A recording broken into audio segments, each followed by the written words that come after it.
Good morning, everybody. Thanks for joining us here on 11 Alive Plus. I'm Aisha Howard. And I'm Cheryl Preheim. Right now, we are under a weather impact alert, under a tropical storm warning as Georgia and the metro is bracing for Helene. And this storm is expected to move in today, packing rain and strong winds. 11 Alive will be with you all day long, keeping you weather aware. All right, let's get to that all-important weather forecast, our weather impact alert, with our team coverage, kicking it off with meteorologist Chesley McNeil and Nicole Hartford. Hey, Chesley. Good morning. We are looking at the possibility for severe weather in our area. We're talking about very heavy rain. We're talking about wind. It's going to be one of those days, folks, where we have to be ready. If you're looking outside right now, if you live in the Atlanta metro area, you're probably saying, well, I only see some light rain around. In fact, I don't even see my trees moving. Yeah, the winds are very light right now. We're expecting those winds to pick up as the storm gets closer to us. It is right now down into the Gulf, far enough away that we really won't see those impacts as far as the winds go and that very heavy rain until later on tonight. But we are calling this an all-day event. We had the rain in the area yesterday. Very heavy rain, of course, that has loosened up the ground just a little bit. So once those winds begin to kick in, you're talking about trees toppling over. So rain will be an issue. Of course, that's going to lead to flooding in our area. And we already have some out there right now. You're looking at winds, and we're also talking about the possibility for tornadoes. Brief spin-up tornadoes, certainly possible. A little bit likely over toward our easternmost counties, but we could see that here in the metro area as well. So we have to be on the lookout for that. Any type of trees falling could lead to it toppling over on power lines, and that could lead to power outages. And likely we'll see that, especially when our winds get as high as tropical storm force. We're talking about winds 40 to 50, maybe even up to 60 miles per hour at times. That's going to lead to some power outages. So you need to have the necessary precautions, folks. Get to your safe place, of course. And in that safe place, you need to have the essentials, what we call like snacks, things like that. Also, a way to communicate, like your phone, right? You want to keep a charger there so that your phone can be charged up and you can get all the alerts that we send out. And also batteries for maybe your weather radio if you have that, or maybe even have a TV that's powered, right? And you've got a little antenna there where you can get a signal, because we are going to be broadcasting, folks, pretty much all day long, letting you know exactly where the storm is, where it's headed, and what you need to do to keep yourself and your family safe. Right now, still a Category 1 hurricane. This is as the latest update from the Hurricane Center at 5 a.m. We'll get another update here within an hour, about 8 o'clock. Right now, packing winds up to 90 miles per hour. The storm right there in the Gulf will continue to slide further off to the north, moving at a pretty decent clip, too. We're looking at it moving up to the northeast at about 12 miles per hour. Has finally taken some shape and form here, so that's good. And we'll continue to slide further off to the north. You can see it impacting Florida right now. Those outer bands starting to move into places like Tampa. This is the strongest part of the storm, and so yeah, they're feeling the brunt of it. Right along the west coast of Florida is where you're going to feel some of those stronger winds as it continues to move toward the Big Bend area. That is where it is expected to make landfall later on this evening, but not before turning into a Category 3 hurricane, possibly up to a Category 4, but a Category 3 would be considered a major hurricane. We're talking winds up to 120 miles per hour, maybe a little higher than that. It will make landfall tonight. We're expecting to make landfall in the Big Bend area. You can see where the coastline there is shaded in the red there. That is where we have, or where we're looking at that landfall. And then that will continue to slide further off to the north. Now, still as a hurricane in parts of South Georgia. Hurricane force winds possibly there. Places like Valdosta, into Statesboro. You'll be feeling the brunt of the storm as it continues to push in. Once the storm moves over land, that's where it starts to weaken a little bit. No longer has the warm waters to really feed the system, and so it moves over land, starts to downgrade a little bit. But it's going to take some time as it continues that forward speed up to the north. Once it reaches the Atlanta metro area, we're expecting it to be down to possibly a tropical storm. And so you're still talking about some very strong winds associated with that. We'll continue to weaken as it slides further off to the north over toward parts of Tennessee and Kentucky, where it will meander around just a little bit there before making its way a little bit further over toward the east. And so our conditions will start to get better here once we get into, let's say, late Friday going into Saturday morning. The weekend for now looks to be okay. We will have a couple clouds around on Saturday with a small chance for rain, but nowhere near what we're experiencing even right now in the city. Talk about these impacts in detail now. You're talking about the heavy rain that could be around the area.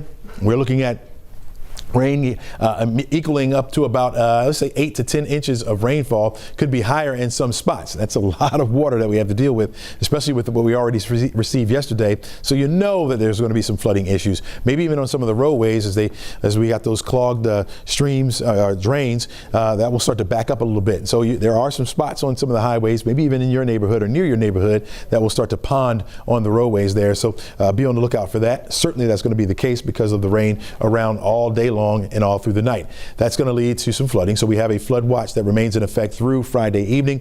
Where you see these highlighted greens in here, that is where we're already starting to see some minor flooding taking place on some of our area creeks and streams.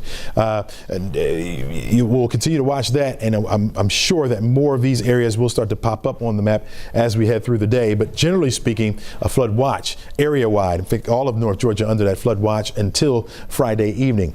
All right, when we look at the probability for the winds, you're looking at this purple area here, 100% probability for 30+ mile per hour winds, right? That's going to be greatest down here to the south, where we have that hurricane watch. But then you notice up toward the metro area, it's to about a 70-80% chance for those winds to be that strong. And so it's a good possibility for the winds to be that strong, which is going to do that damage on the trees. Here it is hour by hour, and you can see as the center of circulation starts to move into our area, we'll be talking about winds in the 40 and 50 mile per hour range. Stopped it here by 4:30 in the morning on Friday. You're looking at winds up to about 60 miles per hour over toward the Athens area. Certainly the further east you go, the stronger those winds will be. And this is if the center of circulation stays to the east of the city of Atlanta. Now, any further to the west, we'll get those higher wind gusts in the metro area, places like Duluth and Gainesville. You're looking at Gainesville right now, and 40+ mile per hour winds there. Even over toward the west, you're talking about 35 mile per hour winds as that system continues to push through. Further up to the northwest, by the time we get to 9:30, 10 o'clock, mid-morning, expecting that center of circulation to be out of our state and further off to the north. Right now, the Weather Service has, or the Hurricane Center has it as a pretty quick mover, which is good news for us. It moves in, moves right out. We don't want it lingering over our areas because you're talking about these effects lasting longer in the area. So as it moves to the north, we're looking at 30 mile per hour winds plus right on through about mid-morning on Friday, and then gradually those winds will start to taper off a little bit as the storm continues to push to the north. So you're talking about sustained winds, maybe up to 25 miles per hour, lasting for a number of hours, starting at 3 o'clock in the morning and lasting right on through about 9 o'clock in the morning. And so that could do a lot of damage again to our trees.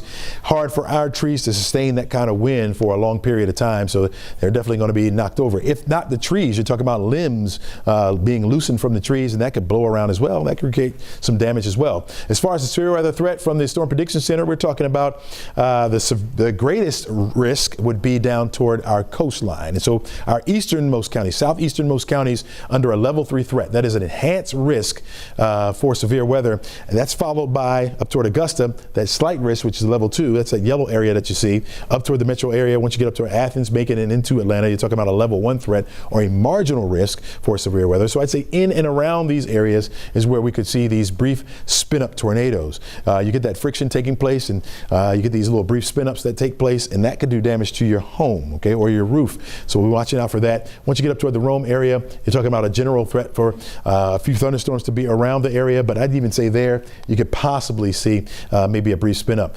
Entire northern Georgia under a tropical storm warning right now. That's because we're anticipating seeing those tropical storm force winds that could be in the area, all right, and mainly through the overnight going into tomorrow morning. Once you get down toward Macon and southward, that's where we have that red area there. That is where we have hurricane warnings that are in effect. Again, this being a category 3, possibly as it makes landfall, will stay at hurricane strength as it starts to slide into our state. Our southernmost counties will be under the gun. I'm talking about a lot of gusty wind along with that heavy rain that's going to be around. Notice right now the heaviest rain is over toward our east. So over toward Augusta is where we're seeing that. You may be seeing a flash of lightning or two, so a couple thunderstorms in that forecast area right now. Once you make your way over toward Athens and into Atlanta, the rain starts to let up just a little bit. So it's light showers right now, maybe even some drizzle in some spots. It appears that Rome, you don't have any rain right now. There could be some drizzle, but all this will be making its way up toward us. So that rain intensifying through the day. Can't stress that enough. And so even though we don't have, the storm is down in the Gulf right now and not impacting our area directly, we still are dealing with some of that rain. The winds will stay on the light side for much of the day, but we will be dealing with that rain, and it will start to intensify as we head through the day. You got some moderate showers over toward Toccoa right now. Again, light for Elberton, over toward Athens, over toward Gainesville, down toward Loganville, all light rain. The heavy rain now over toward Stapleton. This is just outside of our viewing area, but down toward Sandersville, for example, is where you're seeing that very heavy rain over toward the Augusta area as well, with few lightning strikes. Once we get into the heating of the day, expecting more of those thunderstorms to be around, but social circle over toward Atlanta, very, very light rain, just adding to what we've already received out there. Here's a better look at it from the wide angle here, not coming from the west, east, but from the south. Again, as that area of low pressure, as that storm moves a little bit closer to us, the outer bands will begin to affect our area. So we'll be seeing some embedded thunderstorms in a few of those that's going to drop that very heavy rain. Temperatures outside right now are in the 60s. I think that's where we're going to stay for much of the morning. We'll see that temperature get up to about 71, 73 degrees for an afternoon high today. So not much change as far as the temperatures go. We'll stay in the low 60s. A lot of folks have off, which is good news, right? We'll have to worry about going in today, but those of us that have to go outside know that it's going to be soggy. And the later you wait to go outside, the more we're going to see our conditions deteriorate. So that rain really starts to pick up for us once we get toward the afternoon. I'm expecting by about 4 or 5 o'clock this afternoon, very moderate to heavy rain off and on will be in our area. And then to couple that, we'll have to see those winds begin to pick up. So that's when things will really start to go downhill. We have the wind and the rain that we have to deal with. Fortunate, it will be through the overnight. So hopefully everything will hold up as far as your house goes, where you're going to be for this afternoon. Go ahead and start planning now, at least where you're going to be when the impacts will be the greatest. All right. And again, we're talking about really through the overnight going into Friday morning. Even Friday morning, if you have plans to get out and go places, you definitely want to wait. If you can wait till at least mid-morning where conditions will start to get a little bit better, that would be a little bit better as far as your planning goes. Here's how it plays out. Our forecast track model, and you can follow along with me hour by hour. The time is right there at the top of the screen. It shows, at least for this morning, again, that heavy rain over toward the east. Where we are, the rain is on the light side, a little bit more isolated or scattered.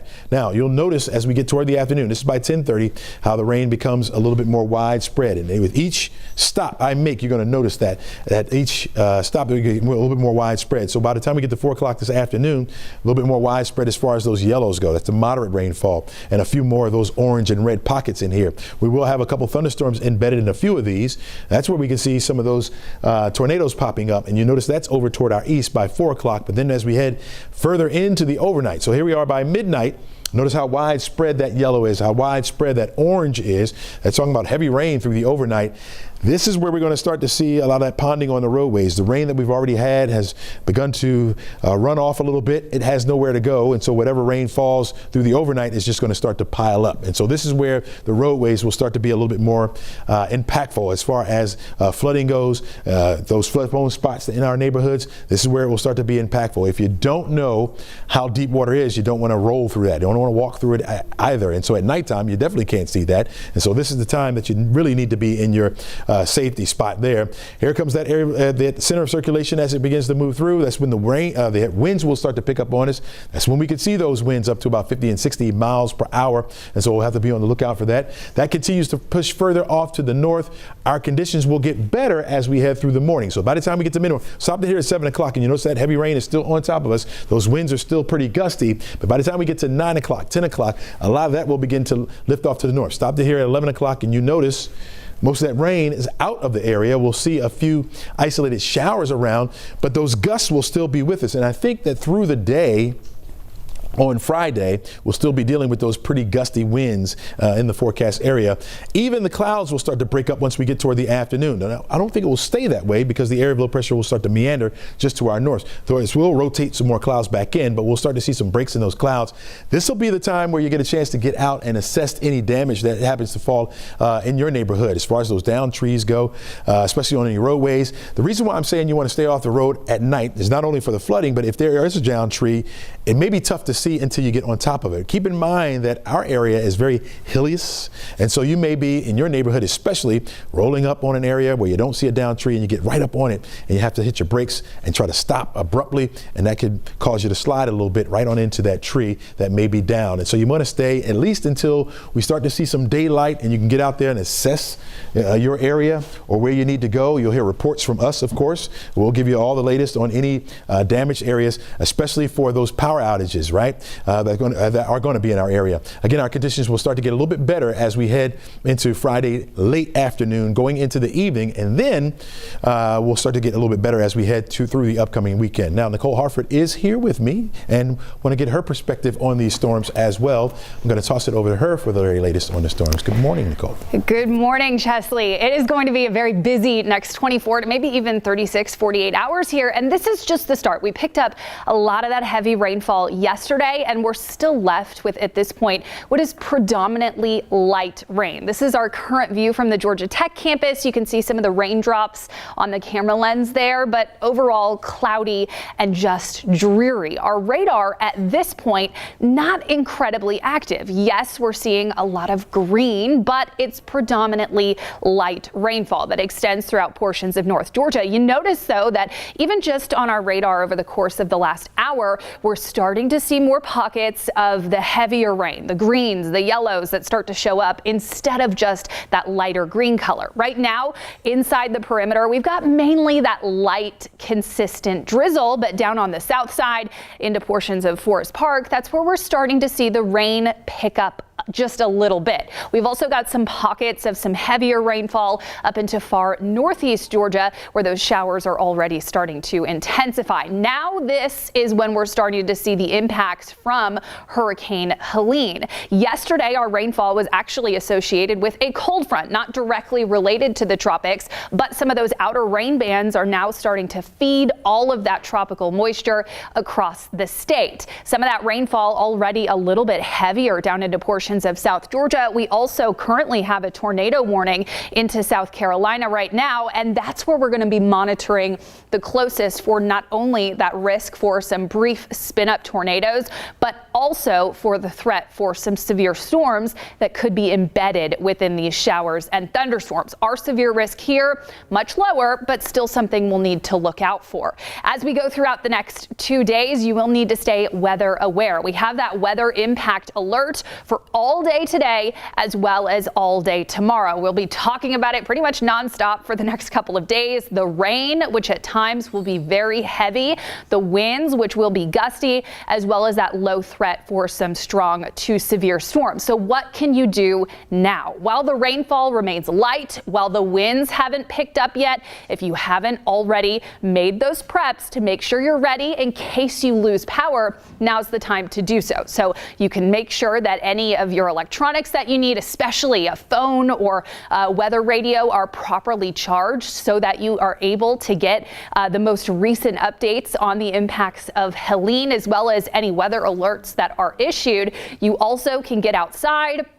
Make sure that anything you have that is unsecured is either secured or brought indoors. If you notice a couple tree limbs that perhaps look like they may not withstand gusty winds, just trim them real quick. The rain right now, still light. It's really your last opportunity to do it in the next couple hours before that rainfall starts to pick up. We've been talking about the impacts, and we're still anticipating big impacts here in North Georgia. For today, heavy rainfall that will eventually lead to flooding. The rainfall itself, especially through the first half of the day today, may end up staying mainly light, but we've already picked up a lot of rainfall, and it's that consistent nature of the rain that will essentially compound and lead to the flooding. We also are anticipating gusty winds. The strongest of the winds will likely be later this evening into the overnight and then early tomorrow morning. That's when we're also monitoring for that potential for some storms as well as a brief spin-up tornado. The heavy rainfall and the flooding will linger into early tomorrow. We'll see our highest wind gusts early Friday morning with gusts of 40 to 60 miles per hour. And in some spots, especially out towards the east of the city, we may see wind gusts closer to 70 miles per hour or even higher. But Friday will be the day when things start to settle down. The rainfall will clear. The winds will gradually become less breezy. In anticipation of additional heavy rainfall, all of North Georgia is under that flood watch throughout the day today and tomorrow. So that flood watch just means that the heavy rainfall could lead to flooding. The most important thing to take away from this flood watch is that if you see standing water on the roads, do not try to drive through it. Obey any barricades or signs that you may see telling you not to proceed.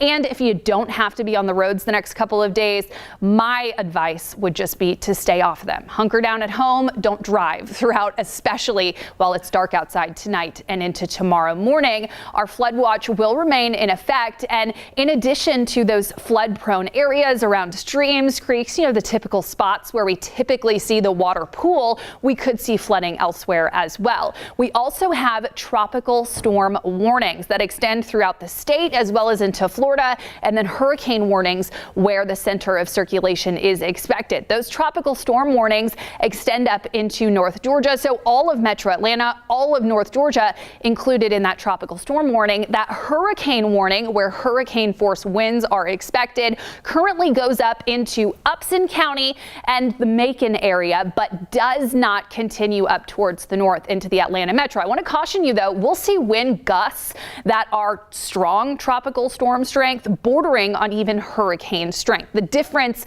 will be very minimal here. It will still lead to a number of downed trees as well as downed power lines because of the gusty winds. It could also lead to a little bit of perhaps damage to siding, roofs. If you have your car outdoors and you have the option to bring it inside, I would certainly recommend it at this point. So here's Hurricane Helene right now. This has been strengthening pretty slowly throughout the last 24 hours. It became a hurricane yesterday and remains a Category 1 hurricane as it moves through the open water of the Gulf of Mexico. Right now, the water in the Gulf of Mexico is exceptionally warm, which will lead to some rapid intensification as it continues up towards the northeast. It has shifted that turn it started to make up towards the northeast. It was previously moving off towards the northwest and has started to make an easterly turn towards the state of Florida. It's also picking up its speed, so it's moving at about 12 miles per hour.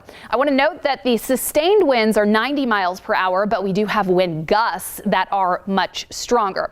This is our most recent forecast track from the National Hurricane Center. We'll actually have a new one coming in shortly. They're releasing another one at 8 o'clock this morning, so in just about a half hour. Right now, the current forecast is for it to become a major Category 3 hurricane as it moves through the Gulf of Mexico. This could border on a strong Category 3, maybe even a Category 4. That official forecast from the National Hurricane Center has gone back and forth a little bit, calling for either a Category 3 or a Category 4 hurricane. And again, I want to stress that that difference between Category 3 and Category 4 is not very much. Either way, there will be devastating flooding, storm surge, as well as wind damage along the Big Bend of Florida where this makes landfall. While this is forecast to weaken as it moves into the state of Georgia, it may manage to maintain Category 1 hurricane strength not only into South Georgia but up into portions of the state as well, so producing very gusty winds.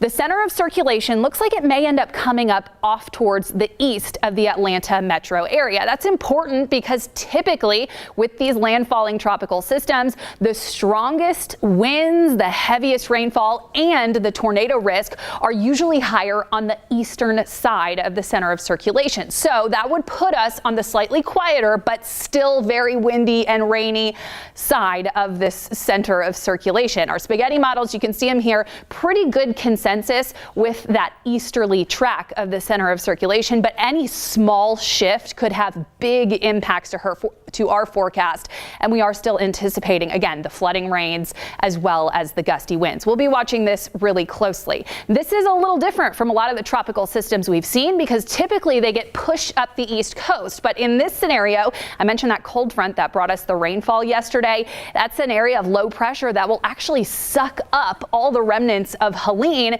and essentially bring it off towards the west before ejecting it off towards the northeast. Now for us, the biggest impacts will end up being tonight and into tomorrow morning. That's when we have the highest flood risk with a moderate to high risk for some excessive rainfall that could lead to flooding. We also have a low end risk for some severe weather as well. We're talking rainfall totals on top of what we've already picked up of about 4 to 6 inches. We'll have more on your hour by hour forecast tracking Hurricane Helene coming up.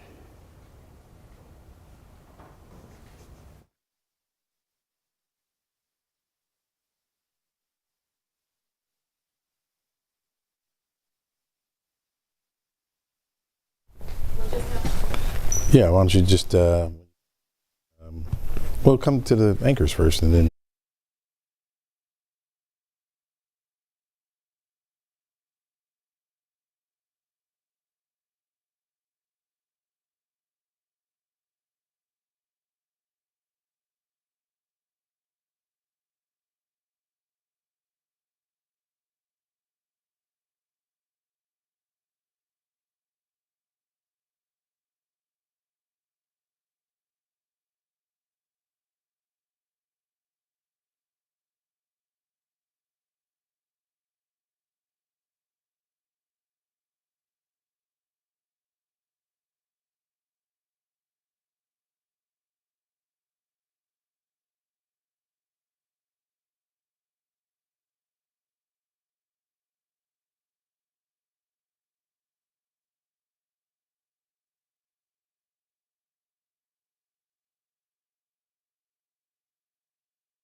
Morning, everyone. I'm meteorologist Chesley McNeil. We have a 11 Live weather impact alert for today and tomorrow as well. The rain has already started. We had it yesterday. Lots of heavy rain. We're going to see more, and it will intensify as we head into the night. We're tracking Hurricane Helene that will be making its way up toward the Big Bend area over toward Florida tonight as a Category 3, maybe even stronger hurricane, and then it will move to the north over our area. Here are the impacts. Heavy rain, of course, which will lead to flooding, and we've already got some of that rain out there right now. Strong winds associated with this system as it moves through. You're talking about winds up to about 50, maybe 60 miles per hour. Tropical storm force winds, which can knock over trees and lead to power outages, and also a tornado risk. It is more of a threat over toward our easternmost counties, but we could see a brief spin up around here as well. You want to be weather ready, weather prepared. Keep it locked right here for the very latest.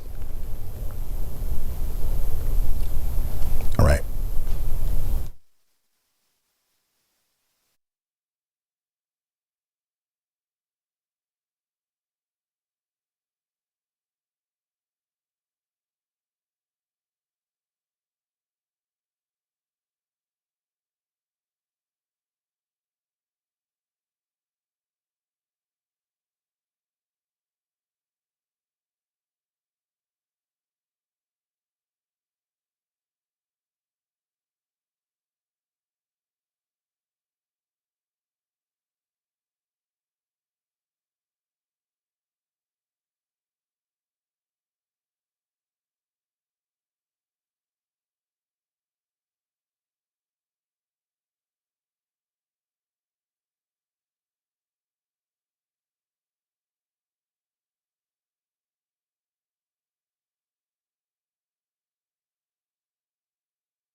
So Liza, the message from the state's emergency management team is to hunker down.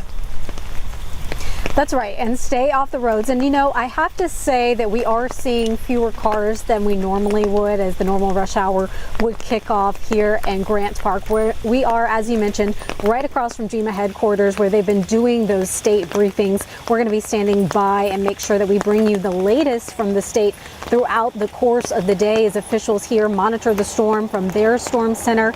We're going to keep you posted as well. But in the meantime, the main message is to indeed hunker down as Helene moves through our area, stay off the roads, avoid non-essential travel. And here's why. Director Chris Stallings says that this could be a system that is really one of the most significant events that Georgia has seen in some time. He actually compared it to COVID during yesterday's briefing, just to put it in perspective for you this morning. Now, as a result, GEMA teams, they're getting their resources in place, and those resources are extensive. They include water, sandbags, generators. They're going to be moving those around the Macon area in central Georgia, and they're moving it centrally in the state in order to better disperse those resources and manpower as needed, because as GEMA has emphasized, this is expected to be a statewide event in terms of impact as Helene moves through. Now, some support is also coming from other states, we are told, as far away as New Jersey.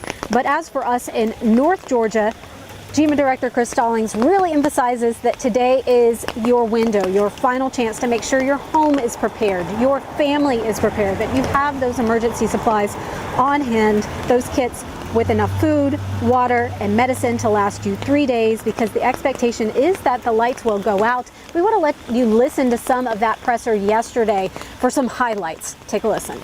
I think we're going to see some significant power outages, probably nothing like we've seen because it's 159 counties wide. That's why we keep referencing the 72-hour window. You need to be self-sufficient. As a reminder, once speeds get above 35 miles per hour, we can't get bucket trucks out, we can't get any of our first responders out, and we'll be unable to reach you due to the dangerous conditions. So that was a really important message that they want to focus in on as conditions get more dangerous over the course of the night as the core of Helene moves through our area. they're not going to be able to get out there to make the repairs needed to cut down any downed trees. A lot of that is going to have to wait until conditions are safe enough for crews to get out and start making the rounds in neighborhoods. So that's why they continue to say it's really important to have 3 days of supplies on hand. Get those prescriptions filled if your medicine is getting low, making sure you have everything you need at your home. The batteries are charged and ready to go. I do have some updates for you right now if you live in the city of Atlanta that I want to point you to, and we'll get online for you in our blog, and we'll continue to keep these updates going throughout the course of the day so you can follow that blog. But the city of Atlanta posting in the last 10 minutes or so that Atlanta 311 services are going to be open throughout the course of the night and into Friday as they continue to monitor the impact of Helene. They know that people are going to need some extra support, so they'll have that 311 service out as a resource for residents. And also we want to share with you that the Salvation Army Red Shield services, they are going to be operating and opening a severe weather shelter overnight Thursday beginning at 9 p.m. tonight through 8 a.m. Friday. Now we want to caveat that. That's going to be first come, first serve, and this is not a huge shelter, so if you're in need of these services and expect you're going to be needing that support, whether you're in the city, we're going to make sure that we get the number for that online. Maybe you want to call ahead and see if they still have beds available before you head over. But again, we're hearing more and more of those resources come out throughout the community. We will keep you posted throughout the day, and we'll continue to monitor the situation here at GEMA as state officials prepare for their next briefing. We have no timeline for that yet, but we know we expect one naturally to be today, hopefully this morning, and we'll bring that to you on air and online. Live in Grant Park, Liza Lucas, sending it back to you guys. All right, Liza, thank you. 11 Eliza Beth Yates joining us now from Gwinnett County this morning. Beth, so GDOT is actually warning people, if you don't have anywhere to be, please stay off the roads. That's exactly right. Now, right behind me, you can see 85 north and southbound. It's been very busy despite the rain. And as the storm gets closer, officials say the roadways will be wet, slippery, and potentially hazardous. Because of that, they're telling residents to stay indoors unless they have to be outside. Now, as Hurricane Helene is expected to be packed with heavy winds that could cause downed trees and power lines, it can also bring a significant amount of rainfall that has officials worried about flooding on roadways. Now, to ensure resident safety, they say unless you absolutely necessarily have to be outdoors, it's best to stay inside. But they say if you do go outside, you have to remember that old adage, turn around, don't drown. Take a listen. Very little water can carry a complete car away. You don't want to be in that car. You don't want to lose control of your car. Even if it's not a flooding situation where your car is being carried away, hydroplaning. Atlanta drivers, even on a sunny day, we see issues. Add rain into the mix, you're going to have more issues. You're going to have higher anxiety, higher anger on the road. If you can stay off the road, it's a really good idea to do that. In addition, GDOT officials say they're also worried about pooling water. They say as the rain comes down, drains could likely get clogged. They spent the last several days trying to clear out drains on the roadways to help alleviate some of that pooling. They're also recommending residents do the same thing. They say if you have drains around your home to help preventing flooding from getting in, water getting into your home, they say clear out your drains. They're also suggesting that if you have loose items, chairs, plants, things that can be picked up by the wind, you secure those items to ensure when those heavy winds come rolling through that they don't become projectiles going into your neighbor's windows or even your windows. But again, they say stay off the road if you can, because things will be dangerous outdoors. Live in Gwinnett County, I'm going to send it back to you guys, ladies. All right, Beth, thank you. We got you covered from all angles, but we want to check in now with our meteorologist to track Helene and to see how we are looking at this hour.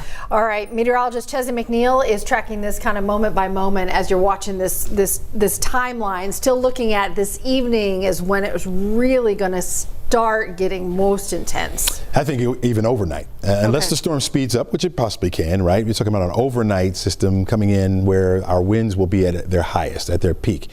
through tomorrow morning. So really that's your time frame, right? Late tonight, I'm thinking after midnight is when we'll start to see those winds begin to pick up, and lasting at least through about 9 or 10 o'clock tomorrow morning. That's our window right there where we'll have the peak impacts in our area, okay? What are those impacts? Well, let's talk about it, right? We're tracking Hurricane Helene as it continues in the Gulf right now. It's well down to the south of us, nowhere near our area, nowhere near making landfall as of yet, but it will make its way further off to the north, and it's moving at a pretty decent clip.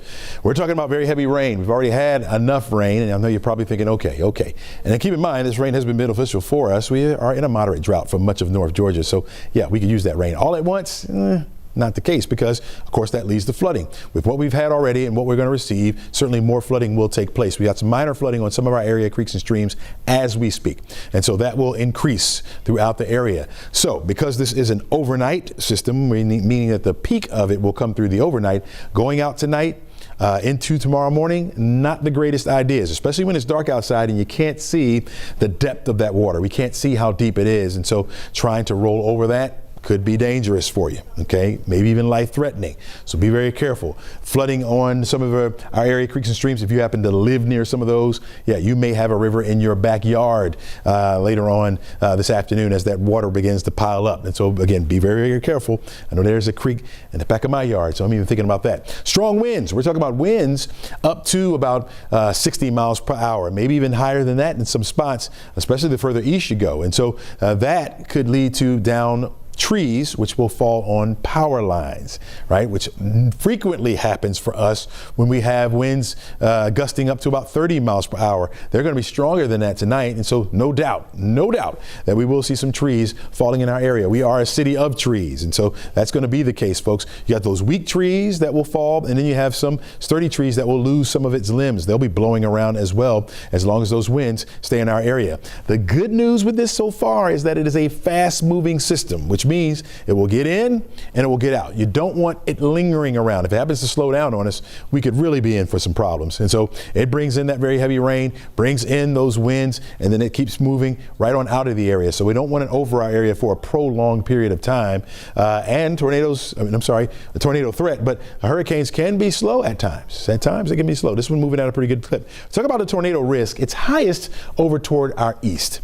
So as long as that center of circulation remains just to our east, the greater impacts as far as that severe weather will be east of our area, and that's the way it looks right now.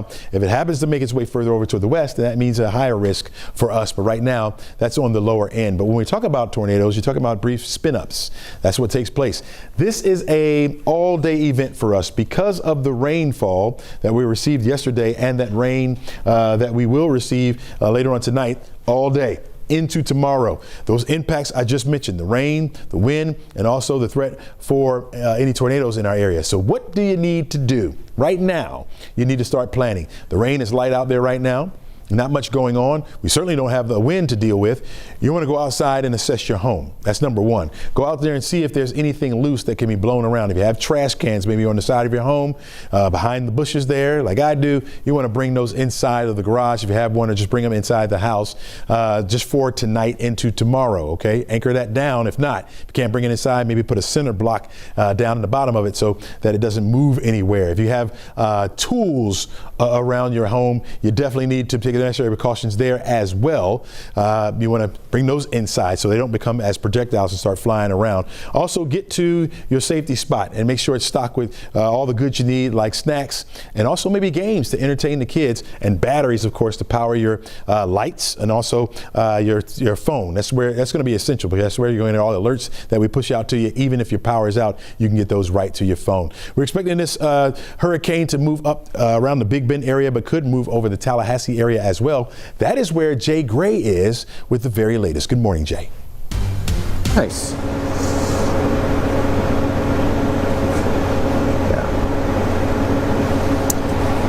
Hey there, Chesley. Look, let's talk a little bit about what's going on here in Tallahassee right now. And it's been a spitting rain on and off, though it's more off now than it has been overnight into the early morning. Obviously, that's all going to really go downhill pretty quickly as we get into the day here and into the early evening. Landfall expected sometime around 8 or so. and then it's just going to continue to wreak havoc as this storm moves inland.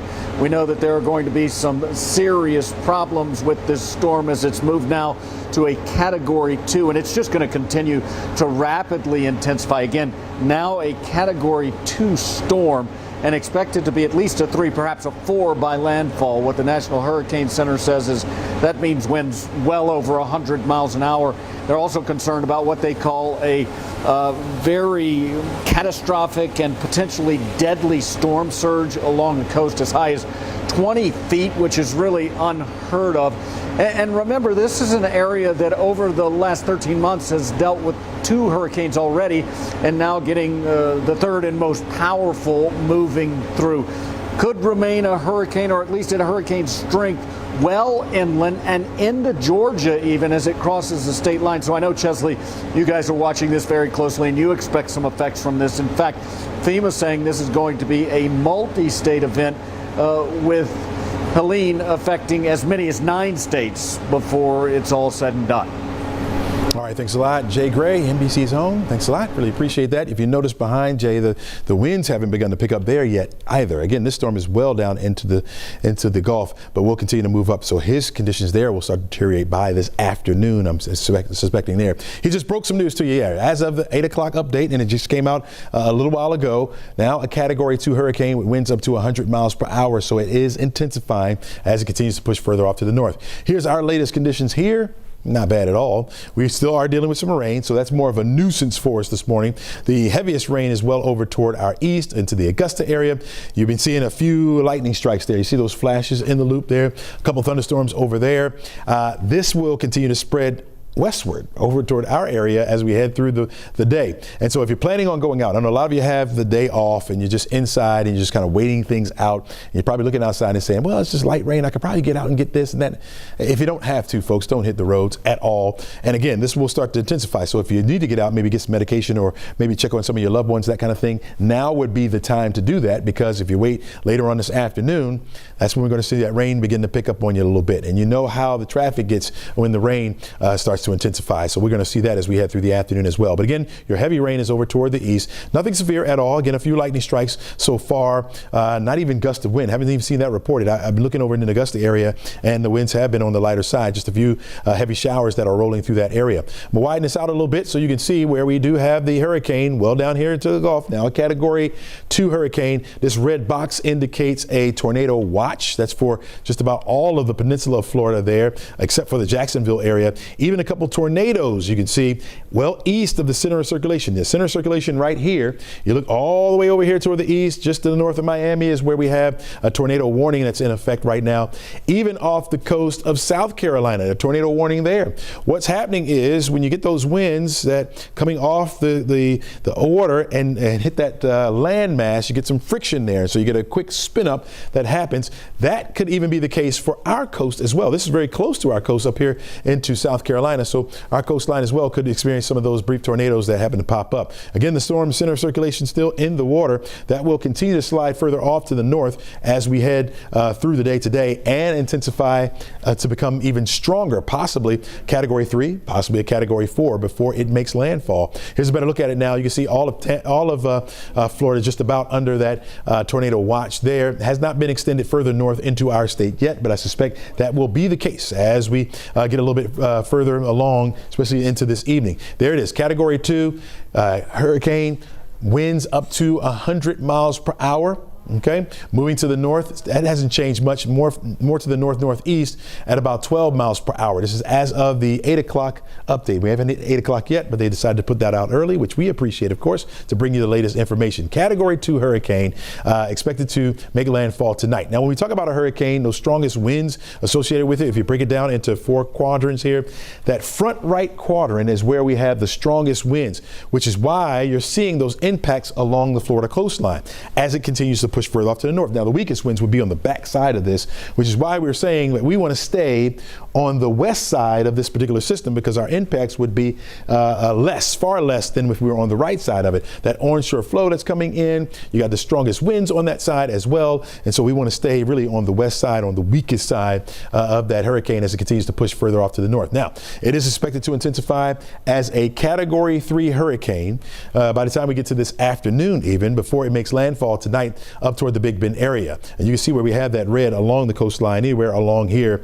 is where we're expecting some of the greatest impacts. And again, on the right-hand side of this is where you're going to feel that onshore flow. So even over toward Jacksonville, they'll be going through it with that very heavy rain and some of those gusty winds as well. You'll notice also that blue outline along the eastern side or east coast of Florida and into our state as well. As the storm starts to move in, once it gets over land, that's when it starts to lose a lot of its punch, because no longer has that warm water feeding it. So we'll start to see it begin to downgrade a little bit as it continues to push in, but expecting it to remain at hurricane status as it moves over toward South Georgia. You still got that onshore flow coming in along our coastline, so the impacts will be greater there as far as any severe weather threat. Now, as it moves up to the north, of course, it will weaken. We're expecting it to remain at least at tropical storm status. So you're talking about winds now anywhere between 40 miles per hour, 60 miles per hour, maybe even some 70 mile per hour wind gusts possible in our area. Our trees really not built to sustain that. Like you go down toward Florida, you got those palm trees, they typically bend in the wind and far more sustainable for winds like that. Not around here, folks. We have a city within a forest. And so those trees, very old, have been around for a long time. Winds like that can certainly begin to topple those over. We have the ground already saturated, and so the soil is nice and loose. You're talking about Georgia clay, and so that can knock over some trees as well. And so we're expecting that to be at its greatest threat once we get toward the overnight. So 1 o'clock in the morning, 2 o'clock in the morning, 3 o'clock in the morning, when those winds start to pick up, we'll experience that. And it will continue as we head into the morning on Friday, when just about the time you're waking up, right? Around 8 o'clock, well, 7 o'clock, 8 o'clock, 9 o'clock. By the time we get to mid-morning, 10, 11 o'clock, that's when we're expecting that storm to be a little bit further off to the north of us, where it will be a tropical depression and then eventually just an area of low pressure that will kind of meander around just a little bit, far enough away from us that our conditions will start to get a little bit better in the forecast area. That's the good news, folks. All right. Looking at rain anywhere from 4 to 8 inches, locally heavier in some spots, 40 to 60 mile per hour winds at its peak around here, and then that tornado risk as well. Let's go back to Aisha and Cheryl for more. All right, Chesley, as you've been saying all morning long, Florida is preparing for what Helene may bring. It's going to get the brunt of this. Let's check in now with Jennifer Titus with our sister station in Crystal River, Florida, which is just south of Cedar Key. We are here in downtown Crystal River, where businesses are doing the best they can to prepare for whatever Helene brings. Right now, this area is projected at a 10 to 15 foot storm surge. To put that into perspective, this whole area was underwater from Hurricane Idalia, about 3 to 4 feet of water inside these businesses, and that was a 7-foot storm surge. Now this storm is projected again at that 10 to 15 feet. Mandatory evacuations throughout the entire Crystal River. I talked to Citrus County Sheriff yesterday. He says if this area was to see that top number, that 15-foot storm surge, pretty much the whole western part of Citrus County would be underwater, and that's why those mandatory evacuations are in place. They're asking people not to go hundreds of miles, just tens of miles. Get to a safe location as this storm comes through and that storm surge comes through, because those are numbers that this area, I talked to somebody that's been here since 1969. He says he doesn't remember the last time those numbers have been projected for this area. For now, we're in Crystal River. Jennifer Titus, 10 Tampa Bay. And we do have that weather impact alert in effect for all day today as well as all day tomorrow, as we anticipate the heavy, widespread rainfall, the damaging winds, as well as the severe weather threat associated with Hurricane Helene. Yes, here in North Georgia. Now is the time to prep for any potential power outages. Go outside, make sure that any trees that perhaps have some limbs that look like they might not withstand the winds, you may want to trim those if you can. Make sure that you have charged electronic devices such as your phone, a weather radio, things you need to get those alerts. We'll see impacts here. We're already beginning to see some of that rainfall, but heavier rain will begin as the day progresses, more widespread that could lead to flooding. Winds will also start to pick up later this evening into the overnight tonight, with the biggest impacts coming late tonight into early Friday morning across North Georgia. One of those potential impacts is flood risk. We do have a moderate to high flood risk across portions of North Georgia for today, as we're expecting anywhere from likely widespread 3 to 6 inches of rainfall with some higher totals possible. I don't want you to get stuck on just one set of numbers, so I'm going to show you a couple different model comparisons of our rainfall totals, and you can see that while higher totals are expected, it's impossible to pinpoint exactly where the highest totals will end up being. This may not seem like a ton of rainfall, 4, 5, 6 inches of rain, but there will be some spots that manage to pick up closer to 8 or 9 inches of rain, and that's on top of the very heavy rainfall that we picked up yesterday. We are talking about rainfall totals that are anywhere from 1 to about 3 inches across North Georgia, with even some radar indicated higher spots possible. So that flood risk, a big thing we're watching for. Maybe not quite as much of a threat, but still a possibility is our risk for severe weather. We have that level 1 marginal threat that extends through portions of the Atlanta metro and then off towards the east. The higher severe weather threat is going to be down towards the coast, where they may see isolated brief tornadoes. We still need to be on the lookout for the possibility of that here, but the threat is higher southeast of us. Here's how it plays out hour by hour on your forecast track. Rainfall becoming more widespread throughout the day today, and also heavier by this afternoon and evening. Widespread heavy rain expected as that center of circulation of Helene starts to push up towards the north. That will continue overnight tonight as well as into early tomorrow morning. So this is by the middle of the night, 3 o'clock in the morning, we start to see some of the center of circulation come up into our area. This will continue throughout early Friday morning around sunrise and then quickly eject up to the north. The thing that's kind of in our favor is the fast moving nature of Hurricane Helene. While this will allow for still flooding rainfall, those rain totals could be a lot higher if Hurricane Helene slows down for any reason as it moves up towards the north. At this point, though, it looks like the rain will slowly come to an end by Friday mid-morning, and then we'll start to clear out even into portions of the day Friday afternoon. This is what we're looking at currently in Noonan. A lot of cloud cover, a little bit of fog, some rainfall on the lens there, but so far, much of our rainfall has remained light. Already, though, some of those tropical rain bands are pushing in from Hurricane Helene, and we're starting to see pockets of some heavier rainfall mix in there as well. Currently, a tornado warning right along the Georgia-South Carolina border, with those tornadoes more likely down towards the south. As these rain bands continue to push in, we will keep you covered. We do need to take a brief break to record some cut-ins that you can see live on 11 Alive on air on NBC. And we'll be right back with more updates as soon as we finish those cut-ins.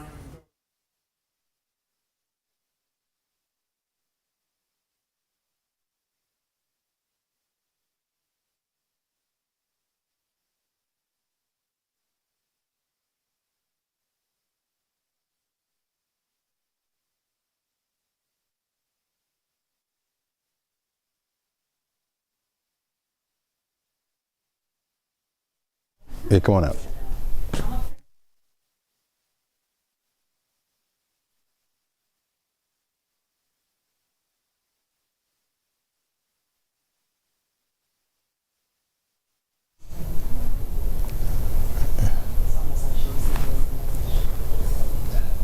Going where now? Oh, okay. Yeah, there are planes moving. I'm surprised.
Hello, everyone. I'm meteorologist Jesse McNeil. Weather impact alert day for you today. Rain, mainly the story so far this morning. You look all the way over there toward Augusta, you see a tornado warning that's heading into South Carolina. We'll be seeing this as we head through the day, but mainly over toward the east is where you're going to have that severe weather threat. For us, rain is on the light side, at least so far this morning, but we'll be tracking more heavy rain coming in. Helene, a Category 2 hurricane now down in the Gulf, continuing to head further off to the north, should make landfall later on tonight, possibly as a major hurricane, a Category 3. And that will spread more of that moisture our way, and certainly our winds will begin to pick up. We're expecting that to take place tonight, really through the overnight, going into tomorrow morning. There's a better look at the hurricane right there, Category 2 with winds up to 100 miles per hour, moving to the north-northeast at about 12 miles per hour. Again, we'll start to see and feel the greatest impacts through the overnight tonight, going into Friday. We'll keep you updated right here.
Welcome back, everybody. We are here with you throughout the morning, keeping you aware of the track of Hurricane Helene that has just been upgraded to a Category 2 as it makes its way toward the Big Bend area of Florida. Talking about 10-foot storm surges. Yeah. It was 7 feet storm surges with Idalia, and we saw the damage that did.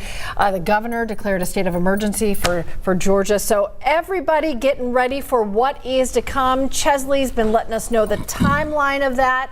Crash is watching the weather impact. Crash, we know that a lot of agencies have been clearing out the storm drains because flooding is always an issue. Yeah, in fact, we were talking to Natalie Dale yesterday from GDOT, and she informs us even though they clean some of those drains out, they do their best. But as these rains start to move in, these winds start to kick up, more debris, and that's why we hate to say, or we like to say, don't litter, because all that litter can sometimes collect. And even if a sign comes down or a tree branch or something, it can reclog these drains. So this is not something that is a one-time fix where they're out there and they take everything away and all is well. In fact, if you were with us yesterday afternoon, boy, it was a nightmare, and that had nothing to do with Helene. That was just a system that kind of blew through. But yesterday afternoon's rush hour was a nightmare. I'm talking about 1 hour delays through the city. We had flooding on 285 north near Covington Highway, connector northbound near 10th Street. And again, even though GDOT is out there clearing these things up,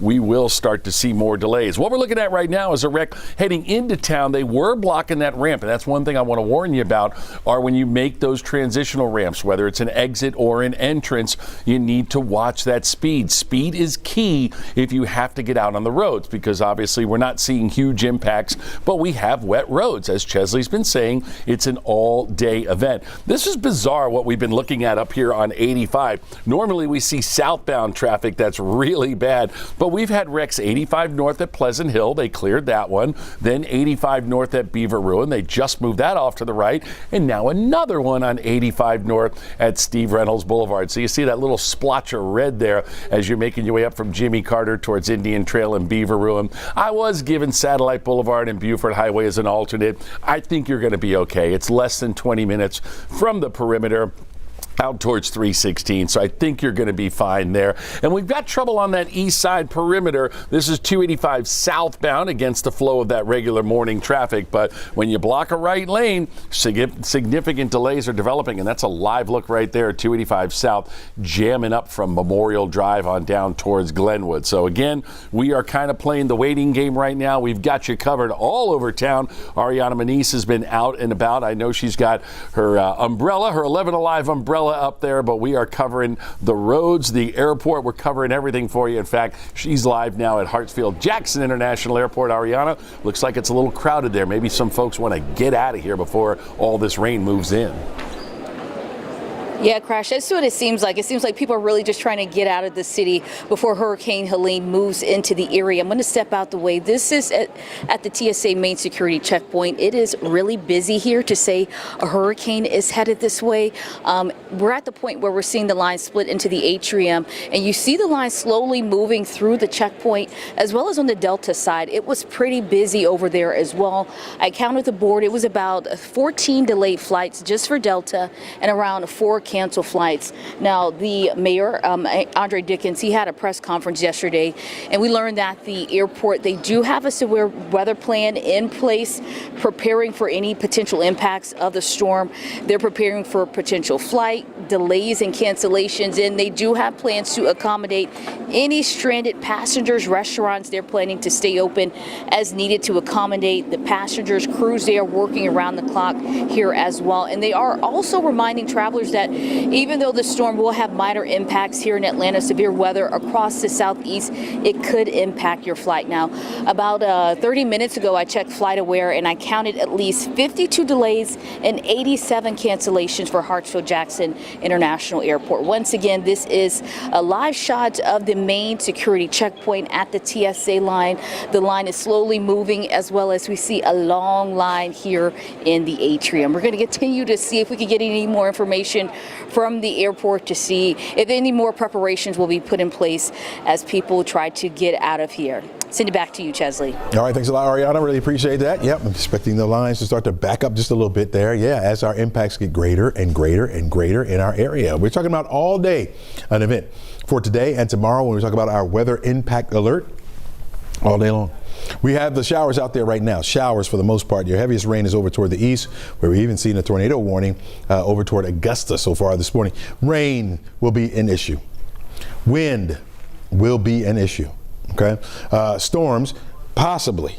All right. Possibly in our area. The further east you go, you have the greater impacts for brief spin-up tornadoes. And we've already saw one in the Augusta area so far this morning. You're looking at getting yourself together, getting your family together, knowing what to do when we get to the point where we have those strong winds, trees falling around us, that kind of thing going on. Our power goes out. What's the plan? Do we have a cooler where we can put our food in? Right? Do we have battery-powered lights that we can all kind of sit together and we can be under lights? Maybe get some games for the kids, kind of settle them down, especially when the power goes out. And through the overnight, likely you're going to be asleep, or at least in the bed, once the center of the circulation gets over toward us. We're not anticipating that until we get to the overnight going into Friday morning, or about the time you're waking up on Friday. If you get up early, like around 6, 7 o'clock, that's when we're expecting those impacts to be the greatest in our area. And so if you had planned on going into work, or if you are one of those essential workers where you have to get in, you may want to start a little bit earlier. All right. dark outside. By the time you get to 6 and 7 o'clock, with those winds as strong as they will be, there could be some trees down in your neighborhood. So even navigating, getting out of the neighborhood may be a bit tricky. Okay.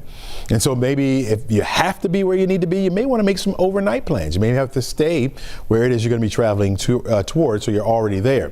You want to have batteries in that location, whatever kind of medications you have, whatever essentials you need in that safe place where you're going to go and hunker down as the storm starts to pick up in strength over us, okay? Or at least the conditions start to deteriorate as the storm moves over our way.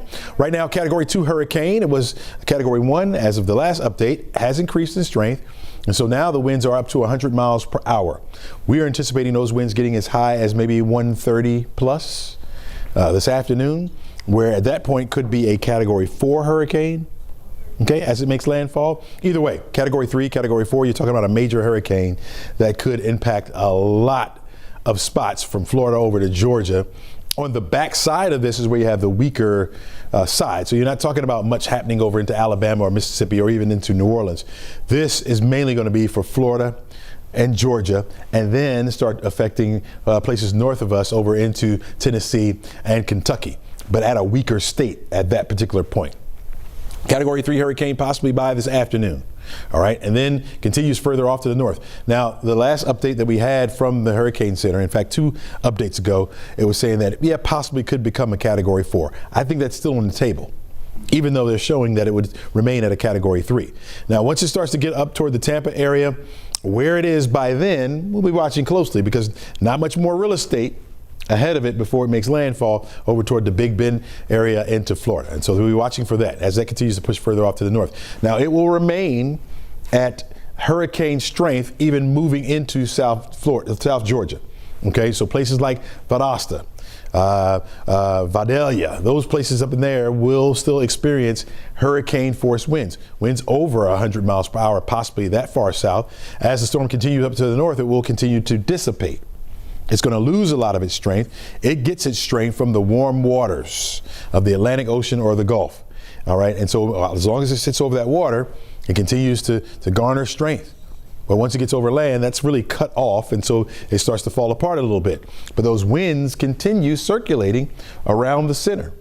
And so as that begins to move further off to the north, it will dissipate, but we'll still have some strong enough winds that it will cause damage for us.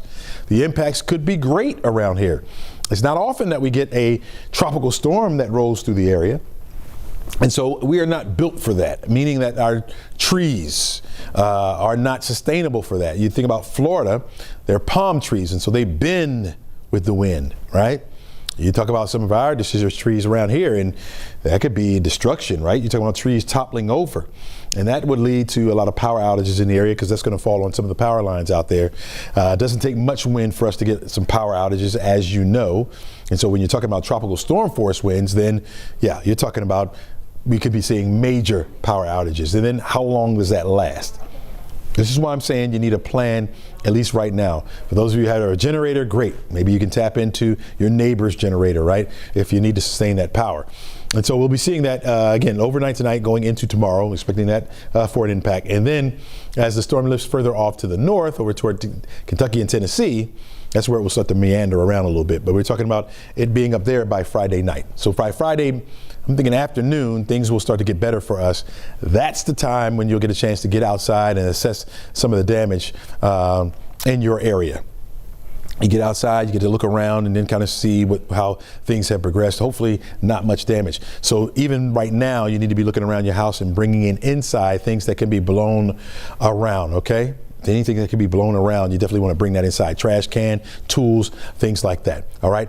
Let's go back down to Florida. We have Mary Beth Gonzalez from CNN, who is over into Steinhatchee, talking about the conditions there. Good morning, Mary Beth. Yeah, good morning. As you can see, the rain is intensifying as Hurricane Helene also does the same. Now, as you mentioned, a Category 2. We can definitely see those effects as we speak. We are standing on a dock over the river, the Steinhatchee River, I should say, and we've already seen the river levels rising with every raindrop that we see falling. The dock that we're standing on right now, we're told, could be underwater in just a matter of hours. That flooding, of course, is top of mind for a lot of the residents here. Off to the side, there are homes just steps away from the river bank. There are also a motel where some guests are taking shelter from the potentially catastrophic effects. We know that there are mandatory evacuation orders in place. A local sheriff urging people here to please get out while they can. If their homes are not safe, take refuge in a place that is safe from that significant storm surge that we are expecting to see. That sheriff, I should add, says that if he wasn't working as a sheriff in his capacity as a sheriff, he too would be evacuating. Again, the concern here is what we've seen also in the last year. You know, a lot of these residents went through the same situation not too long ago. They've been preparing for days, not just here, but also in other parts of the state. We've seen sandbag distribution centers filled with people trying to load up on those sandbags to protect their homes, the homes of their neighbors who have perhaps mobility needs, their elderly neighbors. They're also lending a helping hand. So preparation is key here. It is not too late to continue those preparations, but we do know that it is imperative that people get out while they can and into a safe place. We are continuing to watch this hurricane as it intensifies with every single minute that goes by. And of course, speaking to people here about their concerns. We're live in Steinhatchee. I'm Mary Bell Gonzalez. Thank you so much. It's really good perspective to see what's happening there because we know it's moving our way. So continuing our team coverage for you this morning, we've got teams all over the metro. And this is really that crucial time window, which is why we're here with you on 11 Alive Plus, bringing in Bobeth Yates right now, live from Gwinnett County. We see that it's just rain right now. You think like, oh, what's the big deal? We know things are going to change. We want to get people ahead of the storm, Bobeth. Yes, we definitely want to get people ahead of it. And if you look behind me on 85, this is just by Beaver Ruin. Things have been busy in both directions, but especially busy for northbound, which is different from what we normally see at this time of day. We're speculating, since there are no accidents, that this is people trying to make their way out of the area right now.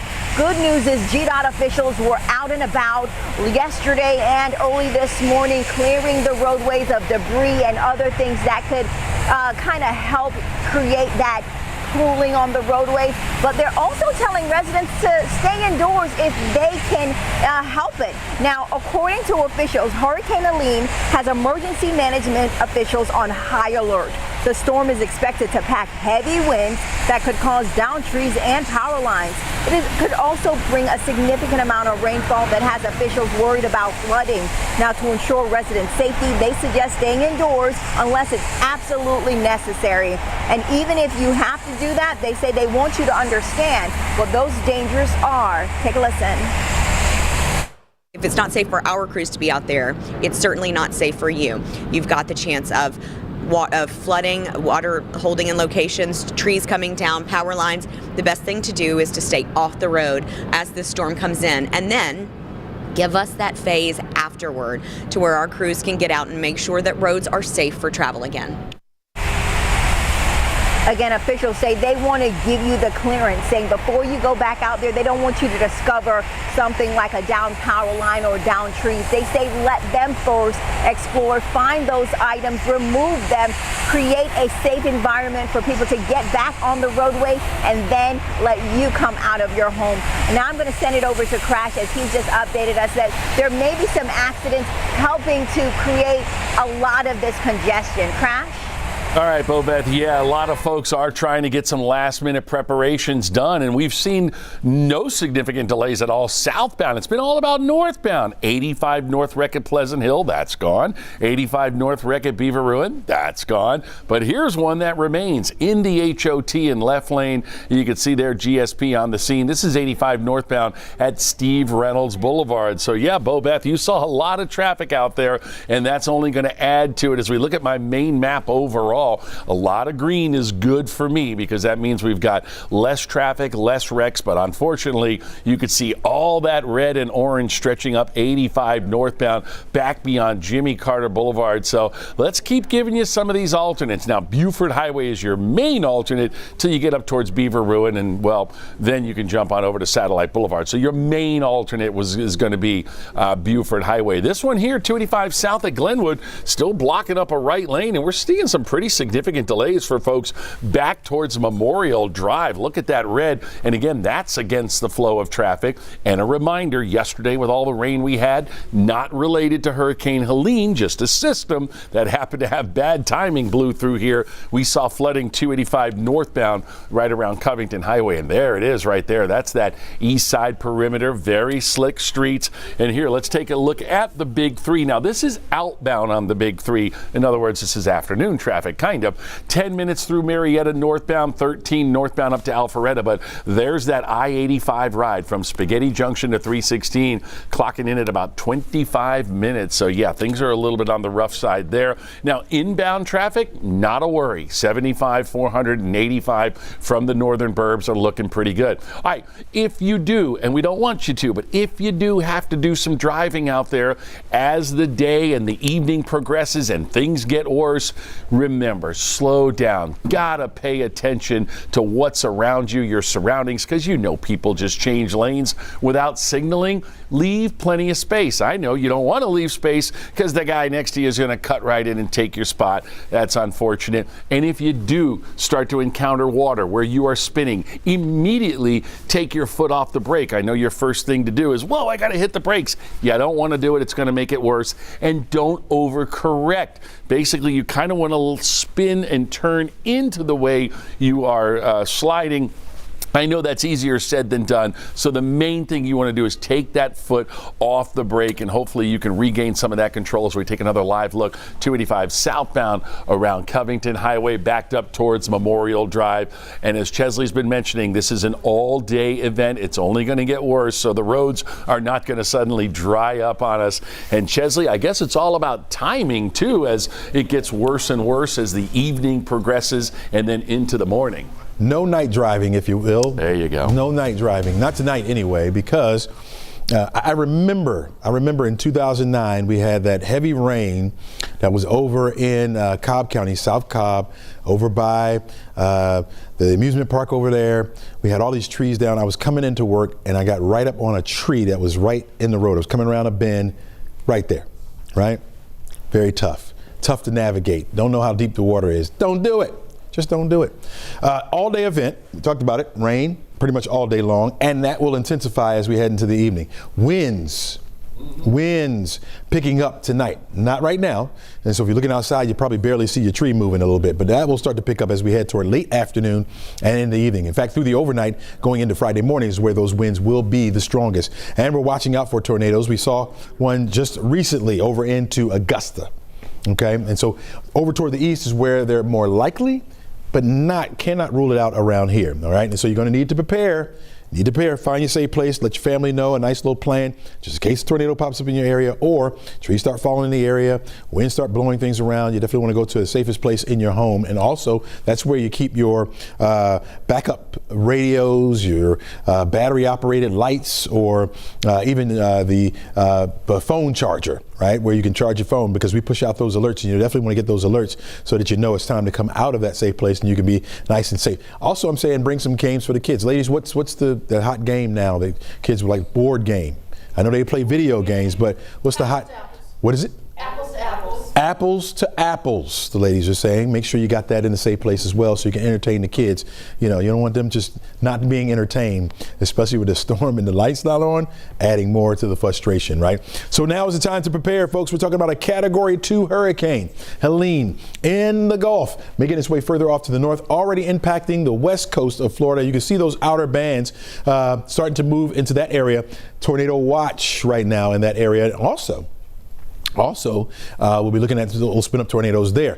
Well east of the storm, okay? Storms here, well east of that is where we're starting to see some of those tornadoes beginning to pop up already, and so we'll be on the lookout for that. Now, storm will continue to slide further off to the north, could intensify as a Category 3, maybe even a Category 4 hurricane before it makes landfall. So up and down the west coast of Florida will be impacted by this, Tampa Bay area as well, as that storm continues to push further off to the north. Now, we're expecting that to make landfall closer to the Tallahassee area. It's Category 3 hurricane. It is going to start to weaken, but it's going to take some time. That forward push will push far enough inland, I think, it will remain at hurricane status right on up into South Georgia. So places like Valdosta will be impacted greatly as this storm begins to push through. No doubt the flooding will take place there, but also the winds will be very, very strong moving through there, maybe 100 miles per hour plus.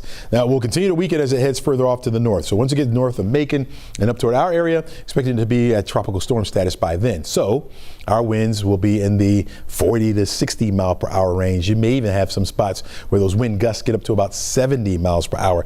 That's going to do some damage not only to our trees, but also to some roofs in the area. Maybe knock some shingles off. Any kind of weak structures around. You got a carport, a shed in the back, she shed. Any of you have a she shed? They're working on it. That could be damaged by the winds created by this storm as it continues to push through. And again, for us, it's more of an overnight, early morning type of scenario where we'll have those strongest winds in. Now, the area of low pressure will continue to slide further off to the north and meander around a little bit up to the north over toward western parts of Tennessee and Kentucky. And that's where our conditions will start to get better. I'm thinking by Friday afternoon, you may start seeing a little bit of sunshine. I still think it will be a bit breezy, but we'll start to see some sunshine around. And then because it's wrapping around, we'll see that wraparound flow. So a few more clouds will stay in the area even as we head into Saturday, but our conditions will be much better. Let's talk about those impacts for a little bit here. You're looking at the rainfall. We're saying anywhere between, generally speaking, 4 to 8 inches of rainfall. 4 to 8 inches, but there will be some heavier spots. So some spots could get up to 10, maybe 12 inches of rain. Well, and that's going to lead to flooding in our area. In fact, you look at our flood risk, it shows our northeastern corner of the state with the greatest risk. That's a high risk for flooding. So from Atlanta over toward Athens and northward is where you're going to find that. The red area from Rome, Atlanta down toward Macon and over toward Augusta is where we have that moderate risk for flooding to take place. We've already seen it on some of our area creeks and streams. As a matter of fact, we got under a flood watch until Friday evening. But see these highlighted areas here?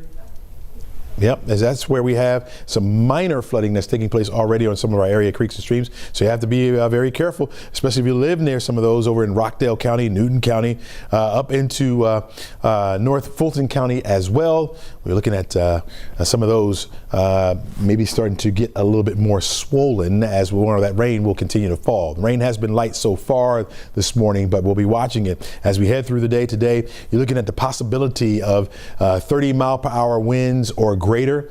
We have a high probability of that in the Atlanta metro area. In fact, that red that you see it, now we have the purple here, that's 100%. We have the red and the maroon here, that's 90 to 80%. So yeah, high probability for those winds to be around, which will knock out some of that power, no doubt about it. As we put our wind forecast into motion, you'll notice that by 5:30 in the morning, that's when we're seeing the greatest impact of those winds. We will be here, folks, to let you know that you're going to be seeing 60 mile per hour winds over into Athens, the Edenton area.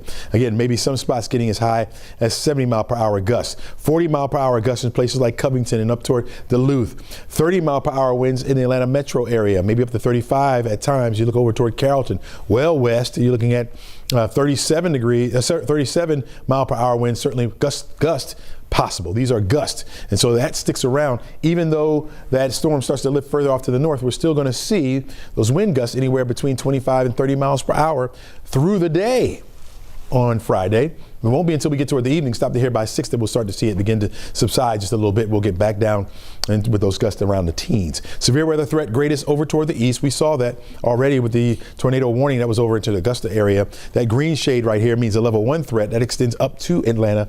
We're looking at a marginal threat for severe weather, so we'll continue to watch that as well. You're looking at Rome, Athens, over toward Augusta for that tornado. I'm sorry, the tropical storm warning. That's in the blue shade. That red shade there indicates hurricane warnings that we have for the southern portions of our state. Hey, don't go anywhere, folks. We are going to take a break. We're going to do a live cut in on WXIA 11 Alive through the Today Show, and then we'll come right back here and continue to update you all morning long. We'll be right back.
Good morning, everyone. I'm meteorologist Chesley McNeil with your weather 11 Live impact alert today. All day long, we'll be dealing with the rain. And then tonight, we'll be dealing with those winds picking up on us. Winds could get as high as maybe 60 miles per hour at times in our area. And then we have a storm threat. There could be some brief spin-up tornadoes. You definitely want to prepare yourself, folks. Take the necessary precautions and get your batteries together, your flashlights, just in case the power goes out. You want to have a charger for your battery as well. We send out those push alerts, folks. You want to get those on your phone, of course. We're dealing with a category 2 hurricane down in the Gulf. It's going to continue to spread that rainfall our way. It's light right now over the metro area. Some of the heaviest rain is over toward the east, but it will get heavy around here, especially as we head into the afternoon. And then tonight, with that storm pushing through our area, we'll see the winds pick up. That rain starts to intensify a bit on us as well, and there could be a tornado threat in the forecast area. Keep it locked right here for the very latest. We'll be here all day long, and we're streaming on our 11 Live Plus app, so check us out.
Welcome back on our Weather Impact Alert Day. Cheryl Preheim here with Aisha Howard, a meteorologist taking great care of you today. There's a lot to cover, a lot of closings today ahead of the storm that we know is moving in overnight. And with the overnight storm, that's why we want to help you get prepared beforehand, talking about power outages, making sure you have all of your supplies, because today is the last day to do that before Helene arrives here in North Georgia for us, really impacting much of the state. We have team coverage for you from all angles, sending it out to 11 Alive's Liza Lucas, who's covering the angle from the Georgia Emergency Management Department. Liza, what are we hearing from GEMA this morning? Good morning again, guys. Yeah, we're here in Grant Park, live across from GEMA headquarters, where they're going to regularly be doing those briefings. We're in touch with officials this morning, waiting for the latest update on when we can get the latest round of information from GEMA. But the message so far has been pretty clear. They want people to hunker down, stay off the roads, if you don't have any essential travel, they definitely want you to stay home and stay in place as Helene moves through, and there's good reason for that. Director Chris Stallings says that this could potentially be one of the most significant events we've seen in a long time here in Georgia. And as a result, GEMA teams, they're positioning themselves statewide. Now, what we heard yesterday is a lot of those resources are being positioned around the Macon area, kind of centrally, so they can disperse resources and manpower as needed and pivot as needed. But we're told that support's really coming from all over, from other states as well, to help us out here. Some of that support coming as far as New Jersey. But as for us here in North Georgia, GEMA is really emphasizing that today's your final window to prepare your home and your family, get all your emergency supplies in order, charge those batteries as we've been saying throughout the course of the morning, and be prepared for the next 72 hours if needed, just in case there's some delays in crews getting to you, because they'll need to be able to get to you safely to make sure conditions are safe so they can get out on the roads again. Now, Stallings says that we are really in a fight against two weather systems, starting with the one that brought us that downpour a lot of us saw yesterday, which saturated the grounds, and then more when we're talking about Helene. So take a listen to some of that briefing. It's also going to prime and fill our creeks, streams, and rivers. So with that, there'll be a small lull, and then we'll get the winds. And those winds are going to be blowing against trees that are going to have either exposed roots or roots that are in saturated ground. They're not going to have the strength to hold like they normally would. So when those trees start to topple, they take lines down with them. And I think we're going to see some significant power outages, probably nothing like we've seen because it's 159 counties wide. I mean, some of the reports that we're seeing just for impact is even in northeast Georgia, they're looking at a foot of rain. And so we're not used to that, especially in the mountains. I don't want to put fear in some folks' voice. We're all concerned about the impacts, but there's the potential of even mudslides that the National Hurricane Center has been discussing in our mountainous areas, just because the ground is going to be so saturated. So I know that's something that Chesley has talked a lot about over the course of the morning. Our other meteorologist, Nicole, as well, the saturation of the grounds. As you can see where I am here in Grant Park, the rain has been continuing steady throughout the course of the morning, and it seems like a lot of people are starting to heed the warning from state and local officials to stay off the roads. Of course, we know a lot of school districts have closed today as well, but there's just not a lot of activity leaving the neighborhood right now. We've seen a few people walking their dogs here and there, but for the most part, it seems pretty quiet. We again are going to stay on top of things here at GEMA headquarters here in Grant Park. We're going to stay in touch with local officials as well. Now, we do have some updates that have been coming in through Atlanta for the morning. So if you live in Atlanta, you might want to listen up, because Atlanta, the city says they're going to have the 311 services open throughout the course of the night and into Friday, just as an extra resource. I know a lot of times when we have these storms move through, people are very quick to call 911 when it's a non-emergency, so 311 is a great option if you need support or direction, in need of services. If you live in the city of Atlanta, again, they're going to keep 311 open and operating over the course of tonight and through Friday. We also want to share that the Salvation Army is going to have a severe weather shelter starting tonight through Friday. It's going to open up around 9 p.m. It's going to be on a first come, first served basis. It's not going to be a huge shelter, but again, it will be there for those who need it. And we've got those resources and more for you online at 11alive.com, where you can find a running blog of all the updates as they come in. We're putting them there so you have them at your fingertips and you can just kind of refresh throughout the day. We'll keep you posted on the latest from state officials. In the meantime, we'll monitor the situation here in Grant Park. Sending it over to you, Crash Clark. All right, Liza, appreciate that. Got to admit, the hair's holding up nicely right there in the rain. And Liza mentioned at 11alive.com, we're going to have that list of all those closings and anything you will need to assist you as we all prepare for Helene to come blowing through here. And what we're doing on the bottom of the screen is there a lot of those shelters and a lot of school closings and essential employees that are not reporting. So certainly a lot of information. And I think that's what's helping us a little bit, having having less folks on the road. Although here's a live shot from one of our photographers. We are just covering this entire area here for you along 85 northbound, and that's been the roughest part of the morning commute. Everything else has been fairly quiet, even though we see that water kicking up from those vehicles. Remember, Chesley's been saying this is an all-day event. Now, this is not a significant amount of water just yet. We will get to that later, but right now, slick streets causing problems along 85 northbound with wrecks at Pleasant Hill and Beaver Ruin. They're gone, but we're dealing with one now at Steve Reynolds Boulevard. Let's get to my stuff, and I'll show you exactly where that last wreck is that I just told you about. There it is. Looks like a wrecker on the scene. GSP still there with it, but they're blocking that HOT and a left lane, 85 northbound at Steve Reynolds Boulevard. So that is what's doing all that damage up in through Norcross, heading up towards Duluth. And look at that red and orange stretching back beyond Jimmy Carter Boulevard. So if that's where you're going to head and you don't like brake lights, wide open Buford Highway, great alternate through Norcross. That'll take you up as far as you want to go, or just cut right back over on Pleasant Hill and you can re-enter I-85 heading northbound. Our other hot spot has been that east side perimeter, having a hard time clearing this thing out of a right lane on 285 southbound near Glenwood. Now, if you were here yesterday afternoon, boy, the rush hour was a nightmare. A lot more rain on the roads and some significant flooding on 285 north right near Covington Highway. But look at these delays, not quite back to Memorial Drive, but still a significant amount of traffic because that's against the flow of normal traffic there. All right. Here's the big three as if it were an afternoon heading outbound. 75 from the perimeter to Barrett Parkway. That's not bad. 10 minutes. I'll take that any day. Inbound traffic just as nice. 400 the same thing. North and southbound from Sandy Springs through Roswell up towards Alpharetta. Both in great shape. But then there you go. Look at that. 85 northbound. Almost 25. Well, it is 25 minutes. Almost a half hour from Spaghetti Junction up towards 316. That's why I'm going to keep giving you Buford Highway as an alternate as we take another look at that backup. 285 south as you're leaving Memorial Drive down towards trouble at Glenwood. As the day goes on, we're going to see some more significant problems out there. We will see flooding. I know some of you have to get out there and do some travel. Maybe you have to get out to Hartsfield-Jackson International Airport, and that's where we'll find Ariana Manise. She's been out there giving us, oh boy, that line behind you there, Ariana. It looks like that atrium is getting really filled up. Yeah, Crash, it really is. Things are somewhat smooth sailing here at the airport. It is really busy here at the ticket line as well as here at the main TSA checkpoint. I'm going to get out the way so you guys can see. People are still, they're headed out of town. You have that split in the line. Things are moving smoothly here. I've been speaking to some passengers.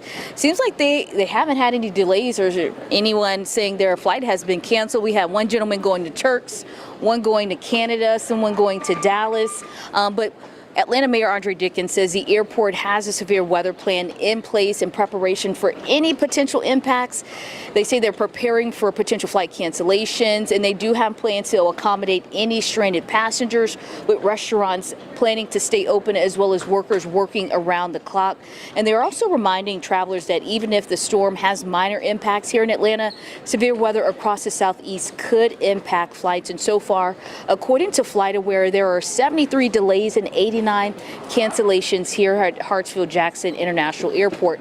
But the mayor, he did emphasize yesterday that the city is more prepared than ever, emphasizing that all city departments, they are taking proactive measures to keep the city safe. They have coordinated efforts to manage any impacts from Hurricane Helene. He also says that the city has activated a joint operations center to monitor conditions throughout the metro. Take a listen. Each department will have a representative right there, all looking at the same set of screens about weather patterns, looking at, street cameras to see what the street conditions are. Our non-essential employees will be working from home, and our essential employees will be out and about on the streets of Atlanta. Now, once again, smooth sailing here at the airport. Flights seem to still be moving out of the airport. No major cancellations or delays as of right now. The mayor is also encouraging people to sign up for the emergency alert system. All you have to do is text the word notify ATL to the number 24639. Sending it over to you, Nicole.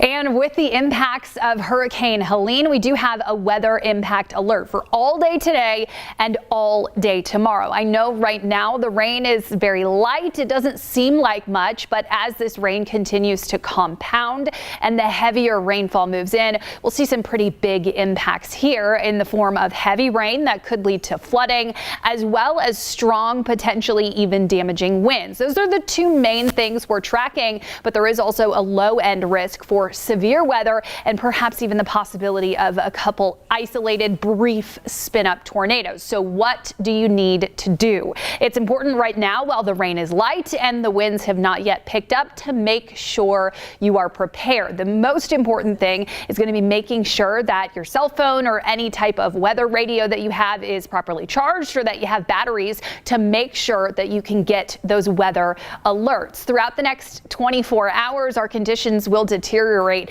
pretty quickly. So far, rainfall is predominantly light, but we are seeing some pockets of some moderate to even heavy rainfall starting to appear, especially down into portions of central Georgia. Right now through the Atlanta metro, that rainfall is light, but we do have some of that heavier rain extending through portions of Carroll County and then extending now into the north side, where some of those showers are starting to intensify just a little bit. We have some heavier rainfall also into the northeastern corner of the state. This rainfall will be persistent throughout the day today.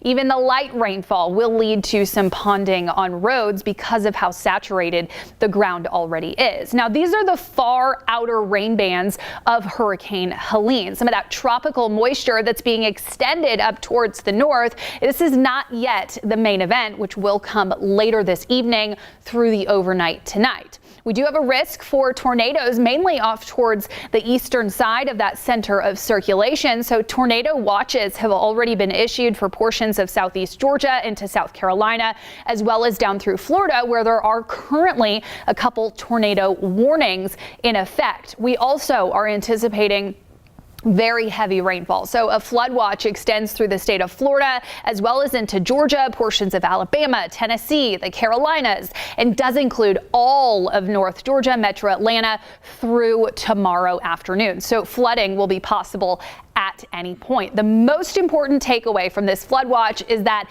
if you see standing water on the roads, do not try to drive through it. You never know how deep it's going to be, or even if the road is still intact under those floodwaters. And my advice would be, if you don't have to be on the roads today or tomorrow, just stay off of them. We already have some flood warnings down into portions of central and south Georgia, and we're going to be on the lookout for that flooding as it develops through today and tomorrow. We also have a tropical storm warning in effect for all of North Georgia. This is in reference to the wind speed. So it means that tropical storm force winds are anticipated as Helene makes its way northward through the state. Hurricane warnings have been issued down into portions of central and south Georgia, where hurricane force winds are expected, and that does include Upson County as well as Lamar County in our area, where those wind speeds and wind gusts may be up to hurricane force. Those hurricane warnings are mainly centered around where the center of circulation is expected to go, where the winds will be the strongest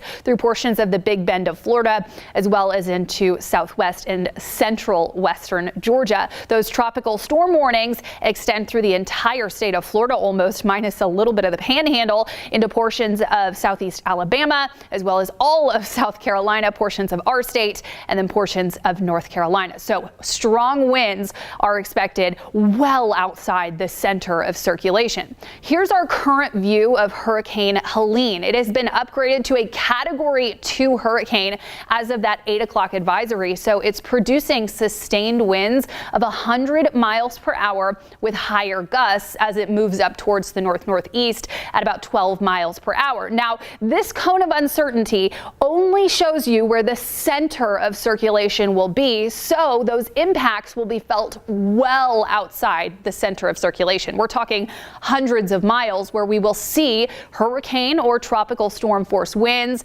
as well as the heavy rainfall. This is forecast to make landfall later tonight along the Big Bend of Florida as a major Category 3 hurricane, bordering a Category 4 4 hurricane. The National Hurricane Center's official forecast has kind of ping-ponged back and forth between Category 3 and Category 4, but I want to stress that that small difference, 10, 15 miles per hour in the wind speeds, doesn't make a whole lot of difference when it comes to impacts. There will still be wind damage along the Big Bend of Florida, as well as life-threatening storm surge and flooding rainfall, regardless of if this is a Category 3 or a Category 4 hurricane. As it goes over land, this will be weakening, but because it's moving so quickly, it may not weaken very quickly. We may still have Category 1 hurricane strength as it enters into the state of Georgia, and we may maintain some of those stronger tropical storm, even nearing Category 1 hurricane winds as it gets closer to North Georgia, which means this could lead to wind damage. We're talking downed trees as well as downed power lines as this moves through. Now, this will veer up towards the northwest as the remnants get absorbed into an area of low pressure, leading to additional rainfall throughout portions of the area. Throughout the course of the next 24 hours, we'll be watching this closely, and exactly where that center of circulation goes will have pretty big impacts on our forecast here. Historically, the eastern side of the center of circulation is the most active. It's where the strongest winds are, the heaviest rainfall, as well as that severe weather threat. A lot of our spaghetti models have that center of circulation going through eastern Georgia, which puts many of us on the slightly quieter but still very impactful western side. Any further westward shift could mean stronger winds, more rainfall, as well as potentially a higher risk for severe weather. Why is this getting pulled up towards the northwest is actually kind of interesting. Typically, when these tropical systems come through Florida, Georgia, the Carolinas, they get pulled up towards the east coast. But we have this area of low pressure actually associated with the cold front that brought our rainfall yesterday that will essentially pull in a lot of this energy and a lot of the moisture associated with the remnants of Helene up towards the northwest instead of the northeast. We call it the Fujiwara effect. This will continue to bring rainfall through portions of the Midwest into the southeastern United States through the day Friday, as well as even into portions of the weekend. The winds for Hurricane Helene have been rapidly getting stronger. This time yesterday, Helene was still a tropical storm. It is now a Category 2 hurricane. So it's already undergoing rapid intensification, which is technically when it increases wind speeds by about 35 miles per hour in a 24-hour period. Further rapid intensification is expected as it makes its way towards that Category 3 major hurricane status, and it's fueled by the abnormally warm waters of the Gulf of Mexico. Right now, water temperatures along the Gulf of Mexico coast near Florida are in the mid to even upper 80s in some locations. That warm water really helps these tropical systems to intensify quickly. So big impacts here. As far as a timeline for it, we will start to see more impacts as the day progresses. Today, mainly later this afternoon, evening, overnight, the heavy rainfall will start to become more widespread. Winds will also start to pick up, and late tonight into early tomorrow is when we'll be on the lookout for that possibility of some stronger or severe storms, as well as a brief spin-up tornado. But again, that threat is low. By Friday, the same impacts expected for the morning hours, and then rain ends as we go into the afternoon and we recover. With all the rain in the forecast, we are anticipating flooding. This is our flood outlook showing moderate to high risk for excessive rain that could lead to flooding over the course of the next 24 hours. So they're pinpointing this corner of northeastern Georgia for some very heavy rain that could lead to flooding, and the topography kind of comes into play there as well. A lot of mountains up in this region that can't handle a lot of the rainfall quite as well because it all goes down to the valleys and settles in the same location. So it's really important the next couple of days.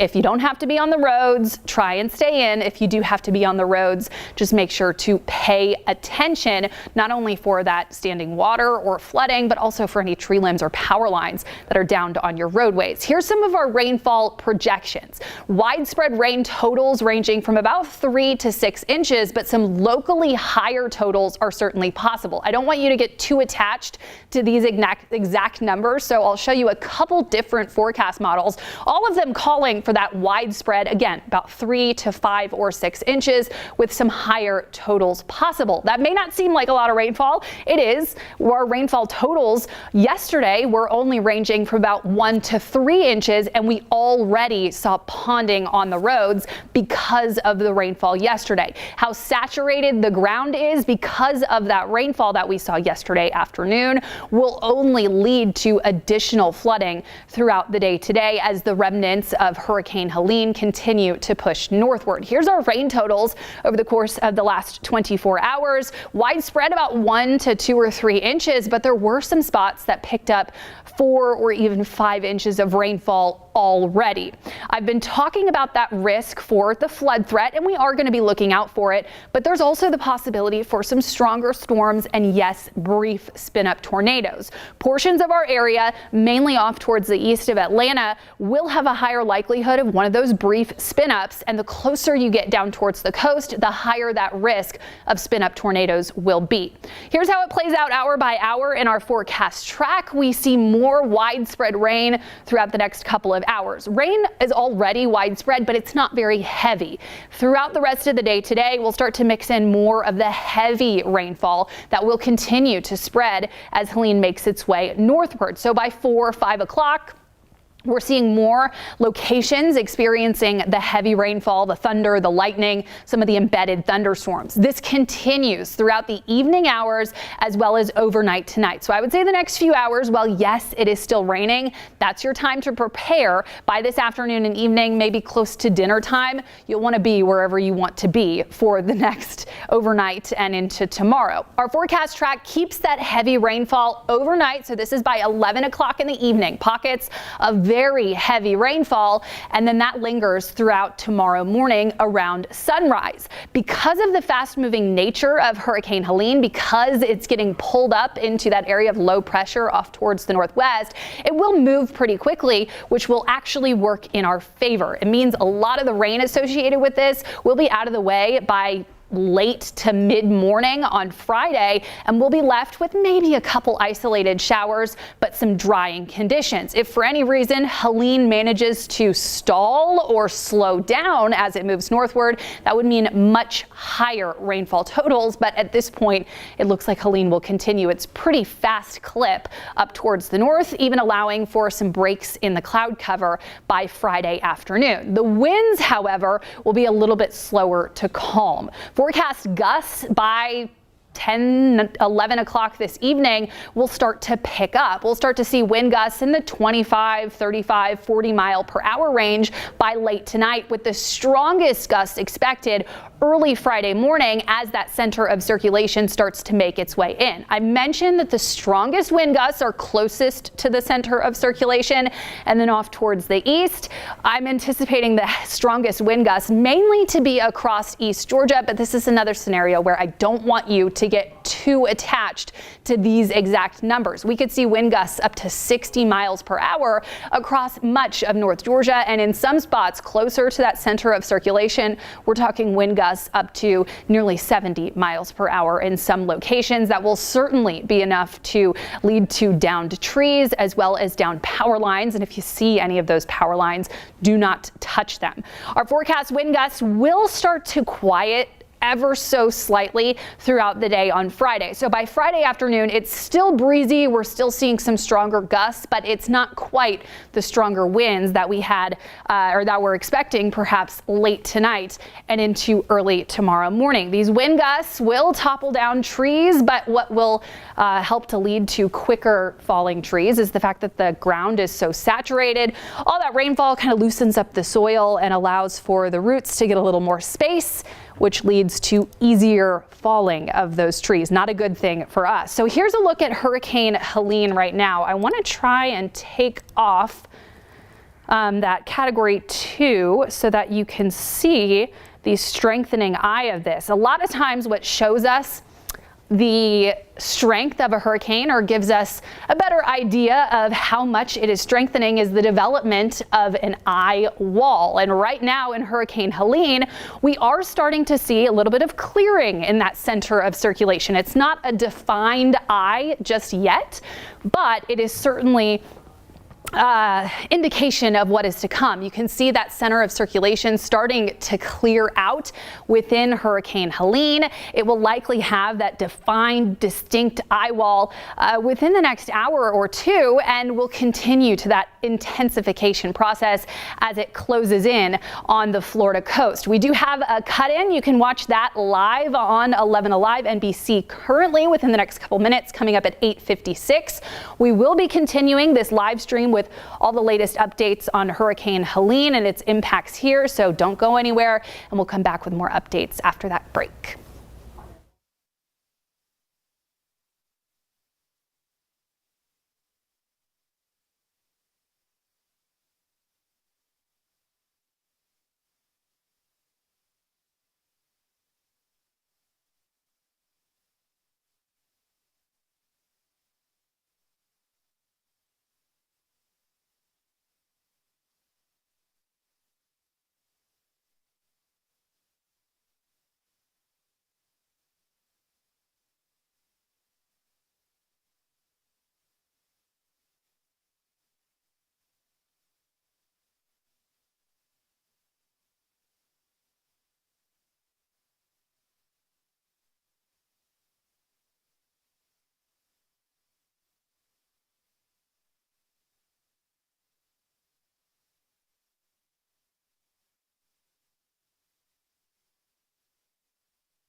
Good morning, everyone. I'm meteorologist Chesley McNeil. We're looking at an all-day event, 11 Live weather alert, 11 Live weather impact alert. We're looking at rain for much of the day. It will start to intensify later on tonight. Winds will be very strong as well. We're expecting those to become strong overnight tonight going into Friday morning. We can see wind gusts up to about 60 miles per hour in some spots. Prepare for it, folks. Get your lights ready. Battery powered lights, your phone, make sure it's nice and charged, because if your power goes out, you have a way to get the updates that we'll be sending out throughout the night and into tomorrow morning. The rain on the light side so far in the metro area, heaviest well over toward the east, but we're anticipating that rain intensifying as we head through the evening. We're expecting Helene to make landfall later on tonight as a Category 3 or 4 hurricane as it continues to push further off to the north. We'll keep you updated on the latest impacts in our area as we go along.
Welcome back, everybody. We have you covered here as we continue to track the path of Hurricane Helene here on 11 Alive Plus and 11alive.com, keeping you in the know so that you are prepared ahead of the storm, because tonight it is going to get dicey. These are kind of the critical hours, right? We know what's coming, and there's a lot of preparation ahead of that storm heading into Georgia. 11 Alive's Bobeth Yates is joining us live from Gwinnett County this morning. Bobeth, at the bottom of the screen, we have a lot of the closures scrolling so people can understand all that's closed today. So even the fact that we have fewer cars on the highways, but we're still seeing some problems out there because the rain's been going on steady here for quite a few hours. Yeah, you know, I thought there would be fewer cars on the highway too, but it does not appear to be that way. 85 both north and southbound just by Beaveroon where we are has been packed. The north side has been the worst. Now, there aren't many accidents that are causing major delays, so we're assuming that this is just people that are trying to get out of Dodge. But even though people are on the roadways, officials are advising against it. They're saying the roads are going to be slippery, wet, and potentially dangerous. And they're asking those who can to stay inside so that they won't have to deal with those hazards. Now, as Hurricane Helene is expected to be packed with heavy winds and cause down trees and power lines, it's also expected to bring a significant amount of rainfall as officials worry about potential flooding. They've been clearing roadways and drains to help alleviate that, but to ensure residents' safety, they say you should also clear out items around your property and if possible stay indoors. Now they say if you do have to go outside, you need to remember that old adage of turn around, don't drown. Take a listen. Very little water can carry a complete car away. You don't want to be in that car. You don't want to lose control of your car. Even if it's not a flooding situation where your car is being carried away, hydroplaning. Atlanta drivers, even on a sunny day, we see issues. Add rain into the mix, you're going to have more issues. You're going to have higher anxiety, higher anger on the road. If you can stay off the road, it's a really good idea to do that. Again, officials say if you can help it, stay inside. And remember, if you see water pooling on the roadway, you can't really tell how deep it is, so just avoid it.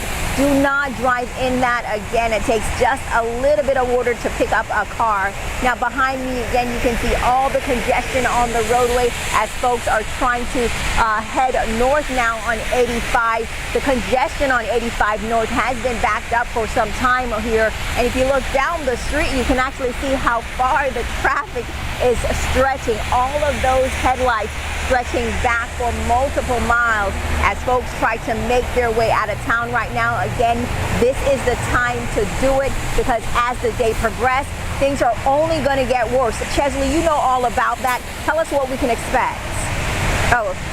Let's send it actually over to the anchors. Ladies, both of you guys have been monitoring this all day. Yeah, Bobeth, thank you. You've been out there. We've seen that constant use of the umbrella, the hat, the 11 Alive jacket. So definitely she's taking the advice of being prepared. And that's the status we're trying to make sure we all reach today because that rain is getting ready to pound us. Yeah. Counties all across the metro getting ready. I guess the silver lining is we know what is on the way, so we have this window of opportunity to prepare for it. Interim EMA Director Fong Nguyen with Clayton County joins us now on the phone. Thanks for the time this morning. Good morning. So what does preparation look like there in Clayton County as we anticipate more rain and strong winds headed our way? Yes, so we started early, actually, yesterday. We had a partial emergency operations center activation. We started tracking and monitoring the hurricane, and today at 5 o'clock we went ahead and had a full emergency operation activation. So all our county leadership, special air police, fire, E911, and emergency management are all in the same place, working together in the operations center. And just preparing the county. And so we know that trees are going to be a big issue all across the area. We know you guys talked about that. What's the game plan there? Because that can cause so many issues when we talk about the trees bringing down power lines, landing on homes, and then we're just so stretched thin with staff. Are you guys fully staffed there? Yeah, Yes, we actually have quite a bit of staff, and we are well aware that trees are going to start falling when the winds start picking up with, I believe they said 39 miles per hour sustained or more throughout the day. So we're definitely tracking what is going on as much as we can, and then we utilize several programs such as WebEOC that we're entering information into so that our law enforcement and our fire are well prepared to see where all these incidents are happening, and then we'll send out personnel to those locations to try to mitigate as much as possible. But right now, upper management and department heads are all working together to make sure that we have a seamless one voice in Clayton County when things happen. Sure, understandably kind of in a standby mode for the most part, but are there things that you're doing right now? We've seen in some other counties there's some active work to make sure that drains are cleared to try to minimize flooding that might happen when we do get heavier rain, because, you know, it's been raining for quite some time already. It's starting to accumulate, so by this time tomorrow it could look so different. Yes. So we were well prepared for this. We saw it coming several days ago.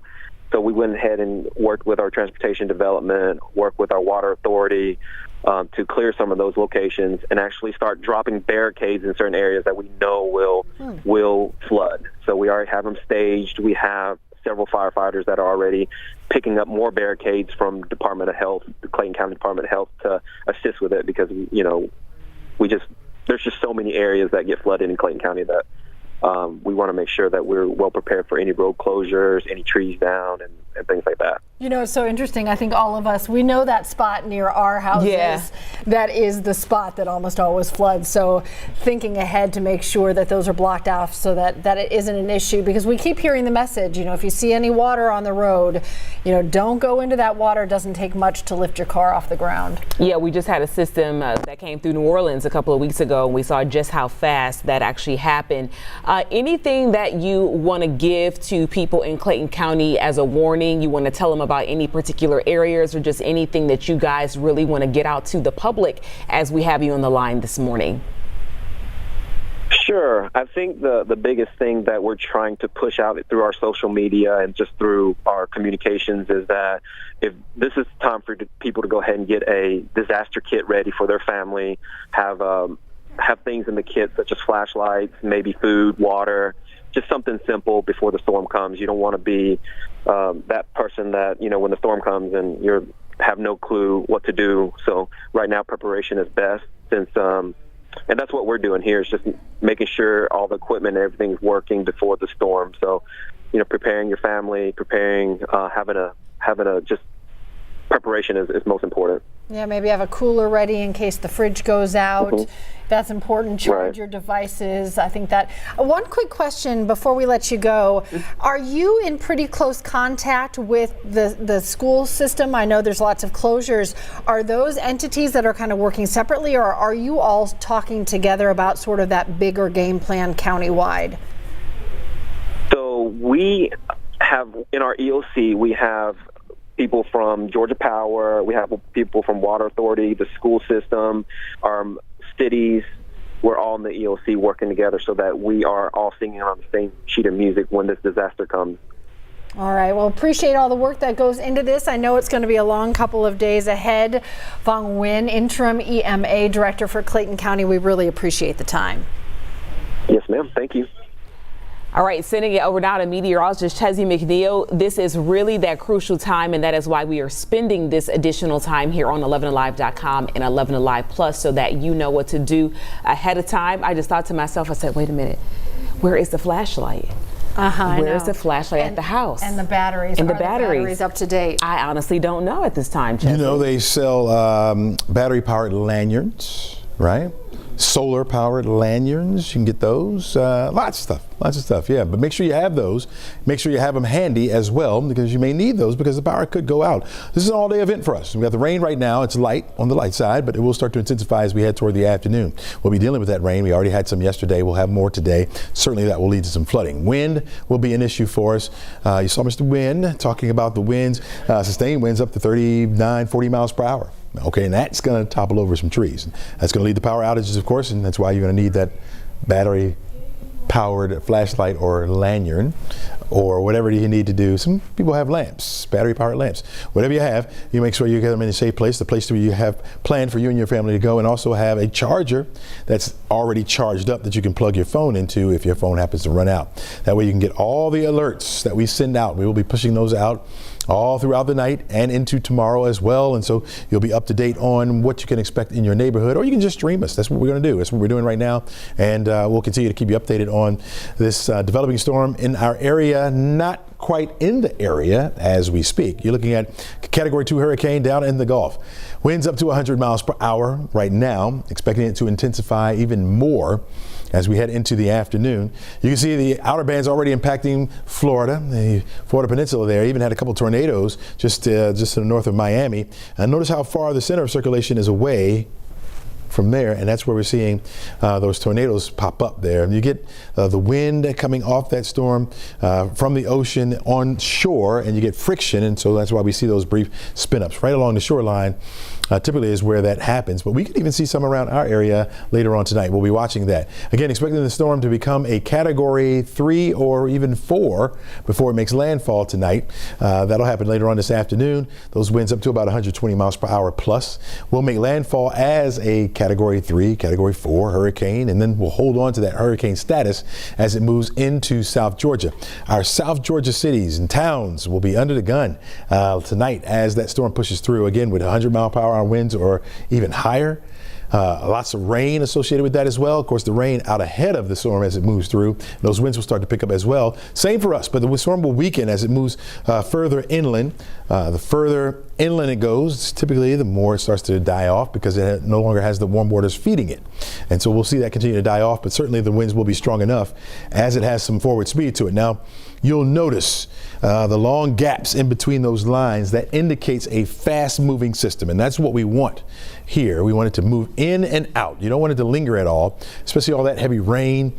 Keep in mind, a lot of that water off the Gulf has been fed into the system, and once it makes its way on land, it just dumps all that out as it continues to move across the land. And so you're talking about huge amounts of rainfall that will be experienced throughout the state of Georgia, throughout the entire state, even for us, where we have some flood warnings in effect, flood watches rather in effect. You're looking at winds, again, wind gusts up to about 60, maybe even 70 miles per hour in some spots. Now the storm will continue to slide further off to the north, where it will begin to dissipate somewhat.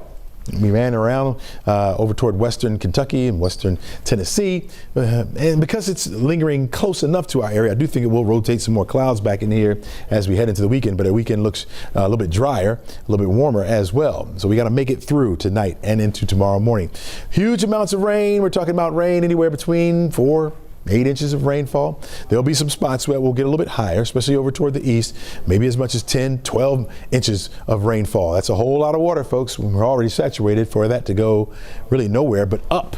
So it starts to pile up on you. So we're talking about flooding in the forecast area. You know those flood-prone spots that happen to flood, even if we get a little bit or receive a little bit of rain. So today we're looking at another 4 to 8 inches being added on. This flood risk map shows that the greatest threat, it's a high threat up to our north and east. So from Atlanta northeastward over toward parts of Union Towns County, Rabun County, as far south as Hall County, and Forsyth County, you're looking at a high threat for flooding to take place in your area. It's a moderate threat from Atlanta down toward Macon and over toward Augusta. That's indicated by that red that you see in there. Either way, it's going to be soggy, folks. We do have flood warnings popping up already. It's indicated by those red areas that you see there. Much of North Georgia under a flood watch. We do have some warnings on some of our area creeks and streams. You can see that highlighted by that light green shade there. But for the most part, we have a flood watch. So we're watching for the potential for flooding. This flood watch will last until this evening, Friday evening. Probability for winds is strong. In fact, 100% in the central and southern portions of the state. Starts to turn to more of a 90 to 80% chance for those winds to be that strong in the Atlanta metro area. So you're talking about sustained winds up to about 35 miles per hour.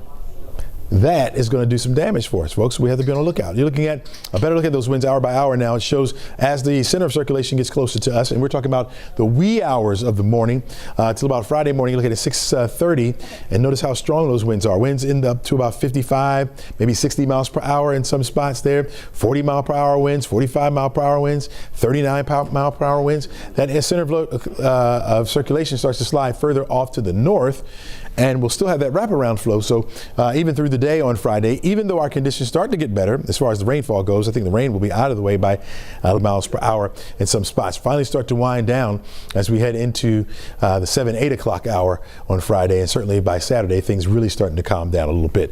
The greatest severe weather threat is over toward our east, especially along our coastline.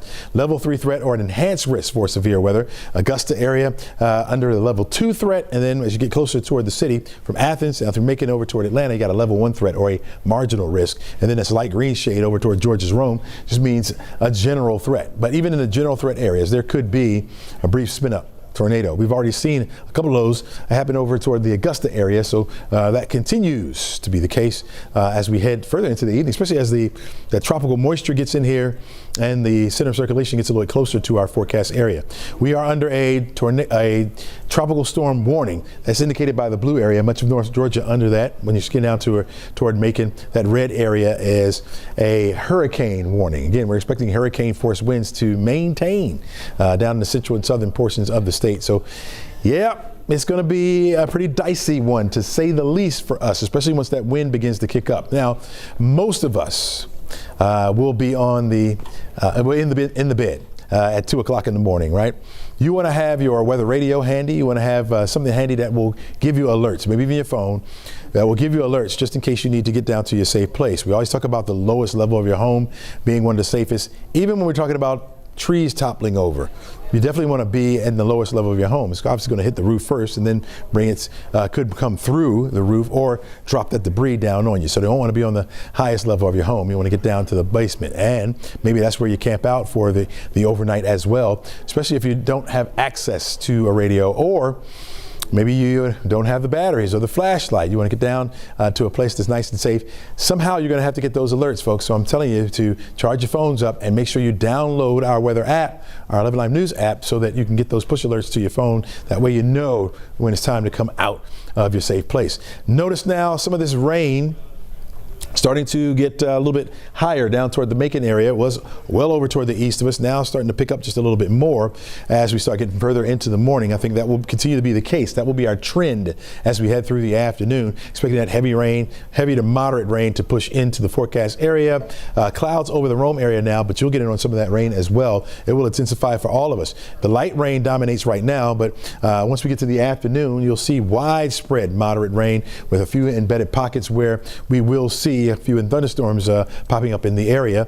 Toccoa, Dahlonega, down toward Gainesville, even over toward Roswell. It has been the light rain. It's steady, though, over toward Elberton, Athens, into Enterprise, and also into Loganville. Steady light rain coming down with a few moderate pockets just to the south of that. So Crawfordville, Greensboro, Washington. Right now you have pockets of moderate rain. Milledgeville, the further south you go, starts to see some of that orange in there, especially over toward the south and east, headed over toward Stapleton and Thomason. We're looking at some moderate rain over that area. McDonough, light. All right. Peachtree City, light. Looking at Thomaston, light so far, but again, more of that is headed in your direction. All this coming from the south, spreading up to the north, not much back off to the west of us at least. We got a stationary boundary just on the back doorstep, and so this all ahead of that. If we had that front push through, that would help to push the storm over toward the east, but that's not going to be the case for us. This red box that you see is a tornado watch, and we have that mainly for South Carolina. It does extend into our far western counties here, right along I-16, so heading over toward Statesboro. You're in that tornado watch area, so look out for some brief spin-ups to happen. We've seen them so far this morning. That could happen again this morning. Certainly by this afternoon, we'll see more of that popping up. Notice back just further to the west, not a whole lot going on. Yeah, that'll be our trend for tomorrow afternoon. So we're still going through it. Our 11 live weather impact days today and tomorrow as well. Again, as those winds begin to pick up along with the rain. Temperature-wise right now, we're in the 60s. That's where we'll stay for the morning. We'll start to see that temperature heat up just a little bit as we head through the afternoon. I'm thinking a high will be in the low 70s today. You're at 71 degrees right now in Athens. 69 degrees right now in Atlanta. I think we'll get up to about 71, 72, or 73 degrees before temperatures will fall back off once again. There's that stationary boundary I was telling you about there. You can see where the rain is out ahead of that, and that moisture continues to stream in northward. So this is not moving much at all because it is stationary at the current time. The storm system will continue to slide up, and that's going to again intensify as it begins to move over our forecast area. Here's how it all plays out. Forecast track model. You can follow along with me with the time right there at the top of the screen. Again, shows our light rain around for this morning. Once we get to the afternoon, it becomes a little bit more steady and widespread as far as the moderate to heavy rain goes. Embedded in here will be a couple of those thunderstorms. And some of those could pack some gusty winds. We'll be watching out for that. Again, your severe weather threat is mainly over toward the east. That's where it's a little bit more likely that you could see a brief spin-up tornado, but certainly can't rule it out around here. For the most part, we'll be dealing with that rain as we head into the early evening on Thursday. Maybe, and hopefully you have adjusted your plans accordingly. If you don't want to be out in this wet weather, which I don't blame you, you definitely want to get things done as early as possible. Even now, where the rain is on the light side, if you have to get out, maybe grab some groceries, right, to anchor yourself down. Go ahead and do so now because that rain is going to intensify. Got it here at 6 o'clock, and again, you can see the widespread moderate to heavy rainfall indicated by the yellow and the oranges there, and those embedded reds are where we'll have some of those thunderstorms around, dropping some brief heavy rain on us. More widespread rain through the overnight. It does not stop, folks. It's going to be here. You're going to feel like we should be building an ark. At least you're looking at the wind starting to pick up again through the overnight. So by the time we get to 1, 2 o'clock in the morning, that's when those winds will really start to pick up on us a bit. We're looking at those winds, sustained winds up to about 60 miles per hour. Finally, once we get toward mid-morning, that's when we'll see the storm system continue to lift further off to the north, and winds will still be breezy around the area, but at least the rain starts to subside a little bit.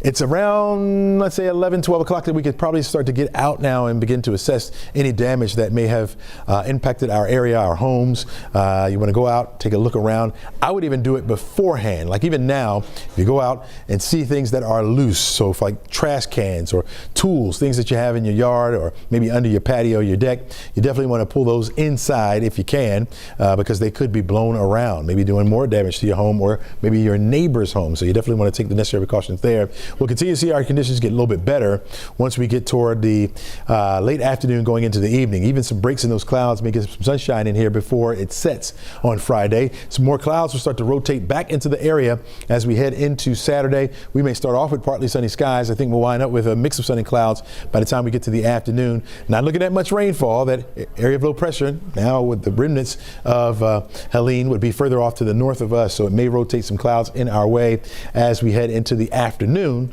But again, it's the rain that we're looking for. We'll keep a 20% chance in the forecast for your Saturday, but all in all, conditions will be getting better as we head into our Saturday. Haven't shown you this in a little while. So our 7-day outlook shows that we have our weather impact days today and tomorrow.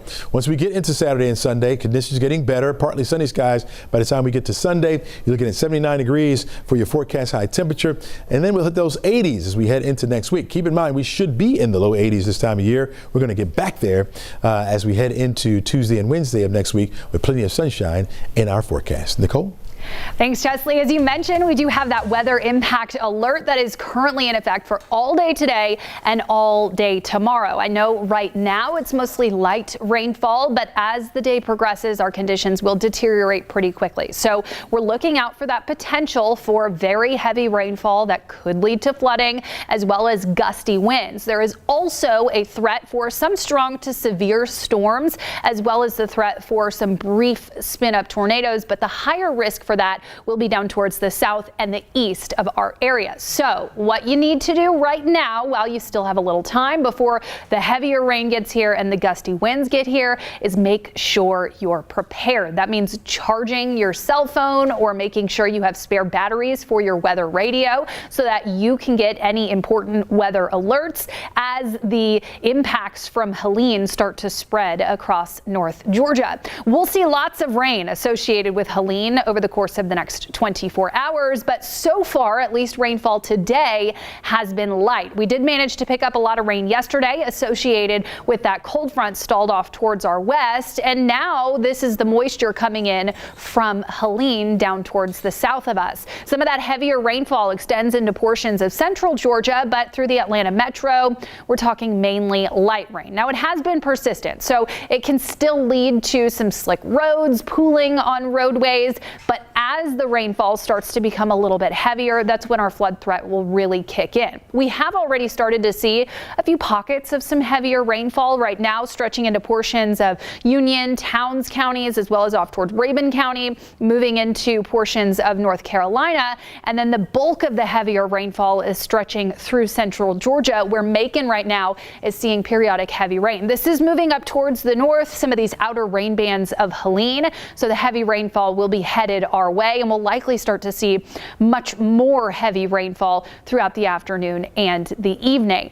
I mentioned that it's the outer rain bands. You can see the center of circulation of Helene further down south into the Gulf of Mexico, with more rainfall extending up towards the north. This is a massive hurricane. It is extending rainfall hundreds of miles northward into our area, with a lot of heavy rain currently extending through the state of Florida as well as into Georgia and South Carolina. Those little red polygons that you see right here, that's where we have tornado watches in effect. That includes portions of South Carolina as well as East Georgia and much of the state of Florida. And we even have a couple tornado warnings currently in effect along central Florida. We're also looking out for that flood risk because of the heavy rain that's anticipated and how saturated the ground already is. It won't take much water to lead to additional flooding. So we do have a flood watch that is extending throughout Florida into Georgia, Alabama, portions of Tennessee, and notice that extends even up towards the northwest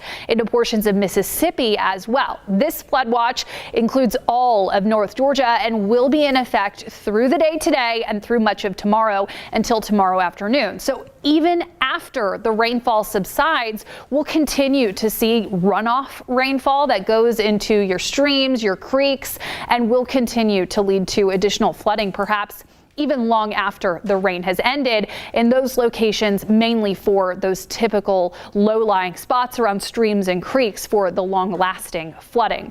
As far as this flood watch goes, the biggest takeaway from it is that if you are going to be on the roads in the next 48 hours, do not try to drive through any standing water. Pay attention to any barricades that may be up, especially during the overnight hours when it's dark and harder to see.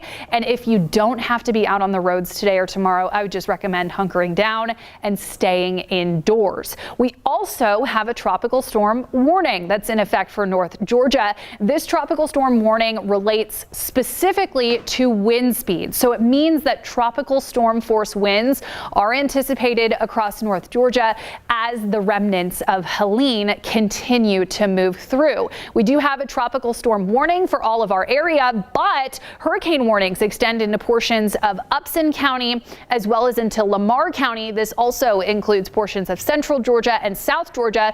This is where the winds are expected to be the strongest, close to the center of circulation as Helene makes landfall along the Big Bend of Florida. So here's Hurricane Helene right now. We've been watching this closely through the last few days as it nears the coast. It has picked up speed a little bit. It's now a Category 2 hurricane moving up towards the northeast at 12 miles per hour. It is producing sustained winds of 100 miles per hour, but stronger gusts are possible. I've been watching as it tries to create a little bit of an eye wall. You can see there as it's cycling, introduces a little bit more of a distinct eye, and that will continue to be the case as it strengthens through the Gulf of Mexico. This is forecast to become a major Category 3 hurricane before that landfall along the Big Bend of Florida later this evening, late tonight into early tomorrow morning. This will sustain Category 1 hurricane strength as it moves into South Georgia, producing those hurricane force winds. Typically, when we see these landfalling systems, they slow down as they make landfall, but it does not look like that will be the case here. That will work in our favor when it comes to rainfall totals, but it means that Hurricane Helene may hold on to a little bit more of the stronger wind speeds as it progresses up towards the north, maintaining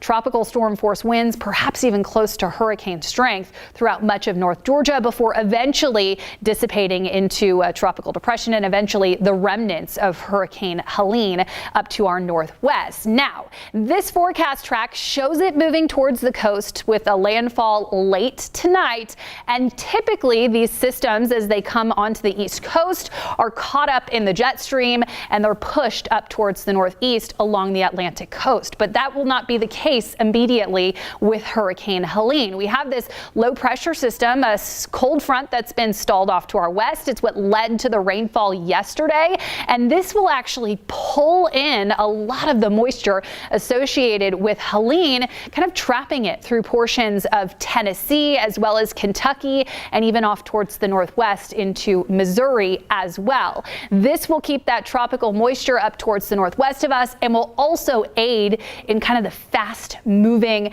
quick pace of Hurricane Helene. Regardless of if this is a Category 3 or perhaps a Category 4 hurricane, this will lead to life-threatening storm surge along the Florida coast, with much of the coast of Florida anticipating some pretty major storm surge. This is the map of the coast, as you can see, with storm surge up to 6 feet expected as far south as far south Florida. Now, where this will make landfall along the Big Bend, storm surge of more than 12 feet is expected. That is massive storm surge that will lead to major flooding along the Big Bend of Florida, extending southward with storm surge of up to 12 feet just north of the Tampa area, and then through the Tampa Bay up to 9 feet of storm surge expected there. So that really shows you just how far outside the center of circulation that big impacts are expected. There will also be storm surge along the Georgia coast and the South Carolina coast associated with this. It won't be quite as large, up to about 3 feet, which will still lead to some flooding there. Wind speed when it comes to Helene has rapidly intensified. Rapid intensification is when we see wind speeds increase of about 35 miles per hour over a 24-hour period. It's currently happening. This time yesterday, Helene was still a tropical storm. It's now a Category 2 hurricane, and further intensification to that major hurricane status of Category 3 nearing Category 4 is expected before landfall. That is all because of the warm water of the Gulf of Mexico. This warm water fuels hurricane intensification. We're talking water temperatures in the mid to even upper 80s just off the coast of Florida, and this helps these tropical systems to intensify very quickly. Impacts here, of course, will not be quite as large as what we're anticipating down towards the coast where landfall will take place, but we're still expecting that heavy rain that could lead to flooding as well as gusty winds. So today, rainfall will be steadily increasing, not only in coverage, but also in intensity that will eventually lead to flooding, which becomes more likely by this evening and overnight tonight. Winds today will start to get a little breezy. We're talking wind gusts 20 to 30 miles per hour with overnight storms and a risk for some severe weather coming late this evening and overnight tonight. Same impacts for tomorrow, but the biggest impacts will be early in the morning as the center of circulation comes through. In fact, by the afternoon on Friday, the rain will be coming to an end. We'll start to even see breaks in the cloud cover.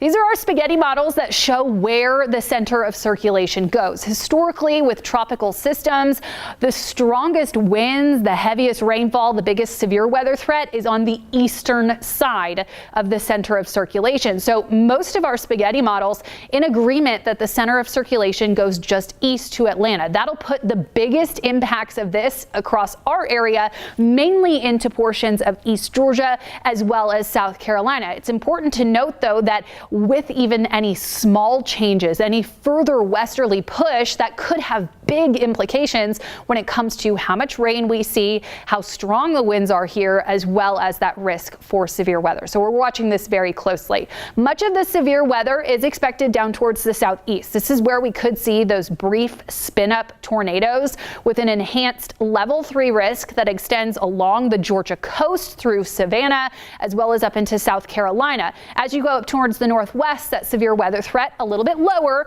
but still there, with a slight risk that extends throughout portions of the state, and then that marginal level 1 risk that does include portions of metro Atlanta, as well as up towards the northeast into the Athens area and down towards the south into portions of central Georgia. This severe weather threat is for storms that could produce some small hail, gusty winds, and then mainly that risk for brief spin-up tornadoes that we'll be watching very closely. Our rainfall totals with this will likely be impressive, and with the already saturated ground, it could lead to flooding pretty quickly. This is our flood risk for today. This takes us through tomorrow morning, so it really exemplifies where we could see some of the heaviest rainfall. That high risk for flooding extends right outside the Atlanta metro area, right outside the perimeter into portions of Gwinnett County, and then up into far northeast Georgia in the mountains, where the topography will really come into play there. With the mountains up into northeast Georgia, all the rainfall runoff goes down into the valleys, which means those typical low-lying spots in the mountains may be dealing with flooding as well, and you will need to closely monitor that in those locations. All of us, though, under that flood risk that is moderate for all of North Georgia. We're talking additional rainfall totals widespread of about 3 to 6 inches, but there will be spots that see 6, 7, 8, maybe even 9 or 10 inches of accumulation. I'm going to show you a couple different forecast models when it comes to rain totals, because I don't want you to get too attached to these exact numbers. Pinpointing which locations will see the heaviest rainfall is nearly impossible. So while there will be spots that do get the higher totals, it's impossible to see this far out which spots that will be. Here's our rain comparison, though, that shows you the widespread rainfall of about 3 to 6 inches that we are expecting. We've already picked up about 1 to 3 inches across North Georgia, with some spots nearing 4 or 5 inches of accumulation, according to our radar estimated rainfall totals. This rainfall was from yesterday, and when we got that rainfall, it already led to some areas of flooding, some ponding on roadways. It will not take much more additional rain to lead to flooding on the already saturated roads. Here's how it plays out hour by hour. Once again, on our forecast track, still mainly light through about lunchtime, but we start to see more of the heavier rainfall creep in across North Georgia, and that just spreads as we get into the evening and overnight tonight, when the heaviest of the rainfall is expected. This is by 8 o'clock tonight. So if you're still thinking, I've got a couple things I need to do. I need to grab a jug of water. I need to make sure I have batteries. Now is the time to do it. I would say by dinner time at the latest, make sure you are wherever you want to be, and then just hunker down through the overnight. The timing of this will work out well for a lot of us because you'll sleep through a lot of the heaviest rainfall as well as the gusty winds, but you'll probably be awoken either by thunder or just by some tree branches blowing around as this moves through. Forecast track shows the widespread rainfall. This is by 11 o'clock. That center of circulation still not quite into North Georgia. In fact, that won't come through until early Friday morning. This is by 7 a.m. So around sunrise on Friday morning, here's that center of circulation, a lot of the heavier rainfall around it. But once that moves through, we will actually clear out the rainfall pretty quickly. We'll be left with some isolated showers, mainly light rainfall, as well as a lot of cloud cover by about midday on Friday. We'll keep a low end rain chance. We may even see breaks in the clouds for the second half of the day. So this will be onset pretty quickly, and then we'll clear out of here throughout the day on Friday, leaving us slightly better as we move into the weekend. The winds will be a little bit slower to clear out. We'll start to watch as those pick up later this afternoon and evening. We're talking wind gusts widespread of 40 to 60 miles per hour, with the strongest gusts likely right around the eastern side of the center of circulation, where we could see wind gusts gusts up to 70 miles per hour. Even through Friday evening, winds will stay breezy with about 15 to 25 mile per hour wind gusts expected. We'll then start to dry out as we move into the weekend. We'll also be left with some slightly cooler temperatures as we get into Saturday and Sunday, especially when it comes to those overnight lows. A lot of rainfall expected over the next 24 hours, though. You need to stay weather aware. You need to pay attention if you have to be out on the roads. Crash, are we already starting to see impacts from all this rainfall? Well, Nicole, I think a lot of folks are heeding the warnings and just kind of staying home. I know not everybody can. This is a live look from just one of the many photographers and crew we have out and about throughout the metro area. That is I-85. Now, I-85 was a little rough earlier this morning with 3 separate northbound wrecks at Beaver Ruin, Pleasant Hill, and Steve Reynolds. They're all clear, and as you can see, things are moving again. But also what you see is that water kicking up, and we all know what water does to a rush hour. Let's roll on over to my maps, and we'll get you another little update. This is good news right there. That's 285 southbound on the east side perimeter near Covington Highway and Glenwood. We had earlier problems near Glenwood. That has cleared out of the way, but everybody's getting a little taste of this rain, and it's, of course, going to get more and more intense as the afternoon and the evening comes along. A lot of green on my map. That's good. That means with the school districts that are staying closed for today and tomorrow, that's certainly helping that volume. On the bottom of your screen there, we will continue to post all those school closings and shelters if needed, places that if you need to go to seek shelter, we've got you covered. Also, we're making a huge list at 11alive.com. We've got all the resources available for you. And again, here's 85 northbound, pretty much recovered all the way. In fact, I think that speed is well above 39 miles an hour. And the east side, as I just showed you, we had delays from Memorial all down to Glenwood. That too has pretty much cleared up. Now remember, folks, if you do have to get out and about, now's the time to do it. If you got to roll through the city, the connector's in pretty darn good shape, north and southbound. Maybe you're off to Hartsfield-Jackson International Airport. Of course, check with your carrier because we know there are certain delays trying to head in certain parts of the country right now. And there's that connector. North and southbound, I got no problems. Under 10 minutes on either side, and you're averaging good speeds there. Let's keep those speeds in the 50s and 60s. I know that's a little bit tough for us to do. Okay, as Nicole was saying, by dinner time, be where you need to be. Hunker down, get those cell phones charged up, make sure you keep the fridge closed just in case you lose power. Of course, you want to keep some good snacks handy and, of course, a plan just in case. We are going to see some trees coming down, probably an awful lot of them. Georgia's not built for weather like this. You know, where I'm from, Miami, Florida, palm trees sway. Rarely do they come down, but not here in Georgia. These pines will come down. Okay, if you absolutely must drive when the weather starts to get very dicey, which again, we don't recommend, slow it down. That is key. Yesterday afternoon, it wasn't even part of Helene. It was just a system that moved through, but the rush hour yesterday afternoon was an absolute disaster. I had a tractor trailer on 285 East at Flat Shoals that not only went off the road, but it went about 20, 30 feet into the tree line. Thankfully, that driver was not injured, but those roads are going to be treacherous, especially the overpasses, the exits. This morning, we saw a couple of problems along the exit ramps. Definitely need to slow it down. And I know you don't want to leave plenty of space between you and the next driver because somebody else can sneak in and take your spot. You know what? Let them have it. You want to have plenty of room in case you do have to hit those brakes or if you see something in front of you. That's why we say you got to pay attention. Now, unfortunately, if you do hit some of this water, we will see ponding. We saw flooding yesterday on 285 North around Covington Highway. I saw flooding on the connector north at University and the connector north at 10th Street, 166 Langford Parkway near Sylvan Road, another hot spot for flooding. So it's not just the surface streets where, of course, we'll see trees and wires down, traffic lights out, but the interstates, even though our good friends at GDOT are doing their best to clear all those drains, as the weather starts to pick up, more and more debris could clog those drains. A tree branch could come down, a sign could come down and just cover that drain. Next thing you know, you're getting feet of water. So again, if you do begin to spin, the first thing you want to think of is just take that foot off the brake. I know if you start to slide, first thing you want to do is hit that brake. That's a big no-no, as frightening as that sounds. And don't overcorrect.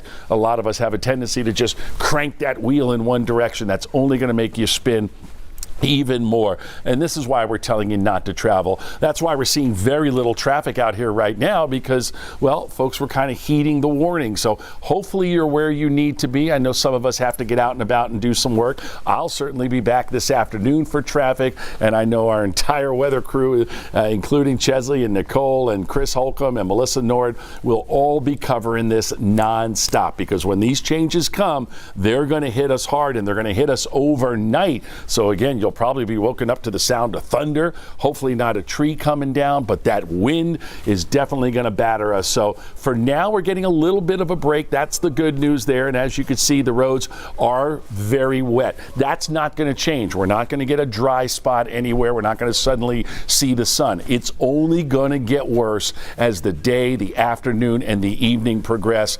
And that's why it's going to be very paramount that you not venture out early in the morning. At least wait till the sun comes up so you can see if there's any damage in your neighborhood or those wires down. And remember, these crews are not able to get out there. Once these winds get to up 30, 40 miles an hour, they can't get, Georgia Power can't put those bucket trucks up to start restringing those wires. So crews can't even get out there. That's why you've got to be so careful. You do not want to drive or, God forbid, step on live power lines. You just want to be careful. And Cheryl and Aisha, I know you guys have got your work cut out for you too. It's going to be a long day for all of us, but for now, we're getting a little quiet part of the day with traffic. So if you've got any last minute plans to do, ladies, let's do it now and then hunker down.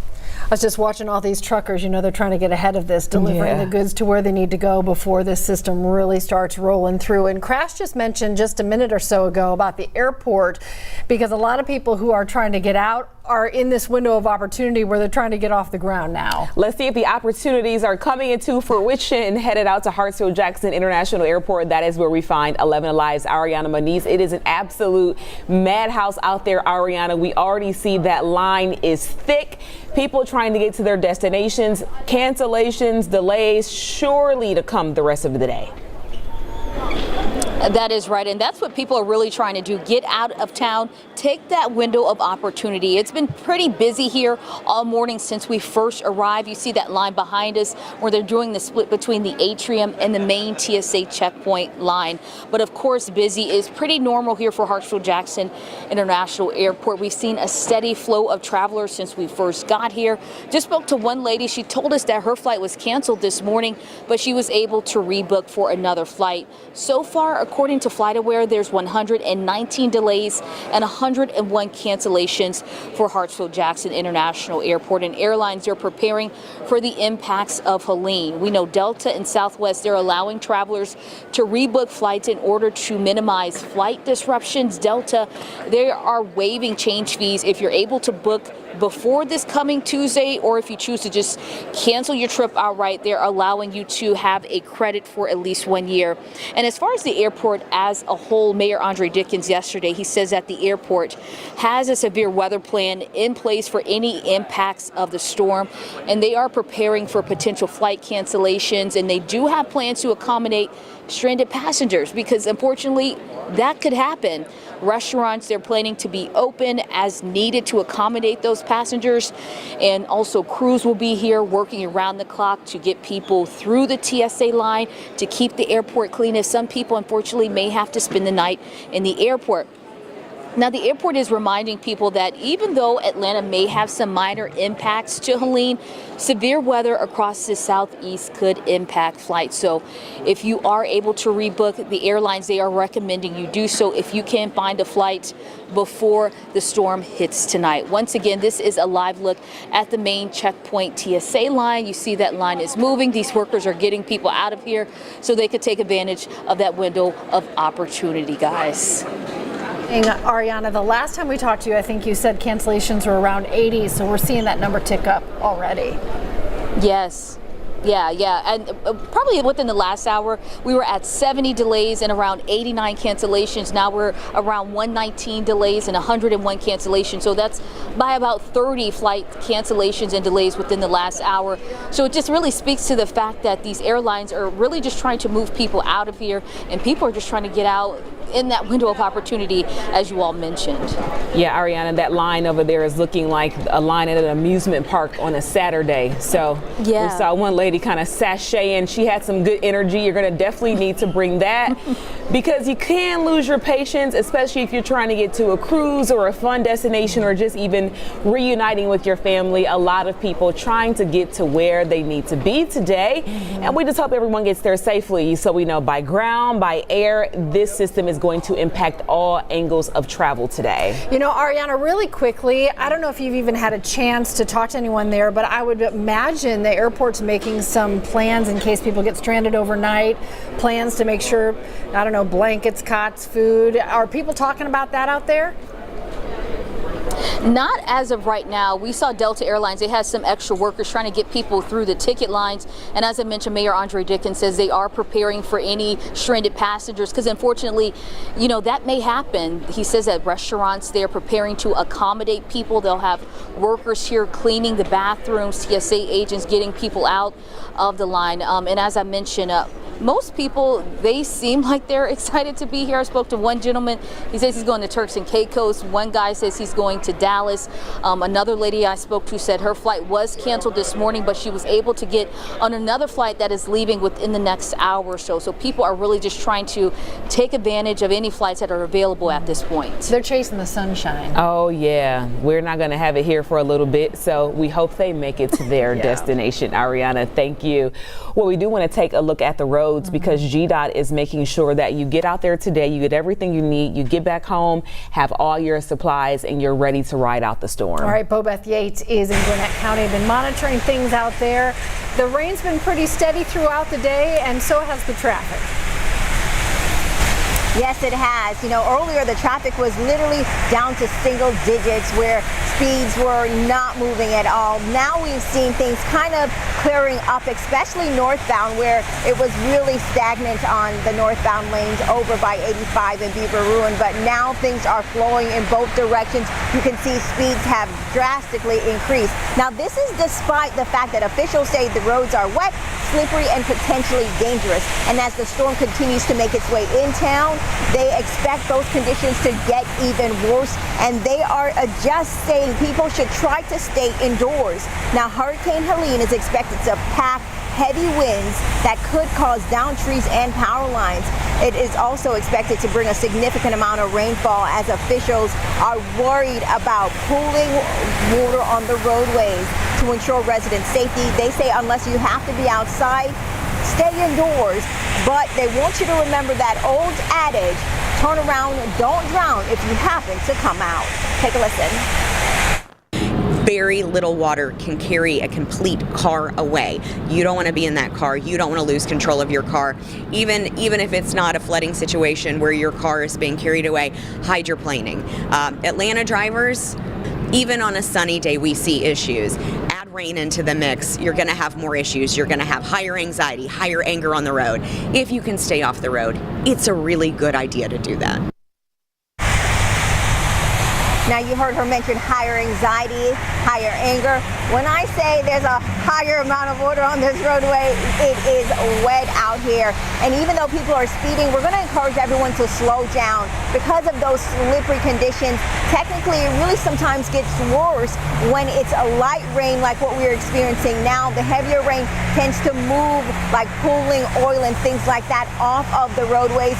But when it's light, it kind of just stays on the road, causing things to just be a little bit more slippery. Again, officials are saying stay indoors if you do not have to come outside. They're also advising residents to make some adjustments around their home. They say if you have items that can be picked up by the wind, you know, plants, anything, outdoor chairs, lawn chairs, things like that, they say bring those inside or secure them, because as the winds start picking up, as the storm gets closer, those things could become airborne, then be pushed into people's homes, their windows, things like that. So again, they're saying secure items around your home, and if you have drains, they say also clean out your drains.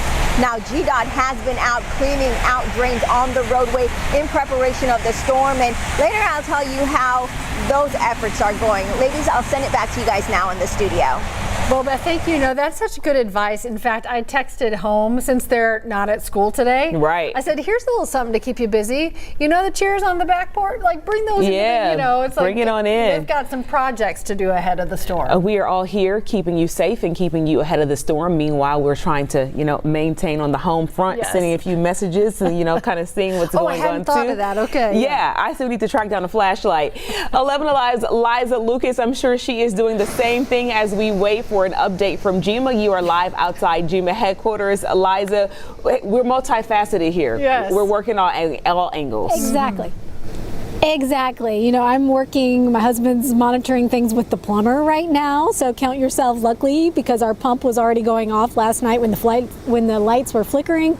So yes, it's time now to get all of your resources in place, do those final preparations, because it's really getting closer to crunch time, and that's what state officials at GEMA have been really trying to hammer home over the past 24 hours, as they really want families and homeowners, especially those renting, everybody to be prepared, have the resources that you need, and have those resources ready for up to 72 hours if needed. Now, one of the things they want to say is, in addition to food and water and the batteries, pharmacies. If you're noticing you or your loved one's medication is getting low, well, go ahead and see if you can reach out to your pharmacy about getting it refilled today, because pharmacies too very well could lose power. So just something to have in the back of your brain as we go through the next couple of hours and we start to make those last minute errands. Now, this is going to be a nighttime event. So one thing Director Stallings here at GEMA has also emphasized is you want to make sure that your phone is on, the sound is on your phone, and the alerts are on your phone activated. So as Helene moves through the area, that you are getting the alerts that you need for your particular area. Now, you also want to do a little research, he says, on your county, on your neighborhood, because all the counties kind of operate differently. Some of them do indeed have sirens that kind of reverberate through the area. Others are going to have different type of technology for emergency alerts, and we've seen that be an issue before when it comes to tornadoes, the variations that different counties and emergency management have in terms of that technology. So just another thing to be aware of, and maybe just do a little Google or reach out to your county office today to see how they're going to be pushing out those emergency alerts. Also, you want to know this because a lot of times they transfer resources south from north or north to south when we talk about emergency management and the coordination here at the state level. However, Director Stallings says for this storm, it's kind of all hands on deck. They are anticipating that statewide event, so there's not going to be a whole lot of shuffling around, at least at the start. So they're bringing in a lot of out-of-state partners that they can lean on. And so if you're one of those communities that is indeed impacted, you might see some unfamiliar faces in your area. Of course, the state of emergency from Governor Kemp's office also means that up to 500 guardsmen are on standby if needed. Again, officials really focusing on the reach of Helene. They continue to focus on the statewide impact of the storm and the rain we saw yesterday saturating the ground. That's going to further complicate it. Take a listen to some of the latest briefing from yesterday. It's also going to prime and fill our creeks, streams, and rivers. So with that, there'll be a small lull, and then we'll get the winds. And those winds are going to be blowing against trees that are going to have either exposed roots or roots that are in saturated ground. They're not going to have the strength to hold like they normally would. So when those trees start to topple, they take lines down with them. And I think we're going to see some significant power outages, probably nothing like we've seen because it's 159 counties wide. I mean, some of the reports that we're seeing just for impact is even in northeast Georgia, they're looking at a foot of rain. And so we're not used to that, especially in the mountains. I don't want to put fear in some folks' voice. We're all concerned about the impacts, but there's the potential of even mudslides that the National Hurricane Center has been discussing in our mountainous areas, just because the ground is going to be so saturated. So as you heard there from Director Chris Stallings here on the state level, officials are watching the creeks. They're going to be watching the Georgia mountains and potential impact there given the saturation. We've got Georgia State Patrol flying by right now. Not sure what that's related to, but that's that siren you heard. So we'll stay on top of that as well. So they're going to be watching a lot of different impact areas when it comes to the metro and beyond that. We'll stay on top of that as well. But one of the things that he really notes is that crews and first responders are not going to be able to get out there when conditions get bad, which is why they continue to emphasize stay inside, hunker down when possible. As soon as crews and power crews and those teams are able to once again get out and conditions improve, then they'll be out there working to get the lights back on and make repairs and kind of cut through and pull out the chainstalls as needed. One final tip I also wanted to bring up because I had not thought of it before. Cobb EMC says yes, report the outages as they pop up throughout the community. However, protect your personal information. They really advise not putting that power outage info out there on social media because, guys, unfortunately, that makes you vulnerable. We never know who's watching. So just a little reminder to keep in the back of your head as we get through the next 48 hours or so. Guys, sending it back to you. Really good point. I know. Really good point, Liza. There's so many layers to this, and that is why we're trying to bring you all angles of this story because you don't want a situation that can already be bad at your home, you know, if you have something going on and then, a few days later you realize someone has your personal information. So very good tip from Liza there. Yeah, check on the people you know and love for sure. Keep an eye on your neighbors, all those kind of things as well. Meteorologist Nicole Hartford joining us right now with the latest on the track of Helene. Nicole, how are we looking out there right now? Well, right now things are still very quiet, which is why it's the time to prepare. We do have that weather impact alert for today as well as tomorrow all day to be sure that you are ready for Hurricane Helene as it makes its way into North Georgia. This is going to bring very heavy rainfall that could lead to flooding as well as gusty, even damaging winds. A little bit lower of a threat, but still something to watch will be that risk for severe storms and perhaps some brief spin up tornadoes. So today, throughout the next few hours, that's the time to make sure you are ready. There will be power outages, there will be flooding, but knowing if it will be your house or your neighborhood, impossible. So you might as well prepare for it. Make sure that you have any batteries you need for flashlights. Make sure your cell phone is charged and hunker down as the rainfall starts to get more intense and the winds start to increase as well. Here's Hurricane Helene currently. I was talking about that intensification that it's been undergoing to create a more distinct eye wall, and we're starting to see a clearer eye within Hurricane Helene, which shows how it is intensifying. This is still a Category 2 hurricane. We will get the next advisory coming up at 11 a.m. That's typically when they update the forecast track as well as the strength of Hurricane Helene. So we'll see what changes come with that from the National Hurricane Center. This is moving up towards the north-northeast at about 12 miles per hour. So it has picked up the pace compared to yesterday, and that quicker moving pace will be something we're watching throughout the next couple of days as this makes its landfall along the Big Bend of Florida. So this is forecast to intensify to a major Category 3 hurricane as it closes in on the Florida coast, with landfall expected later this evening, late tonight, early tomorrow morning. Because this is moving so quickly, it will be able to hold on to a lot of the intensity that sometimes we don't see often with these landfalling systems. This will be moving fast, so it may still be a hurricane. It will likely still be a hurricane as it moves into the state of Georgia, and it may even hold on to near hurricane force winds and tropical storm force winds up into the Atlanta metro as well as it starts to veer up towards the northwest. Now, this is not something we see very often when it comes to these tropical systems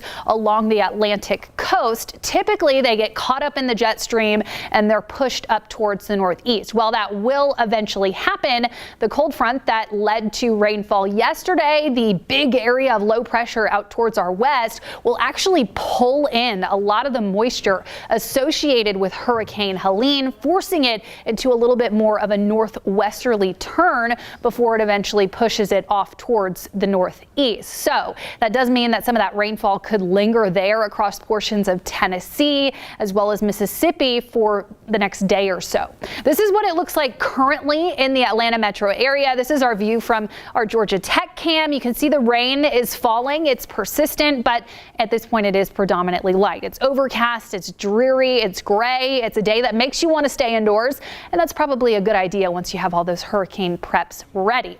Here's what our satellite radar looks like right now. We're starting to see more of the heavier rainfall push into central Georgia. So far through North Georgia, it's been mainly light, but some pockets of heavier rain have kind of been embedded within some of the lighter rain as well. Right now, one of those pockets of heavier rain is stretching through South Fulton County.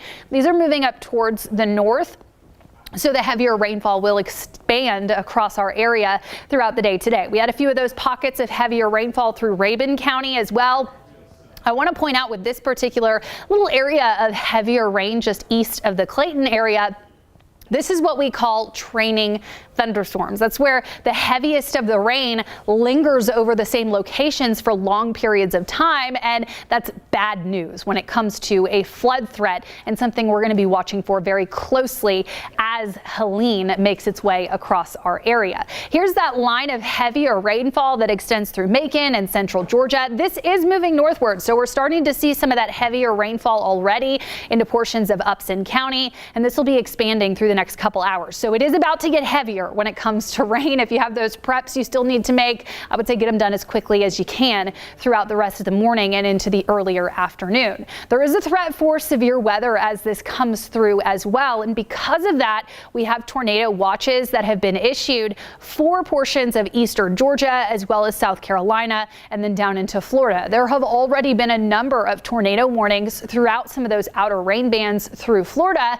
and we currently have a tornado warning up into North Carolina outside of that tornado watch. So it's something we'll be looking for even here in North Georgia. One of our biggest impacts will be the flooding. We have a flood watch in effect that extends through portions of the state of Florida, really the entire state, the only exception being that little end of the panhandle there. Those flood watches go into Alabama. They extend up towards the northwest, even into portions of northern Mississippi, western Tennessee, and they do encompass all of North Georgia. So the Atlanta metro area, anywhere you go across the state, there is that potential for flooding. That's extremely important if you do have to be out on the roads throughout the next 24 to, I would say, even 48 hours as some of that rain settles into streams and creeks across the area. We'll continue to see swollen streams, swollen creeks, and even flooding in those typical flood-prone locations even after the rain has ended. If you see any standing water, do not try to drive through it. If you don't have to be out on the roads today and tomorrow, I would just recommend not getting in your car and staying at home with those flood watches. We also have tropical storm warnings in effect across the state. This is specifically when it comes to the wind speeds. It means that winds are expected to be tropical storm force as Helene moves through. We've got tropical storm warnings through much of North Georgia, and those hurricane warnings even include Upson County as well as Lamar County. It goes down towards the south into portions of central and southern Georgia where the center of circulation is expected and where those hurricane force winds are expected. Those tropical storm warnings extend throughout the state and up towards the northeast into South Carolina as well. That wind will lead to incredible storm surge along the Florida coast. We're anticipating storm surge of more than 12 feet where this makes landfall along the Big Bend, and that storm surge of nearly 9 or 10 feet extends down towards the Tampa Bay area as well. That storm surge also off towards the Georgia coast, the South Carolina coast, which will be up to about 3 feet. So not quite as high, but could still lead to some storm surge related flooding there along the Georgia and South Carolina coast. Helene has become a Category 2 hurricane. It's intensified rapidly from just a tropical storm this time yesterday. That rapid intensification, which is when it undergoes intensifying wind speeds of more than 35 miles per hour in a 24-hour period, are in part fueled by the warm temperatures in the Gulf of Mexico. Our water temperatures through the Atlantic, through the Gulf of Mexico are unusually warm. Right now in the mid to upper 80s, and that warm water really acts as fuel for these tropical systems. What Helene is now going to start encountering, though, is a little bit more wind shear. These areas with the light blue, that's where we start to see some weak wind shear, but still wind shear nonetheless. What does the wind shear do, you might ask? Well, it kind of knocks these tropical systems off their center. Normal hurricane wind flow has winds going around the eye and then up and out the top of the center of circulation. They kind of work as machines. So when you get wind shear, which is winds changing either wind speed or wind direction as you go up in the atmosphere, it disrupts the natural cycle, the natural wind flow of these tropical systems, and really prohibits too much additional strengthening. So that wind shear will help to hopefully slow down a little bit of that intensification as it nears the coast. But this will still have major impacts across Florida and, yes, here into North Georgia. So today we're anticipating at times very heavy rainfall. Your flood risk starts to get higher as we go into this afternoon and evening, and then overnight tonight. We're also monitoring that potential for high winds, as well as some storms that could become strong or severe and even produce brief spin-up tornadoes. That will linger into Friday morning, and then we slowly start to clear out throughout the day on Friday. Here's our spaghetti models that show you where the center of circulation goes. Historically, with these tropical systems, on the western side, it's a little bit quieter. The eastern side of the center of circulation, that's where we get the gustiest winds, the heaviest rainfall, and the biggest risk for those spin-up tornadoes. So that, with these spaghetti models, may end up being off into portions of South Carolina and puts us on a still very impactful but quieter side. Any small shift in where that center of circulation goes could have big impacts to our storm threat and how strong the winds are in our area. At this point, though, it looks like the risk for tornadoes will be highest down towards our southeast, where there is that level 3 enhanced risk for severe weather, specifically spin-up tornadoes, that extends throughout the Georgia and the South Carolina coast. Portions of our area, though, are still included in that marginal level 1 risk for severe weather, particularly isolated spin-up tornadoes, as we go throughout the night tonight and into early tomorrow morning. The severe weather threat map actually takes us through early tomorrow morning around sunrise, so it really encompasses the majority of the rainfall we're anticipating. With all this rain in the forecast on top of the rain we've already picked up, we could easily see flooding develop. Moderate to high risk for flooding extends throughout North Georgia, with that highest risk encompassing portions of the northeast areas of our state, which do have topography that plays a big role. It gets into the mountain areas where rain falls and then quickly goes down into the lowest lying areas, which means that any of those valleys among the mountains, the lower lying spots, the streams, the creeks, we could see pretty large swollen creeks there that lead to additional flooding and an even more elevated flood risk. No matter where you are, though, know that it's a possibility, especially if you will be out on the roads tonight or early tomorrow morning, especially if it's not going to be light outside yet. Just be sure that you avoid any standing water and you pay attention and make sure to adhere to any barricades that you see. Here's a couple of our model rainfalls that we do have the potential for heavy rainfall. This is just one of our forecast models. I'm going to show you a couple so you don't get too attached to the actual numbers.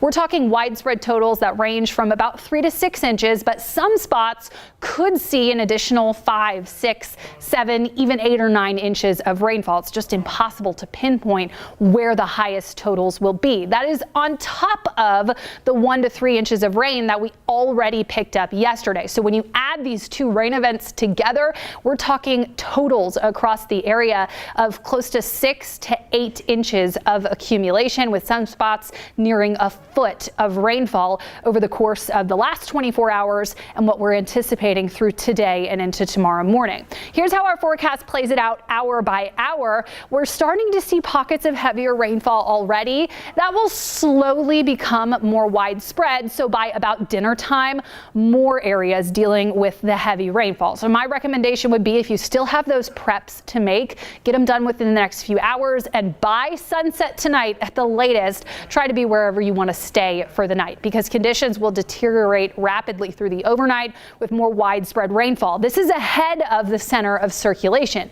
That landfall is expected late this evening across the Florida coast, and the center of circulation will quickly push up towards the north, arriving in North Georgia by about sunrise on Friday. That's when the heavy rainfall will be most widespread. That's when we will also see the gustiest winds. As that ejects further up towards the north, we should clear out pretty quickly throughout the day on Friday, behind the remnants of Helene. We're talking some isolated showers that still linger into Friday morning, even through the second half of the day on Friday, but we may even see some breaks in the cloud cover by Friday afternoon. It will likely be pretty quick to clear out. The winds, however, a little slower to calm. Right now, they're not very gusty. They will start to pick up this afternoon, but the strongest wind gusts are not expected until late tonight and early tomorrow morning. So it's very likely that you wake up to the sound of wind either hitting your windows or rustling the trees, and we'll keep wind gusts of up to about 40 to 60 miles per hour through all of North Georgia. This is just a snapshot of what we could anticipate around 5 o'clock in the morning tomorrow morning, but wind gusts up to 70 miles per hour are certainly possible, especially closest to the center of circulation across the eastern portions of our area. Winds again are going to be the strongest on the east side of the center of circulation. Those winds will continue to stay breezy throughout the day on Friday. It won't be quite as gusty by Friday afternoon, but we'll still see a good deal of breezy winds, and we'll be tracking this for you closely. Remember to download the 11 Alive app to make sure that you get all the latest updates as Hurricane Helene closes in on the Florida coast and eventually pushes all that rainfall into our area. We'll have meteorologists here throughout the next 24 to 48 hours. Me and Chesley this morning and tomorrow morning, and then Chief Meteorologist Chris Holcomb along with Melissa Nord here through the afternoon and into the overnight to get you ready and keep you prepared. Chesley. All right, thanks a lot, Nicole. Really appreciate it. We've been talking about those impacts, and I want to continue to alert you of that. That's our 11 Live weather impacts. Again, all day long, as Nicole has been mentioning, those impacts of rain to start off in the morning, and then once we get into the afternoon, late afternoon, going into the evening, that's when those winds will start to pick up. Now, that's going to be the peak of it right there. When you talk about the winds coupled along with those with the rain, that's when we're going to start to see those trees coming down, folks. It's going to lead to power outages and problems on the roadways, especially the back roads, right in your neighborhood, trying to make it to the highway. That's where you're going to run into those problems, of course, and the threat for some tornadoes to be in the area. You need to be prepared, right? You have a plan of what you need to do. Now, hopefully you're just staying at home. That's a great plan, right? Now, if the power goes out, you need to have a plan of where to go, where you have your flashlights, maybe battery powered or solar powered, lanterns, or things that entertain you, like games, things like that for the kids. Also a place to charge your phone up. If you have a charger, you want to put that on now, right? Make sure the charger is 100%, so when your battery runs down on your phone, you can just plug that right in and you still have your battery power. We will be sending out alerts all day long today into tomorrow and tomorrow morning, so if your power goes out, you'll still have at least the alerts so you know what's going on. You can also stream us, and you can see as we show you what's going on throughout the area. Right now, Category 2 hurricane will intensify later on this afternoon, expecting it to get up to about Category 3 or maybe even 4 status as it continues to head right toward the Big Bend area. But already those outer bands impacting the peninsula of Florida as we speak. Tornado watches, even some warnings have been around so far this morning, and that will just intensify a little more as we head through the afternoon. Been monitoring what's been taking place over there, looking at some of the live cameras, and you can see conditions starting to deteriorate there. We're already cloudy, we're already wet, and so this not a part of this system, not yet, but more of those bands will start to get closer to our area later on this afternoon and tonight. So Category 3 making landfall tonight right around the Big Bend area, but will continue to slide further off to the north. Now continuing to maintain its hurricane status as it moves through South Georgia. Somebody asked me a question about, will it continue to be a Category 1 hurricane as it moves through Atlanta? Even though the model is showing us that, it really updates along these bars here. We have times where it updates. So as a hurricane or any landfalling system makes landfall, it weakens rapidly because it no longer has the warmer waters feeding it. So it will downgrade. Now, maybe slow because of the fast movement of the storm system. So we're anticipating hurricane status into South Georgia, maybe a Category 2. If it becomes a Category 3 as it makes landfall, could last as a Category 2 into South Georgia. If it's a Category 2. We may last as a category 1. So that's what we're watching it. But as it continues to push over toward central Georgia, for example, that will continue to downgrade, expecting it to be, or at least maintain, its tropical storm status as it moves through Georgia, or North Georgia. Now, here's the good news with this. It does show very fast movement, which means it doesn't camp down over an area. A slow moving hurricane does a lot of damage because of all the water that it drops. It's bringing in that water off the Atlantic or the Gulf, and once it gets over land, it just lets all that water loose. And so that's what's going to happen mainly down here to the south. A lot of that will be relinquished as it continues to move up further to the north, which is why we're anticipating an additional 4 to maybe 8 inches. Some spots will be a little bit higher than that. The winds start to die off just a little bit. They will not be as strong as what we'll see in South Georgia once it gets here to North Georgia. Again, our winds in excess gusts maybe 60 to 70 miles per hour, mainly east of the city of Atlanta. In Atlanta, you're talking about winds up to 45, maybe 50 miles per hour. That's gust. Sustained winds, I'd say anywhere between 25 and 30 miles per hour. And even that can cause some problems for us, especially with those trees coming down and the power outages. That will likely take place by the time we get to 4 o'clock in the morning, 6 o'clock in the morning, that the remnants moving through our area further up to the north as they will begin to dissipate and get out of the way for us, so things get better as we head into the weekend. I noticed this rainfall model really showing lower totals as we go along. Now, we've already received a lot already, and so as we go along, we're expecting an additional maybe 4 to 8 inches of rainfall. There are some spots on our map showing up to about 10, maybe 12 inches of rainfall. It's certainly possible, especially for our northeastern counties today. We'll be watching that as we go along. In fact, you can see the flood risk right here. It is high for our northeastern counties. So you're talking about Gwinnett County all the way up to Rayburn County. That's where we're looking at a high risk for flooding to take place. Banks County is included in that. You got Forsyth County, Dawson County included in that, White County included in that, like Lumpkin County, you're included as well. You got the moderate threat from Rome over toward Atlanta down through Macon and over toward Augusta. All right, that rain will start to turn heavy this afternoon down here to the south and east of the city, and then that will begin to spread further up to the north as we head into the latter afternoon. So if you're working pretty much all day today, know that by the time you're riding home, hopefully your windshield wipers are in good shape, because you're going to need those, and it will be on the rapid speed instead of that little moderate speed, or where it waits for rain to get on your windshield and wipes it off. Flood watch continues through Friday night. You see some of these highlighted areas where we have this light green, these little specks in here.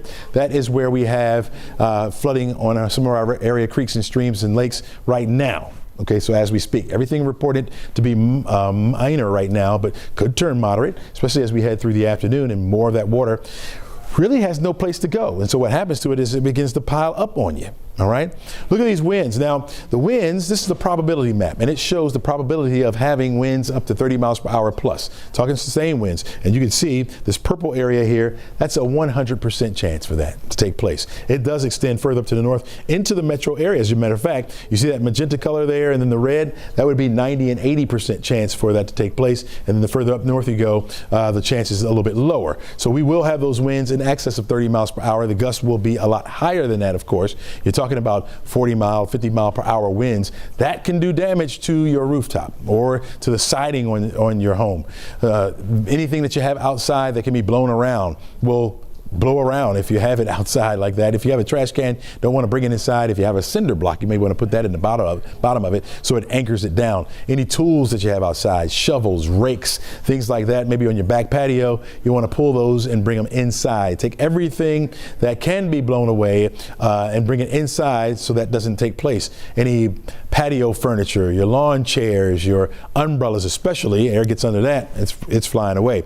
You want to put that down, wrap it up, or bring it inside if you can. It's going to be a pretty windy night for us, folks. Look at this map here, our forecast map, and it does show that by 7:30 in the morning, we're still dealing with winds up to 50, wind gusts up to 50 miles per hour, up to maybe 60 miles per hour, especially the further east you go. Over toward the west, you're talking about the 30 mile per hour range as far as gusts go, and that will continue to be the case until that storm system continues continues to slide further off to the north. The more north it goes, our winds gusts will start to drop off a little bit. Still in the 30-mile-per-hour range by 12 o'clock in the afternoon, close to 30 in the Atlanta metro area, and then down toward the south in the 30 to 35-mile-per-hour range as far as those wind gusts go. That's going to be with us through the day on Friday, and then by Friday night, things will begin to settle down, along with that rain getting out of the area, and we'll get a little better look at conditions by Saturday.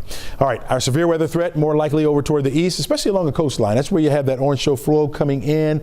You get the friction that takes place, and you get those brief spin-ups. So tornadoes are a little bit more likely over toward the east. We have a level 3 threat there. Level 2 threat a little further here to the west over toward Augusta, and then a level 1 threat over toward Athens, down toward Macon, almost into Atlanta. We have that level 1 threat. So it is possible that we could see a brief tornado spin up. They spin up and they spin right out. That's typically what happens. They're very short-lived, but they can do some damage, especially to your home, if any happen to begin to develop. Notice we have a tropical storm warning. It's this blue area that you see here. For all of North Georgia, we'll be dealing with that, of course. And then down to the south, you get to Macon going southward. You're talking about hurricane force winds. Winds up to about 75 miles per hour at a minimum, right? But could be as strong as 100 miles per hour, especially up toward the Macon area.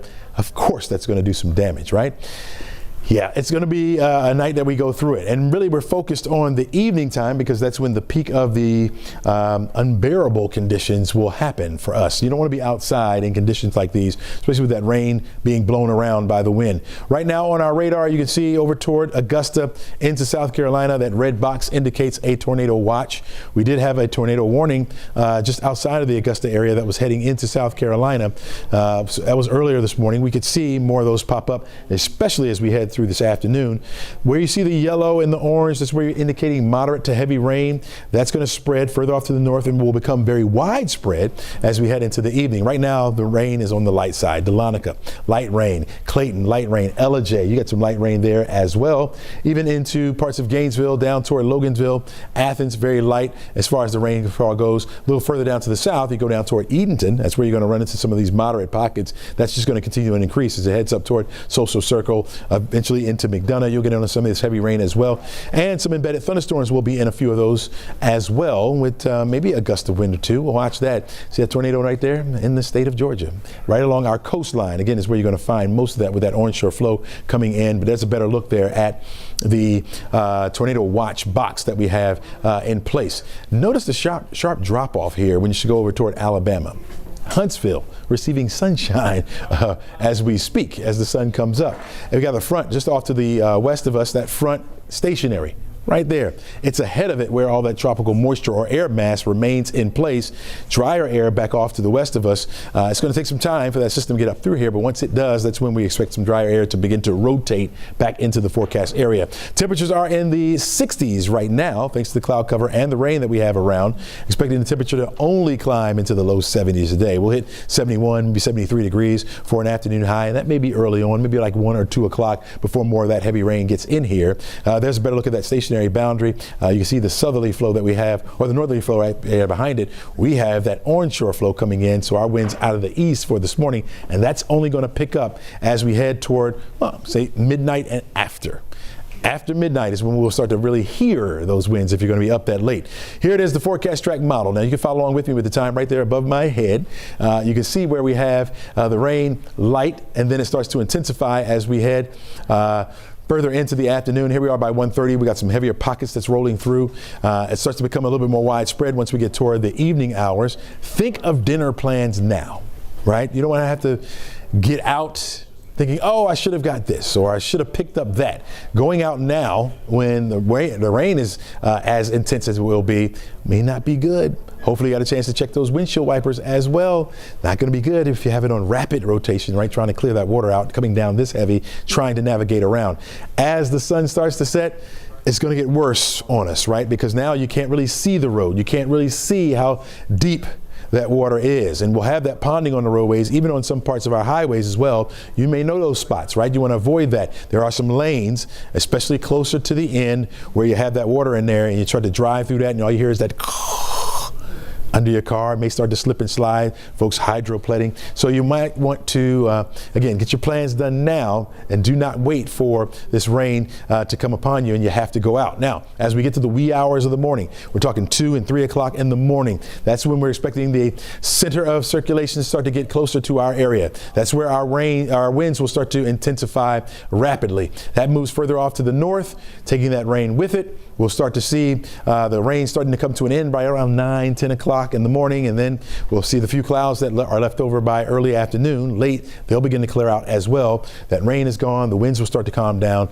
and things will get a little bit better for us as we head into the upcoming weekend. That will be very, very good news for our area. And we're going to continue to track this as we head through the rest of the day, live streaming pretty much all day long today, folks, so keep it locked right here for the very latest. Aisha and Cheryl, back to you. Chesley, you are truly the best. I mean, really, thank you for walking us through that. It's amazing. Yeah, we got Nicole in the house this morning, tag team coverage. We're going to do the same thing this evening with Chief Meteorologist Chris Holcomb and Melissa Nord, really keeping you covered from all angles here. But let's take a look at some of the live cameras that we do have here from Florida. Yeah, let's start in Key West, and this really paints a picture of what's happening there as things start to intensify. You're seeing the water, those big waves coming up on shore already. You see that palm tree off to the left. You know, Crash was bringing it up earlier. The trees there, they bend and they sway, and that is a good thing with winds this high. We don't have that luxury of the trees here, like those log pole pines, those heavy woods here in Georgia. So this is just the very beginnings of what's happening. You start to see the surf there pretty white and the water starting to swirl and those waves getting big. You know, they're talking about at its peak, describing it as unsurvivable storm surge up to 20 feet along the Florida Big Bend there. So this is just a little tiny taste of what's to come. Yeah, some of those people have been given until noon to evacuate there to get out of the city. Let's go to Panama City Beach right now where we see those waves crashing on shore. The good thing, the best part about this video is I only see one person right down there walking along the beach there. So everyone has gotten off of the water. Hopefully they got into a safe location, securing their homes. We know that's so important there in Florida. They're used to this. It's not something that you ever want to get used to, but this one right here is going to be a whopper of a storm as we see that storm slowly moving in the Gulf, coming toward Florida there and then headed toward Georgia and then South Carolina, where all 3 states currently under that state of emergency. Let's listen now to Governor Ron DeSantis there from Florida a short time ago. If you are in the northern part of the state and you have access and you're in an evacuation zone and you've been told to evacuate, you do have time to do it now, so do it. But don't wait another 6 hours, 7 hours and say, oh man, this thing looks big, and think that you're going to want to go out. That will be very hazardous to do that. Don't put yourself at risk. We have fatalities on the roadways in hazardous conditions almost every storm, and those can be avoided with proper planning. Yeah, they say they can't stress it enough. So people in that area, Idalia was the most recent storm. Yeah. They say this is far more powerful than Idalia. I think 1,500 homes were damaged. That was a big storm. This one, a monster compared to that one. It was interesting. The sheriff in one of the local counties in Pinellas County was saying there's going to be a point where you're on your own because it won't be safe for us to come after you. And he was talking about if you decide to stay, make sure you've got a counter, a second floor, or a roof to get on, because the storm surge will be that big. Unfortunately, everyone doesn't have the resources to evacuate or the means to evacuate, so they know that there will be some people that stay behind, even with giving the warnings of how dangerous this situation can be. And that's where your emergency services come in, because no doubt you're going to be able to get those phone calls and people who just said, this was my only option. So those local services are going to be really, really crucial, but we don't want to stretch them too thin either. Right. And there was a point they were going door to door saying, like, do you need help getting out? What can we do for you? The planning here looks a little different, but this is still that really important time. Liza Lucas is at GEMA headquarters this morning. I know throughout much of the night and into the morning, Liza, a lot of meetings happening there about moving resources the best they can ahead of what they know is coming our way here in Georgia. Yeah, indeed, Cheryl. You know, the parking lot has been packed from overnight. We've been watching the cars go to and fro. So the work has really been, as you said, continuing overnight here at GEMA headquarters. And the message continues to be stay off the roads, get ready to hunker down.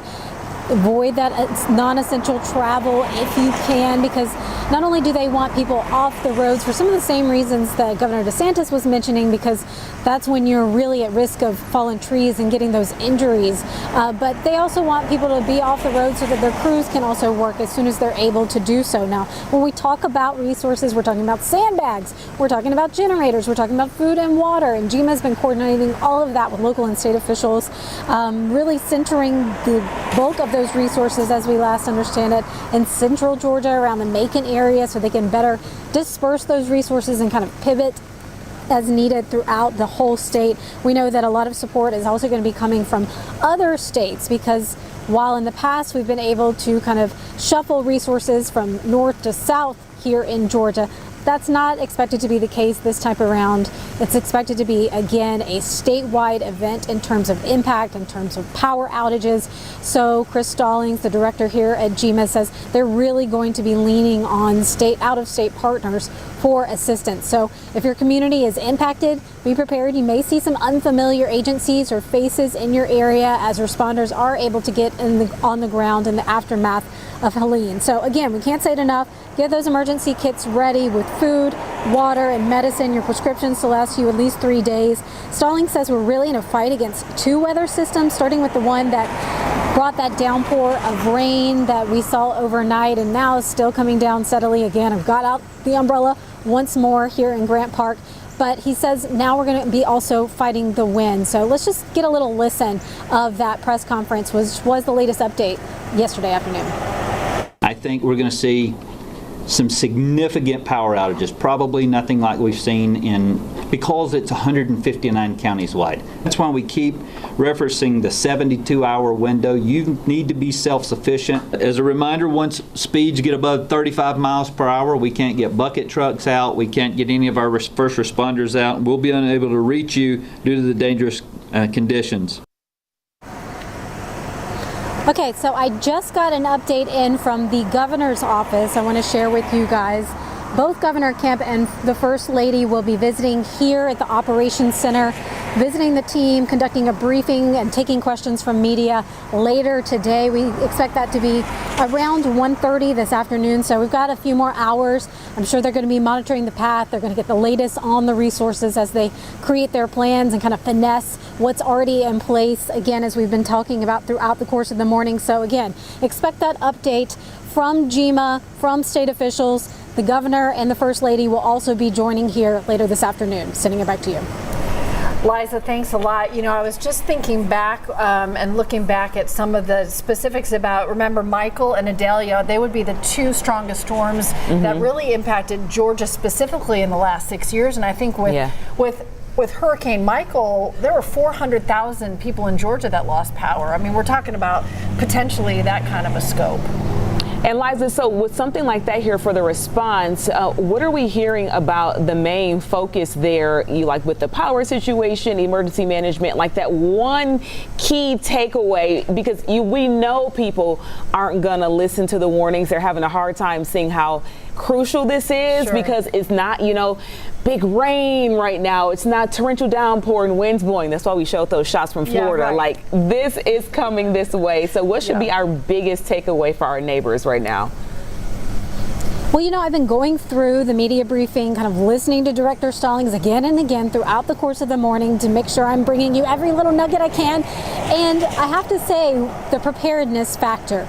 We have a window to do it. The time is now. You want to have those supplies in place. And as you and I, Cheryl, were talking about, getting those flashlights, getting the food that you need to last you 3 days, having your prescriptions, because the pharmacies may be closed if they lose power. So that's really what they have been leaning in on. Now, in terms of impact, they've been talking about everything from the swollen creeks being at risk to the mountains, and potential for mudslides is something that they're also monitoring.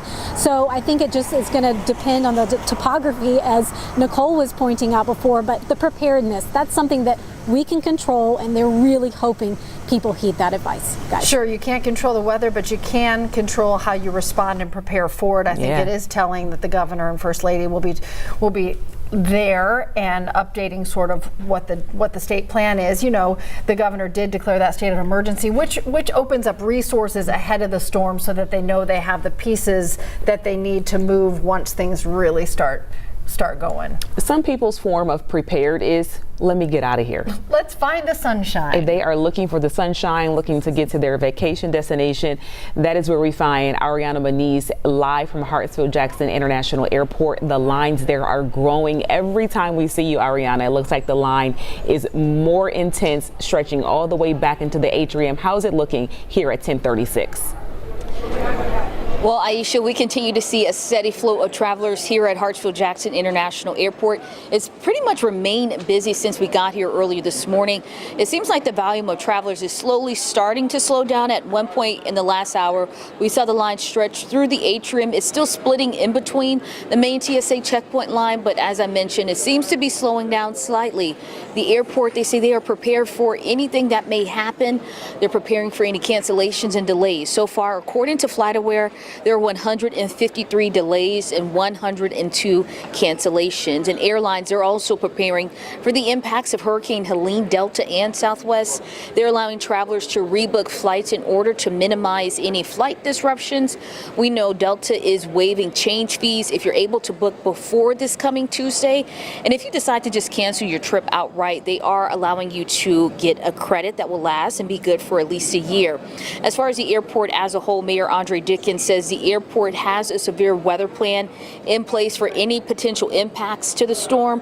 They're preparing for flight cancellations and also have plans to accommodate any stranded passengers. Restaurants, they'll be open, as well as crews working around the clock to keep the airport open. They're also reminding travelers that even though that Atlanta will have minor impacts to Hurricane Helene, severe weather across the Southwest could impact flights. We also learned in a news conference that the mayor says that they have a joint operations center open where all city departments, they will be at this one central location monitoring any impacts of the storm throughout the city. Take a listen.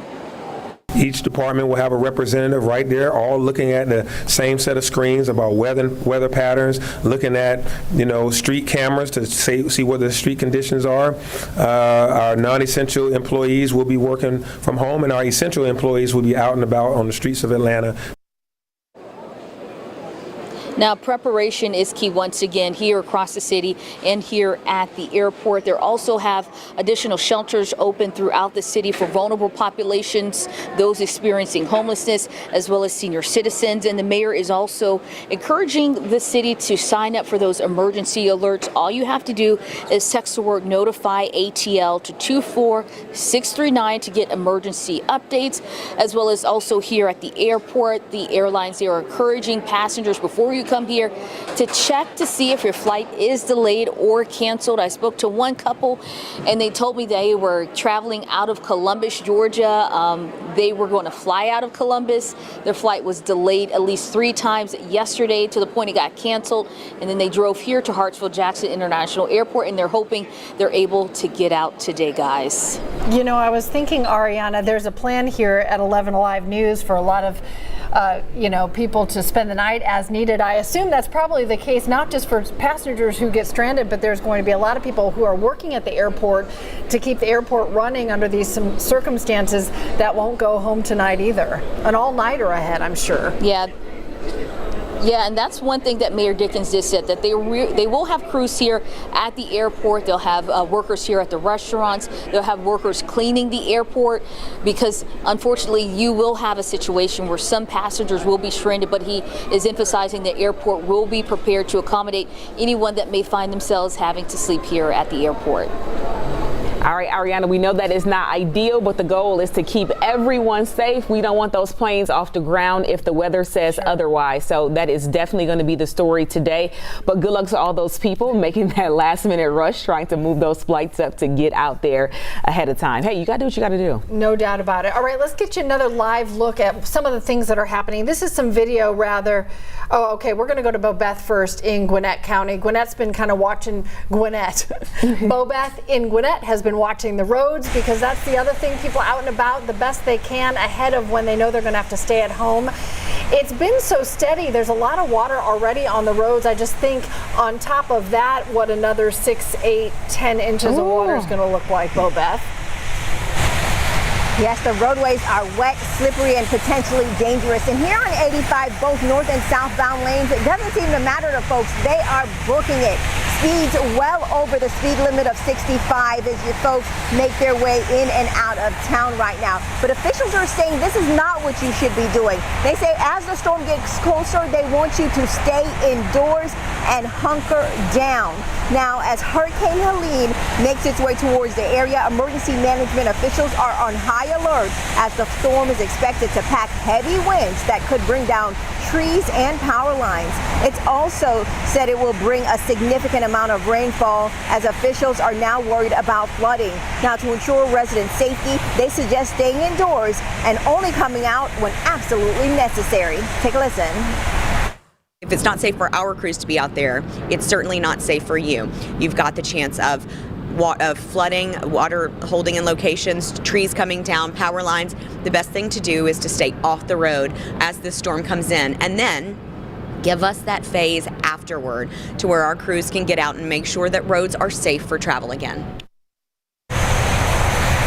Now, GDOT crews have been out for the last several days clearing out drains to help alleviate some of the backlog that will create when the rain start coming down. But they say even at their best efforts, things will still back up. They say if you happen to run into a road that looks like it has some water pooling, do not drive in it. They say, remember the adage, turn around, don't drown. They say it only takes a small amount of water to pick up a car and just, move it off. They're also suggesting that you clear out the drains around your home to help alleviate flooding and secure any loose items that can blow away in the wind.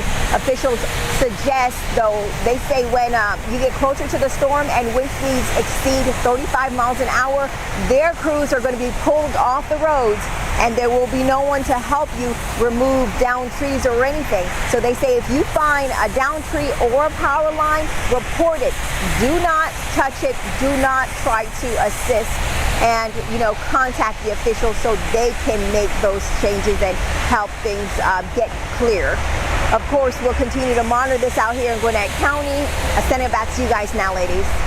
All right, Bobeth. I was thinking as Bobeth was talking, we had talked to some of the emergency planning in Clayton about blocking off roads that they know will flood, and this is a good reason why. This is a look at Treasure Island, Florida. Some of the streets already flooded there. Yeah, giving you a look here at what could possibly be to come for us. Everyone knows sort of what those roads are in their community. It sort of happens every time we get an influx of rain, and this storm, that's what Chelsea was saying, because it's moving so fast. It could do that dump really fast, but the good part of it is it won't sit over you and hover and drop all that rain, but we are already getting that consistent downpour before Helene even gets here. So we can really anticipate us getting a lot of water and really, really fast. So we want to make sure that people stay on top of that. That's why we're asking you to go out and get those supplies so you don't even have to navigate the roads being in that condition. Chesley, talk about how significant it is that before it really hits us, there's going to be a level of saturation of the soil. That's a big deal,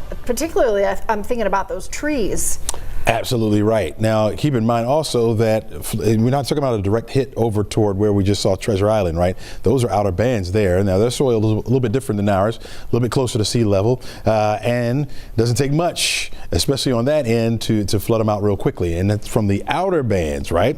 We're going to see some of those outer bands make it up here, and then the center of circulation moves over us, or at least close to our area. And so you're talking about even heavier rains coming in later on tonight. You talked about the trees. Yeah, they're going to be impacted because of those winds out there. Different trees in Florida, right? Florida has the bendable type. We have the kind that just sit there pretty until a wind comes over and is able to knock them down, especially if you have shallow roots like the tree in my yard. I'm really concerned about that. Weather impact alert today and tomorrow. We're talking about Hurricane Helene. We've been tracking this so far as it continues to push further off to the north and intensifies. Now a Category 2 hurricane as it moves through the Gulf. Its impact on us will be, of course, the heavy rain. We saw it yesterday. Boy, was it coming down in a lot of spots, just piling on up, right? Strong winds associated with it. Once it gets closer to us, we'll see those winds really start to pick up. Winds so far have not been as strong. What's going to happen is we're going to see the winds start to pick up. Sustained winds anywhere between 20 25 miles per hour. Those gusts will be in the 50 mile per hour range, 60 mile per hour range, and that's going to help to knock over some of those trees, especially ones that are leaning from the earlier winds. Tornado risk is not as high here, at least not now. It is higher over toward the east. Now, if the track of that storm starts to shift a little bit further to the west, then we could see a higher tornado threat. But it's out there, folks. Brief spin up, certainly not out of the question. All day long, we'll be dealing with the rain at least, and then we got to worry about those winds, and we got to worry about that tornado threat. You really need to get your plan together. We've been talking about that as well. Nicole, excellent job of telling us and informing us how to get ourselves ready as far as a room in your house that has the batteries, it has the medicine, it has the snacks, it has the games for the kids, right?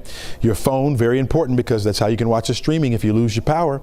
It's also how you can get the updates that we send out as well. And so make sure that is charged. Make sure your charger is charged as well, because once you lose power on that, you just plug it right in to your charger, okay, until you can get somewhere to plug it in. Maybe you have to go to your car and let it charge there for just a little while, okay? So make that plan now, folks, because you don't want to wait till things start going awry before you try to come up with a plan to get things better for your family and try to be safe.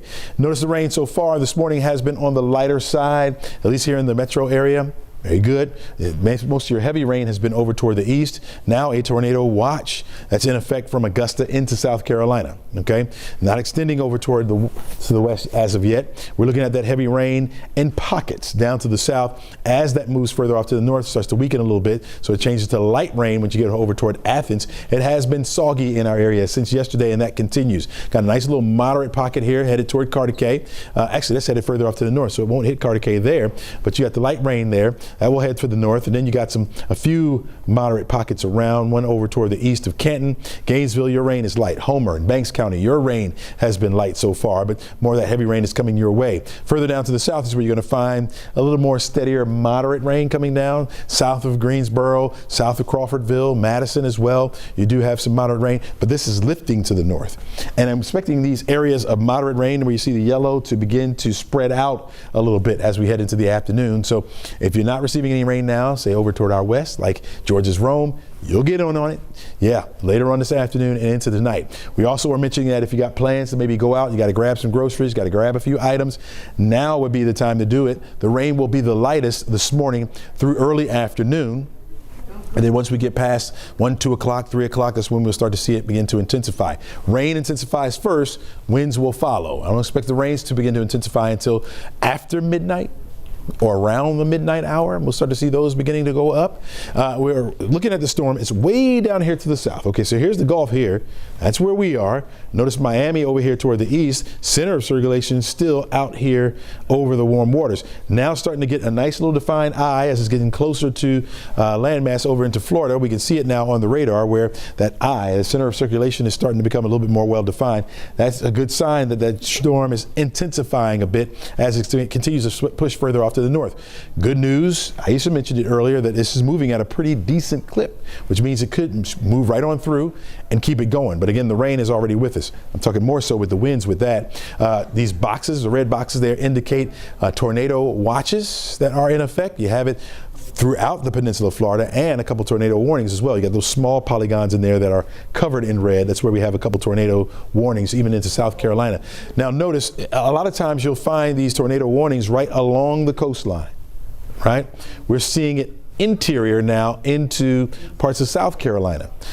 So, for example, it could be closer to Columbia, South Carolina. Far enough away from the shore, but we have a brief spin up there.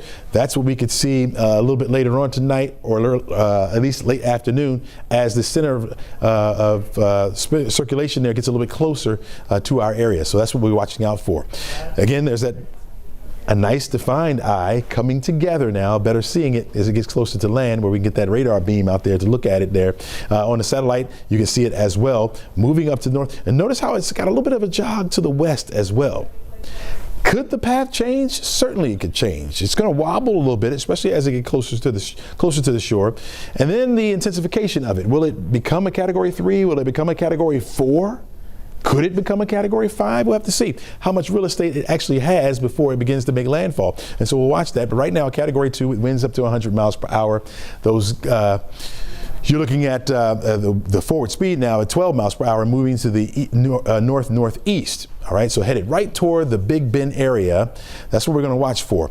And you notice the strongest part of the storm is in the right front quadrant, and so that's where that's headed. So everything just to the east of this system is where you're feeling the brunt of the impacts. On the back side of this is where we have the weakest winds, which is why we want to be really on the west side of the center of circulation.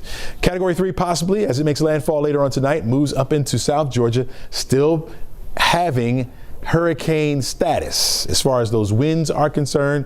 We'll be watching it weaken as it moves up into North Georgia, possibly a tropical storm by the time it gets up here. So we're talking tropical storm force winds in our area. And again, with the kind of trees that we have around here and the mini trees that we have around here, certainly there are going to be some tumbling over, and that's going to lead to those power outages that we talked about.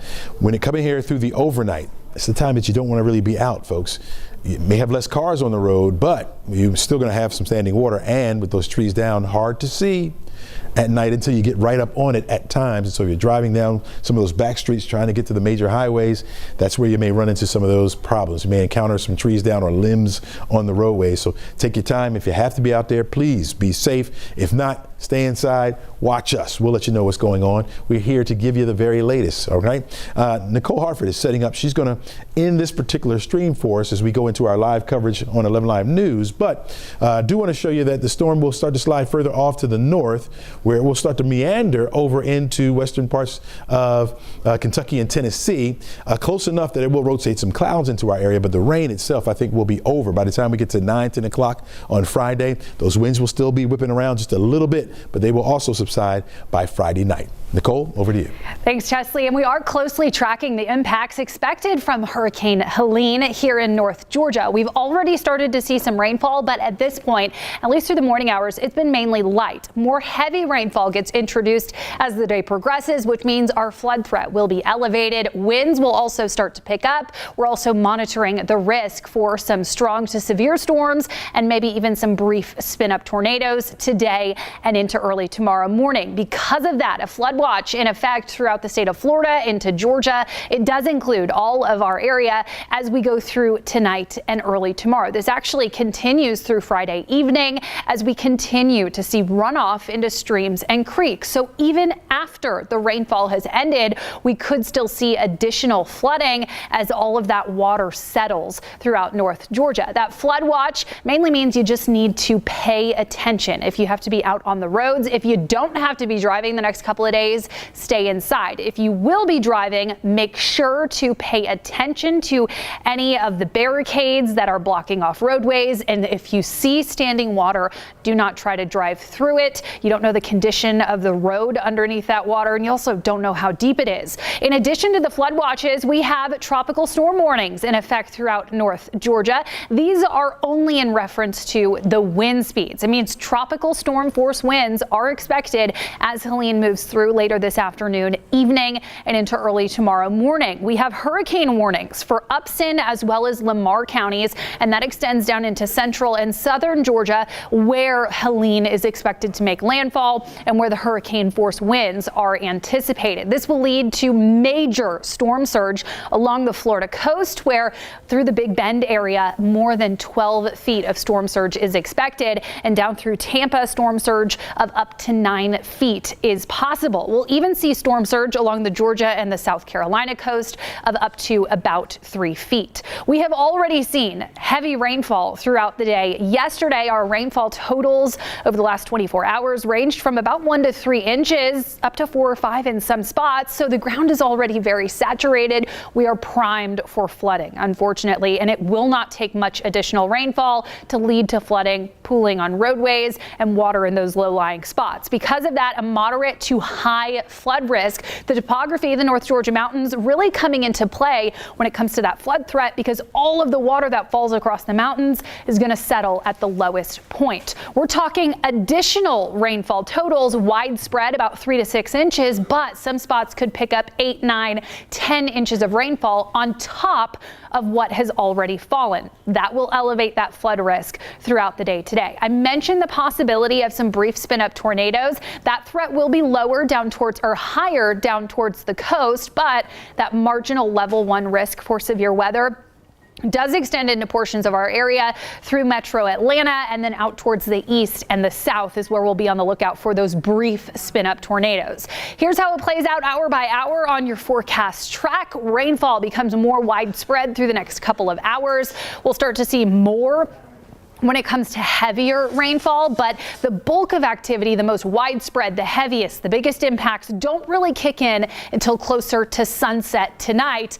And then it is heavy rainfall as that center of circulation gets closer, likely arriving in North Georgia pre-sunrise tomorrow morning. So the early hours of Friday morning is when winds will be the strongest and when we'll see a lot of heavy rainfall. That means overnight tonight, you need to be sure that if you are sleeping, you need to be able to get those weather alerts. So make sure you have your notifications turned on and you hear them if an alert is issued. The strongest winds will likely be into tonight and early tomorrow morning. That's when wind gusts widespread of about 40 to 60 miles per hour are expected. The strongest winds will be right on the eastern edge of the center of circulation, which at this point looks like it will be moving up towards the north, mainly through eastern Georgia. But across the entire state, we could see those wind gusts of 40 to 60 miles per hour with some isolated gusts closer to 70 miles per hour. In addition to downing trees and power lines, potentially leading to power outages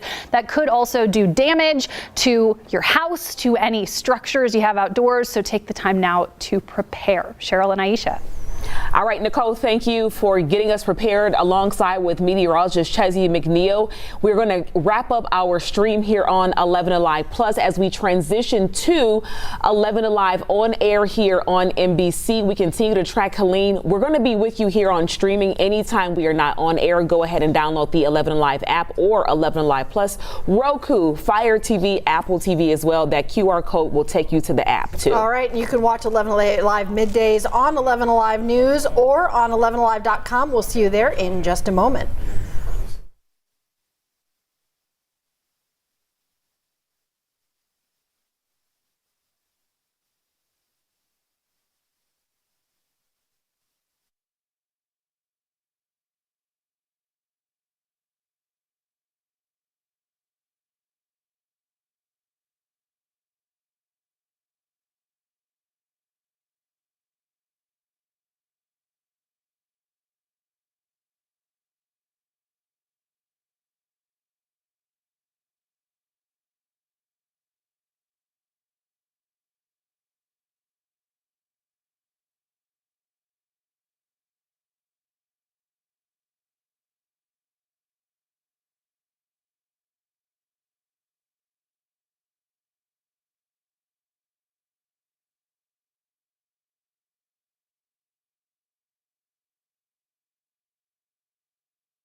Live midday at 11, I'm Aisha Howard. And I'm Cheryl Preheim. We are in the middle of another weather impact alert day. Right now, we are tracking Hurricane Helene, which has been upgraded now to a Category 2 storm. It is getting stronger, making its way across the Gulf Coast, headed towards Florida right now. We are going to kick things off here at home, checking in with meteorologist Chesley McNeil for your weather alert impact forecast, Chesley. And we just got in a new update, and it just shows that the storm is getting a little bit stronger as it continues to push further off the north. Still a Category 2 hurricane as it continues to push to the north, so it is intensifying. Could become a major hurricane before it makes landfall later on tonight. The rain that you're experiencing out there right now is a part of our 11 Live weather impact because that is impacting how we get around this morning and this afternoon, so we'll be watching that. But we are tracking the hurricane as it continues to intensify and makes its way up toward us. It is forecast to move through the state of Georgia, coming up into North Georgia. Now, what will it provide for us? Of course, that heavy rain out there, which is going to lead to flooding, which we're already experiencing some minor flooding on some of our area creeks and streams. Winds will get stronger, not as strong out there right now. We don't suspect that those winds will pick up until we get closer to midnight and a little bit after midnight as the actual center moves through the forecast area. Tornado risk not high, at least here over toward the east, a little bit higher that we'll see some tornadoes, but we cannot rule out a breeze spin up tornado. That impact will be around all day long today. Again, the impacts will be the rain, the wind, and of course that tornado threat. You need to get your plan together, folks. Have your batteries to run your electronics like your radios, maybe your flashlights in one single room, maybe some games for the kids, and also a charger. Charge that up now so that when your phone runs out of power, if your power is out, you get to plug that in there. You can still get our updates and also stream us for all the various information. Notice that we have the rain. It has been light over the metro area so far. Most of the heavy rain has been well over toward the east. We're going to see that moderate rain continue to lift off to the north and bring in some heavier rain as we head into the afternoon. So this not going anywhere. Light right now, places like Juneau, toward Dawson. You got some moderate pockets in Crawfordville and over toward Madison as well. That will increase and intensify as we head further into the afternoon. There is the wall, the eye wall of the storm, still offshore, starting to slide further off to the north. You see all these red boxes here. That indicates tornado watches, okay? None for our area. Most of that is over toward the east in our state right now. Storm is intensifying a little bit here. Category 2 hurricane. Winds have picked up now up to 105. You're looking at it moving, the forward speed moving, picking up as well, 14 miles per hour as it moves further off to the north and northeast. Latest track shows that possibly making landfall tonight as a Category 3 hurricane. It will maintain its hurricane status moving through South Georgia, but should be down to tropical storm status once it gets up our way here. So we're talking about winds, wind gust at least, getting up to the 60 mile per hour range. Continues to fade further off to the north as it will have to rotate over to western Kentucky and western Kentucky and Tennessee. And for us, conditions will get better by Friday afternoon and toward the evening. We'll track all that out for you hour by hour for our forecast area coming up. Let's go out to Bobeth now with the latest on the conditions outside. Well, Chesley, it's really bad out here. We've seen the rain on and off, but what we're seeing is speeds on the highway up above the speed limit. Folks are booking it on 85 north and southbound just by Beaver Ruin. Right now, speeds above 65 miles an hour. That is despite the fact that it's wet, slippery, and potentially hazardous out here. Officials are saying things are only going to get worse though, and because of that, they're telling people to stay indoors as the storm approaches. Now, as Hurricane Helene makes its way to the area, a significant amount of rainfall is expected. That has officials worried about flooding and pooling water on the roadways. In preparation of the storm, workers were out clearing out storm drains, but they say even with their efforts, things are expected to get bad. And to ensure resident safety, they want you to remain indoors. That hubcap that John left on the side of the road, that Chick-fil-A cup that Susan threw out of her car, in a storm, no matter how clear the drain is before the storm, high winds and waters can bring any piece of trash, any piece of Mother Nature back into the system. So please know that our crews have been out yesterday, today, looking and clearing those drains. But the reality is that Mother Nature will bring things back into the system, which is why we want you to stay off the road. Now, officials say this is also a reminder why you should not litter, because those items, while they may seem small, they can really clog up the drainage system and prevent that water from flowing. And as that water continues to come in as that storm approaches, things are expected to get bad. Certain areas are very likely to flood. Officials are also saying you should clear out the drainage around your home to protect your house from flooding. They also say if you have items that are loose that can be picked up by the wind, you should secure those items. That means lawn chairs, plants, anything that you think that could be moved off with the wind. Of course, we'll continue to follow this system here in Gwinnett County and sending it back to you guys right now. Bobeth, thanks a lot. Let's head out to 11 Alive's Liza Lucas now, outside of GEMA's headquarters, Georgia Emergency Management, having a lot of meetings right now. One big concern during any storm, of course, Liza, power outages, and we're hearing the governor and First Lady will be at GEMA here pretty shortly.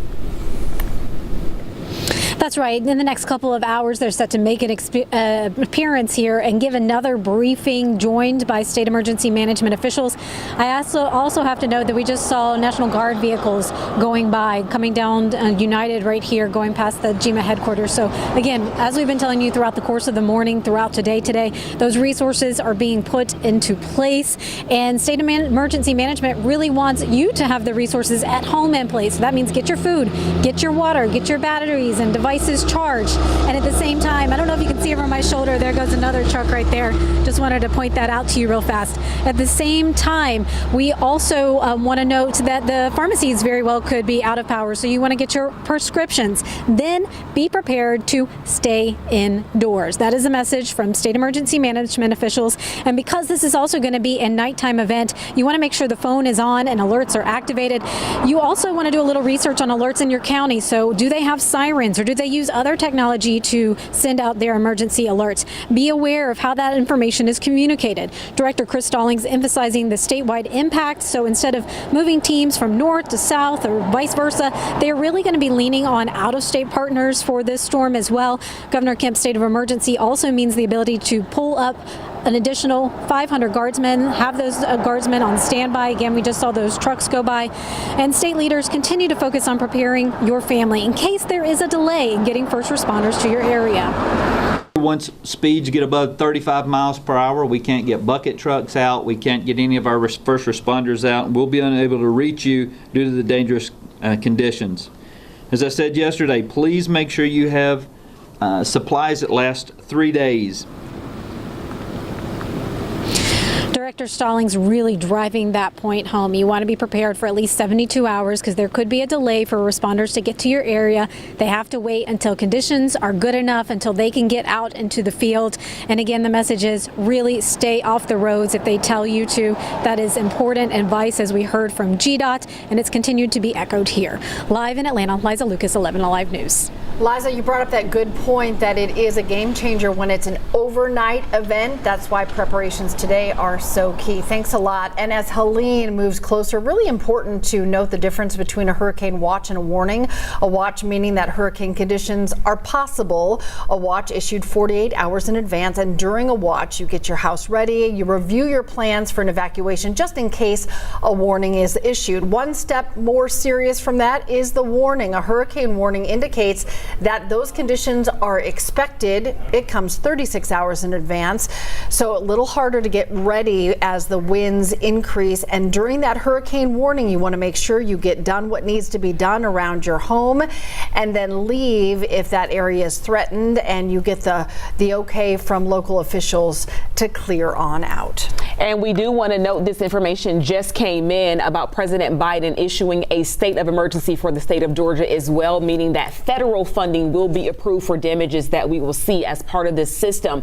Another big thing for you to know today, Grady is closing its clinics today. To be clear, this is just the clinics. The hospital will remain open. Grady says the clinics and neighborhood health centers will be closed today and tomorrow, and all elective and non-urgent procedures scheduled for tomorrow will be rescheduled. A lot of things being shifted right now. You may not see intense weather systems in our area as we see it at this very moment, but we are planning ahead. That is going to be crucial. More Georgia high school football games are being rescheduled or canceled. Take a look at your screen right now. All football games in Fulton, Gwinnett, DeKalb, Clayton, Henry, and Hall County are all canceled and will be rescheduled. To see a list of the full schedule there, head to 11alive.com. All right, this is changing moment by moment, so we continue to track Helene for you, and you can watch free extended weather coverage right now on 11 Alive Plus. It's free to download on Roku, Fire TV, and Apple TV, so you can always stay weather aware with the 11 Alive mobile app in case your power goes out.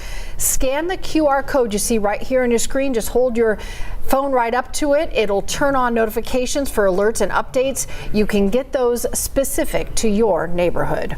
Our coverage of Helene continues this midday. Florida is bracing for landfall. We are live with a look at how people there are getting ready. And Fulton County Animal Services desperately trying to clear out its flood-prone shelter. How you can help shelter pets ride out the storm.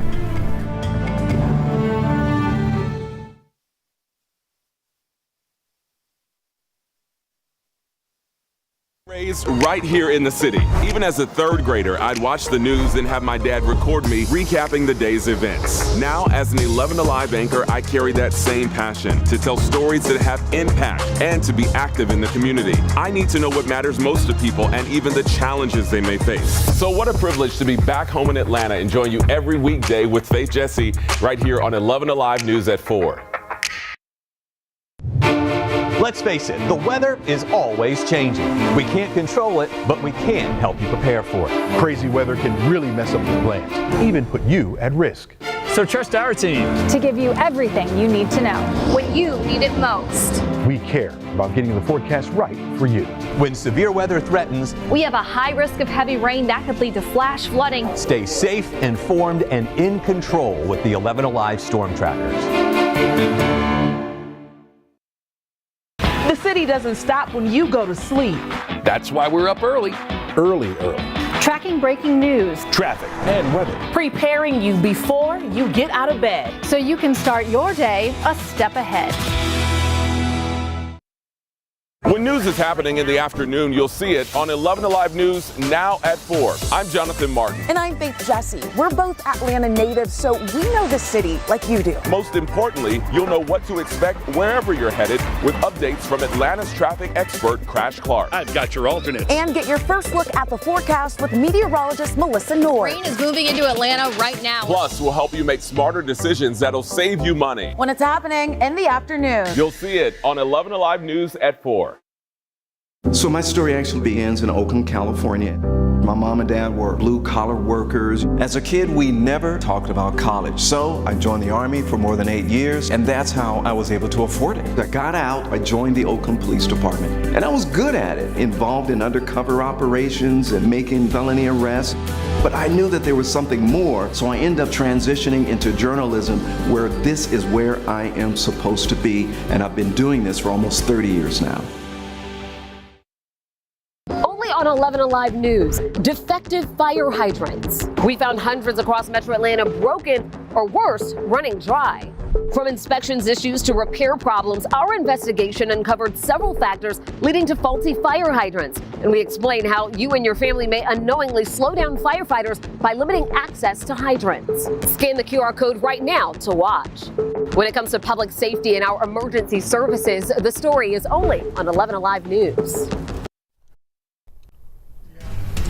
Live look at the radar shows Hurricane Helene strengthening as it continues to push further off to the north into, make its way up toward the Big Bend area of Florida, and eventually that storm is going to make its way toward us as well. So we'll continue to watch that and show you the impacts of what we can expect here coming up. Chesley, thank you. In preparation for Helene, AT&T has activated its storm preparedness plan. As the storm gets closer to Georgia, the phone company's fueling up generators, they're testing backup batteries, and they're protecting their facilities. AT&T also has a team of former first responders working around the clock to help the public with any emergency communications. It's keeping us all connected during the storm. In the meantime, the company has a few tips to keep you safe and prepared. Have a family communications plan. Choose someone as your central point of contact. Update your emergency contacts. Take advantage of your smartphone's features. You can use your phone camera to photograph and record any damage before you file an insurance claim. Plus, your phone's GPS can really help find evacuation routes or track a family member's location if you're concerned about their safety. And keep non-emergency calls to a minimum. That will help as well. During severe weather, a lot of people try to call at the same time. That may cause network congestion. And trying texting instead of calling because it requires fewer network resources.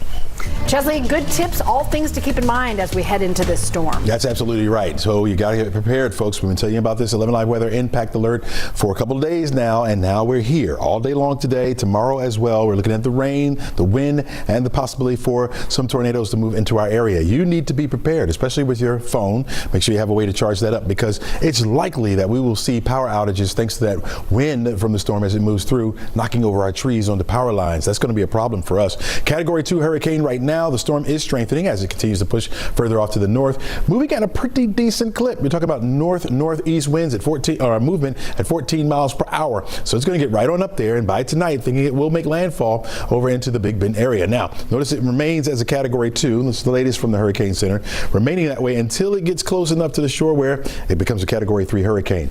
We'll keep its hurricane status as it moves into South Georgia. So places like Valdosta, you really need to be on the lookout. So if you have family members down there, friends, call them, make sure they're doing the necessary things to prepare for it. The storm will continue to weaken as it moves up to the north. Tropical storm status for us, so that the winds will be in the 60 mile per hour range at times around our area. Then it will continue to weaken as it slides further off to the north, where that center of circulation will start to weaken a little bit and just meander around over into western Tennessee and Kentucky. And our conditions will get better by then. All right, let's look at these impacts. Rainfall, plenty of it, too much of it all at once, right? We don't really need the rain that quickly. So you're talking about a good 8 to 4 inches of rainfall, maybe pushing the 10-inch range in some spots, maybe even 12 inches in some spots, very localized. Already have flooding out there by these brighter greens that you see in here, but generally speaking, a flood watch remains in effect until tomorrow night. Our probability of seeing winds at 30 miles per hour plus is very high.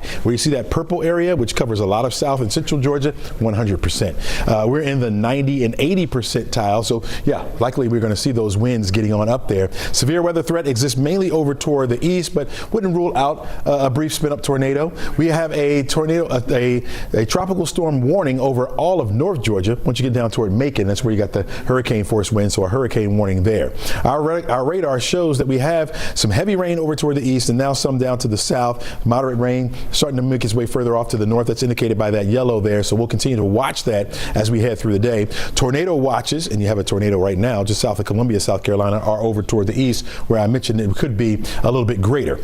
Temperatures right now are running in the 60s and 70s. I think we're going to top off right around 73 degrees for this afternoon, and then we'll watch the conditions starting to go down a little bit as the rain begins to intensify this afternoon. Forecast track model shows that here comes that heavy rain. By the time we get to 4 or 5 o'clock, that's going to be tough to drive in right there. A few embedded thunderstorms will be around as well. This heavy rain will last right on through the overnight. Going into Friday morning, center of circulation gets a little bit closer, so our winds will start to pick up as well. Will be very windy around the 4 o'clock hour, 4 a.m. hour, and then that system starts to slide further off to the north, where it will begin to dissipate, and we'll have better days over the weekend. I'll show you that in the 7-day outlook in just a few. Right now, let's go over to Maribel Gonzalez, who is live in Florida, to show us the conditions down there.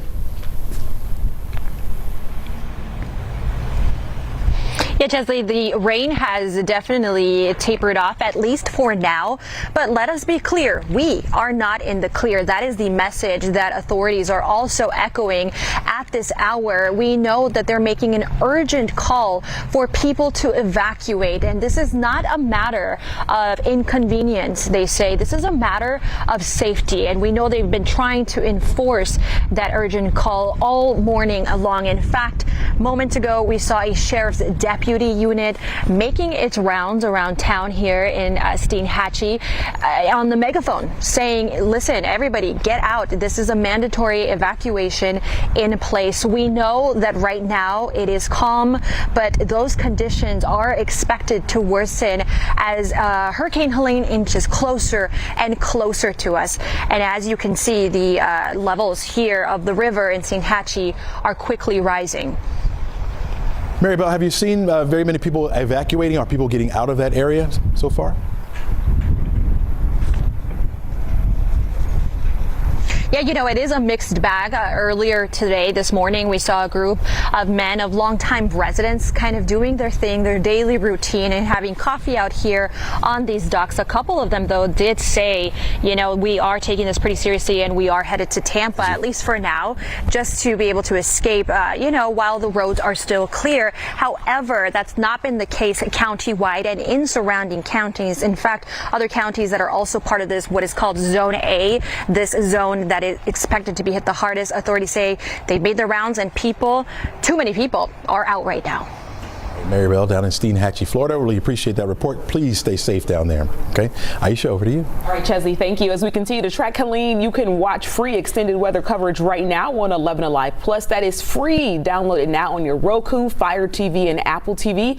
You can also stay weather aware with the 11 Alive mobile app in case your power goes out. We're hearing that could happen and be widespread. So go ahead and scan this QR code you see on your screen right now and get those notifications set up to get the specific alerts and updates for your neighborhood. Still to come, the city of Atlanta bracing for impact from Hurricane Helene, how the mayor wants residents to be ready. Right now, Atlanta is under problems. Our investigation uncovered several factors leading to faulty fire hydrants, and we explain how you and your family may unknowingly slow down firefighters by limiting access to hydrants. Scan the QR code right now to watch. When it comes to public safety and our emergency services, the story is only on 11 Alive News. It's a wonderful feeling to be a journalist in my hometown. People that knew me when I was little are watching me, and so I want to make sure that I get stuff right. Good journalism is impactful, whether it is taking on something that needs to be changed or touching somebody.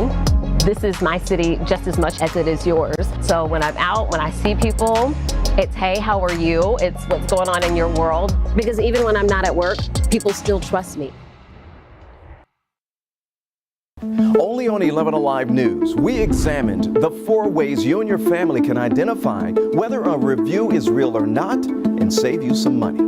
There is a lot of red flags that you should look for. With tricks to identifying fake reviews, like simply looking at the profile name. Our investigation uncovered how major companies are now working together to make sure you never see a fake review again. When it comes to saving you money, the story is only on 11 Alive News.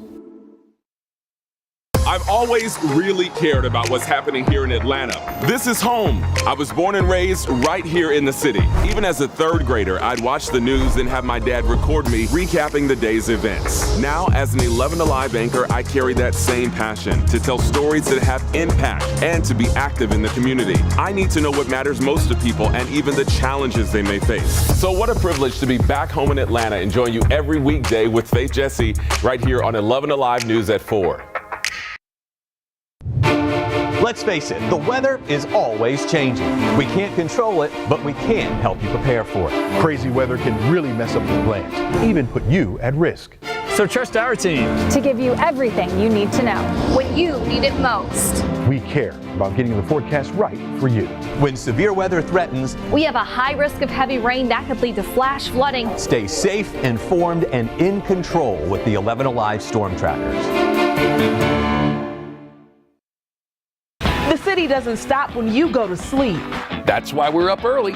Early. Tracking breaking news, Traffic and weather. Preparing you before you get out of bed. so you can start your day a step ahead.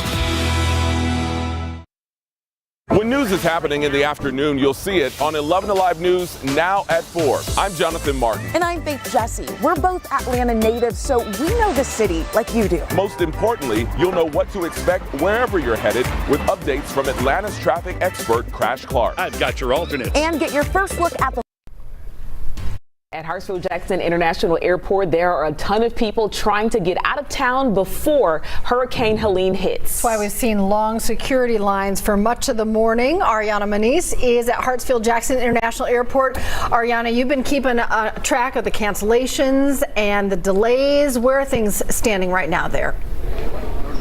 Well, Cheryl and Aisha, the line here at the main TSA checkpoint has finally slowed down. We've been here all morning, and that line was splitting into two here at the main checkpoint as well as into the atrium. But things are finally starting to slow down, as we talked about. People are really trying to take advantage of that window of opportunity to get out of the city as we continue to brace for any impacts from the storm. Now, Hartsfield-Jackson International Airport, preparation is key, and they do have a severe weather plan in place for any potential impacts. According to officials here at the airport, over 90,000 travelers are flying out of Atlanta today, and they're really encouraging everyone to make preparations for a smooth travel experience by checking wait times and contacting your airlines for any delays or cancellations. Airlines are also preparing for this storm.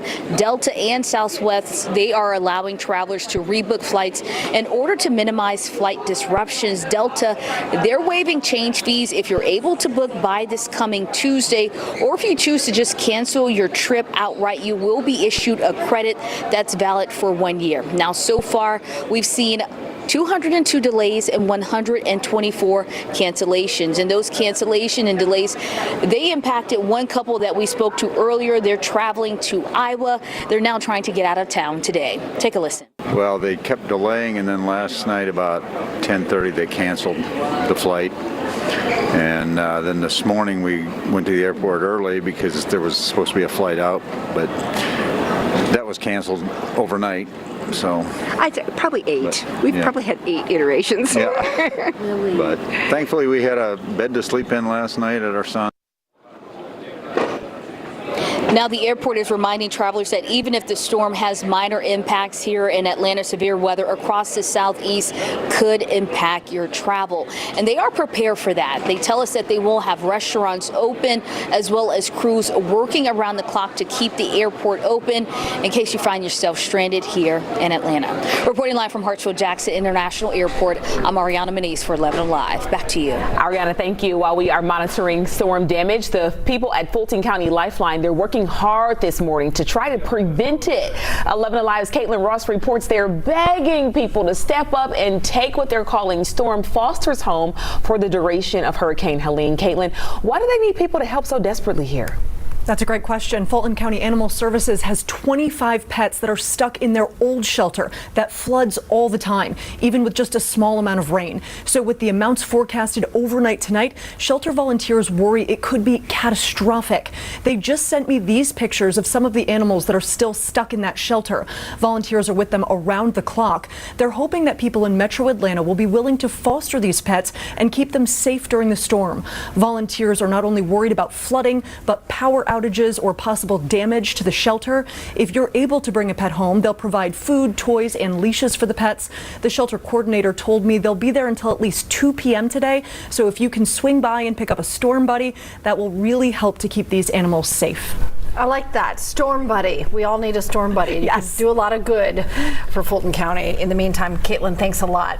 Let's take you live now at the world's busiest airport this Monday, where several flights have been canceled or delayed because of Hurricane Helene. Ariana Maniz reporting just a moment ago that number, 124 flights canceled as of now. Things changing moment by moment. You can always find more information on today's flights on 11alive.com. Stay with us. We have a lot more team coverage for you of the storm in just a moment.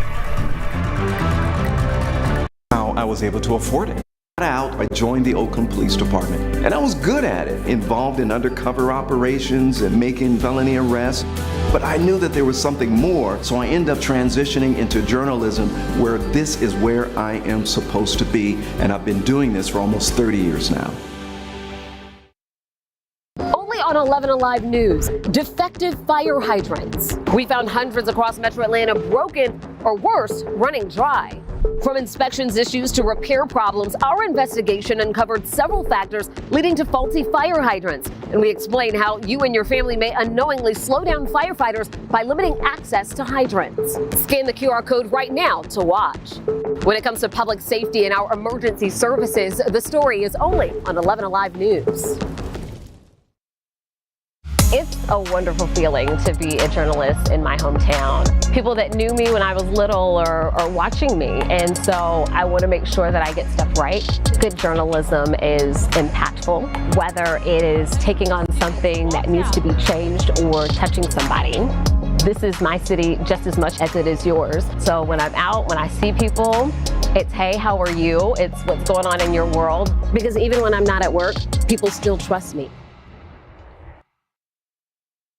Only on 11 Alive News, we examined the 4 ways you and your family can identify whether a review is real or not and save you some money. There's a lot of red flags that you should look for. With tricks to identifying fake reviews, like simply looking at the profile name. Our investigation uncovered how major companies are now working together to make sure you never see a fake review again. When it comes to saving you money, the story is only on 11 Alive News. I've always really cared about what's happening here in Atlanta.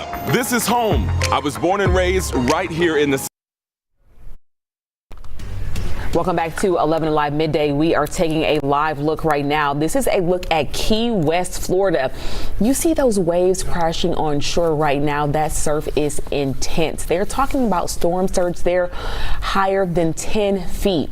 We see these cars here in the lower bottom of your screen right now as hopefully they're evacuating the area because that order is in place for that community by noon. Hurricane Helene, now a Category 2 storm. We are still tracking its path across the Gulf Coast of Mexico. We anticipate its impact here in Atlanta tonight, making landfall, bringing a lot of rain and wind. All right, we want to bring in meteorologist Chesley McNeil for your weather impact alert forecast. Chesley, always unsettling when these are overnight events. That's absolutely right, especially trying to get out and navigate through that because you can't really see what's before you. If a tree is in the road, you can't really see it until you're almost up on that and you are moving about 35 miles per hour. Hard to stop, especially with the roadways wet, folks. Definitely need to take the necessary precautions because we're going to have some down trees along with the flooding from the rain that we've already received. Therefore, an 11 Alive weather impact alert for today and tomorrow. We're talking about Hurricane Helene, Category 2 hurricane, making its way through the Gulf and up toward the Big Bend area, eventually making its way toward us. That impact will be the heavy rain, which we're already experiencing, some of the flooding out there. Strong winds will lead to trees coming down some of the roadways, maybe even on some of the power lines, which could lead to power outages. So you need to be on the lookout for that. And there is a tornado risk, not high here, but it's still out there. And any tornado that happens to pop up could do some damage maybe to your roof or the siding on your home. Those impacts, once again, rain, wind, and some tornadoes could be in the area. What you need to do is plan now, folks. If you have to go to the store and get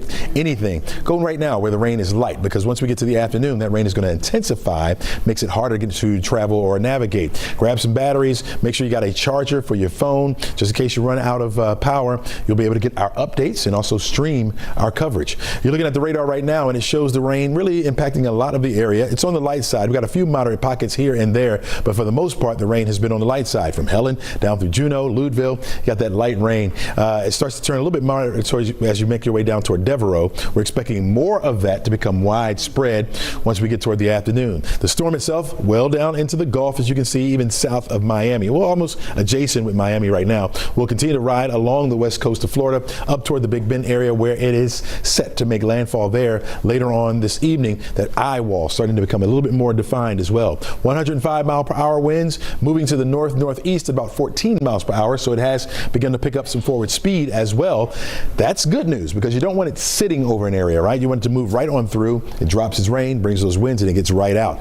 It could go up to a Category 3 or a major hurricane before it makes landfall tonight and then moves into South Georgia, holding on to that hurricane status. Now, it will downgrade to a tropical storm by the time it gets up here to North Georgia, but even those winds could get up to about 60, 65 miles per hour, those gusts at times, and that is strong enough to knock over some trees in our forecast area. It will meander around up to the north of us. That's where our conditions will get better. I'm going to time all that out for you in the full forecast coming up hour by hour, take you through it in just a few. Let's go out to Bobeth in Gwinnett County this morning to tell us about the conditions over there. Hey there, Cheslene. I think folks are actually taking your advice and go now while the rain is a little lighter because there are so much people on the highway. This is 85 just by Beaver Ruin, and if you look behind me, you can see the congestion building. At times we've seen on the north side of 85 as folks head out of town north. We've seen that slow down into the single digits. Right now, speeds though seem to be well above the speed limit. But this is despite the fact that the roads are wet, slippery, and potentially hazardous. And as the storms get closer, officials are telling people to stay indoors. Now, Hurricane Helene has emergency management officials on high alert as the storm is expected to pack heavy winds that could cause downed trees and power lines. It will also bring a significant amount of rainfall that officials are worried about flooding. And they say to ensure residents' safety, they want you to stay indoors if necessary. And they even broke down necessary for those who like to play and toy the lines. Take a listen. That hubcap that John left on the side of the road, that Chick-fil-A cup that Susan threw out of her car, in a storm, no matter how clear the drain is before the storm, high winds and waters can bring any piece of trash, any piece of Mother Nature back into the system. So please know that our crews have been out yesterday, today, looking and clearing those drains. But the reality is that Mother Nature will bring things back into the system, which is why we want you to stay off the road. Now, you just heard officials say stay off the road as they expect water to pool and possible flood. They say if you do happen to come out and see water on the roadway, you want to remember that adage, turn around, don't drown, because again, it can take up a car very quickly and move it off, and just you end up in some dangerous situations. Officials are also saying you should secure items around your home to ensure that nothing gets picked up by those hefty winds. Live in Gwinnett, Bobeth Yates, 11 Alive News. Bobeth, thank you. Let's send it to 11 Alive's Liza Lucas at GEMA headquarters, where Governor Kemp Liza will be visiting in about 2 hours. Cheryl, not only Governor Kemp, but also First Lady Marty Kemp, who will join him for the latest briefing from here at GEMA. State officials expected to give their updates around 1:30, so about 2 hours, as you mentioned, from now. Meanwhile, Governor Kemp just tweeting out a message to Georgians to stay alert, watch for the latest info. Again, there's a concern statewide when it comes to the impacts of Helene, and GEMA also reinforcing the need for that ready kit. 3 days of supply of food, water, medicines. Get everything on hand, then prepared to stay indoors. Now, this is going to be a nighttime event, so as we've said throughout the course of the morning, you want to make sure your phone, your devices are charged, those alerts are on, and you also want to do a little research on your county, because some counties have sirens for emergency alerts. Some are pushing that emergency information other ways, so maybe if you're not familiar, if you haven't been through this before, it's a good time to just double check and see how that information is coming down the pipeline. Director Chris Stallings also emphasizing the statewide impact, so they're going to be really relying on some out-of-state partners to help out. Of course, Governor Kemp's state of emergency means that up to 500 guardsmen will be on standby. We've been seeing some of the Georgia Guard moving throughout the course of this morning. And when it comes to those power outages that we're preparing for, Georgia Power also pre-positioning crews. Every storm is different, so right now we are placing crews where we think the storm is going to not hit, where it would be safest, so that we can dispatch them as soon as possible. If there is damage, you see a down power line, don't go near it. Again, that was Matthew Kent with Georgia Power. Some important advice here, because that really is something to remember when it comes to your and your family's safety. Stay away from those downed power lines. Cobb EMC also relaying some interesting info this morning. They say when you report the outages, don't use social media channels to do that, because you're putting your personal information out there. So they said make sure you're reporting it, just not on the social media channels. And we'll keep you posted in the meantime as Governor Kemp and First Lady Marty Kemp make their way here. Again, that briefing set for 1:30. Sending it back to you. Liza, you mentioned the state of emergency from the governor that opens up state resources. Within the last hour, President Biden did approve a federal state of emergency. So now, in addition, we'll have federal dollars for this response. Thanks a lot. And Hurricane Helene will make landfall in Florida's Big Bend before it could make its way through Georgia. People there are already bracing themselves for the devastating impacts. 11 Alive's Angelina Salcedo is tracking the developments from the coast. Well, the sun is up in Perry, Florida, just a few hours away from Hurricane Helene's landfall, and the Florida National Guard is currently here fueling up and preparing for what is going to lie ahead. I just spoke to them. They tell me that they're going to be hunkering down when the storm passes through at the local elementary school. After that, they are well positioned and ready to respond to any of the damage that Perry, Florida ends up seeing. They're going to be allowed to leave and start helping people around 6 to 12 hours after the storm passes through. But this is what their preps look like, along with a whole bunch of other things. Now, yesterday we were along the coast of the Big Bend area in Florida. They are expecting about a 10 to 15, even 20-foot storm surge in certain places, depending on where you're located along the coast in Florida. Many of those areas under a mandatory evacuation, people being told to heed the warning. If they didn't evacuate yesterday, officials were telling them to evacuate today. Those that are staying are choosing to stay in hotels. Many of those hotels, like the one that we're staying at in Perry, keeping their doors open to make sure that people have a safe place to go. Many people concerned about what the impacts are going to look like here after Helene passes through. We're just going to have to wait and see what things look like later on. We're in Perry, Florida. Angelina Salcido, 11 Alive News. Angelina, thank you. As we continue to track the storm, you can watch free extended weather coverage right now on 11 Alive Plus. It is free on your Roku, Fire TV, and Apple TV. You can also stay weather aware with the 11 Alive mobile app. Just in case the power goes out, scan the QR code you see right there on your screen. Turn those notifications on to get alerts and updates for your neighborhood. Our coverage of Helene continues this midday. Florida bracing for landfall. We're live with a look at how people there are preparing. As weather moves our way, do homeowners and renters insurance policies typically cover flood damage? We're verifying next.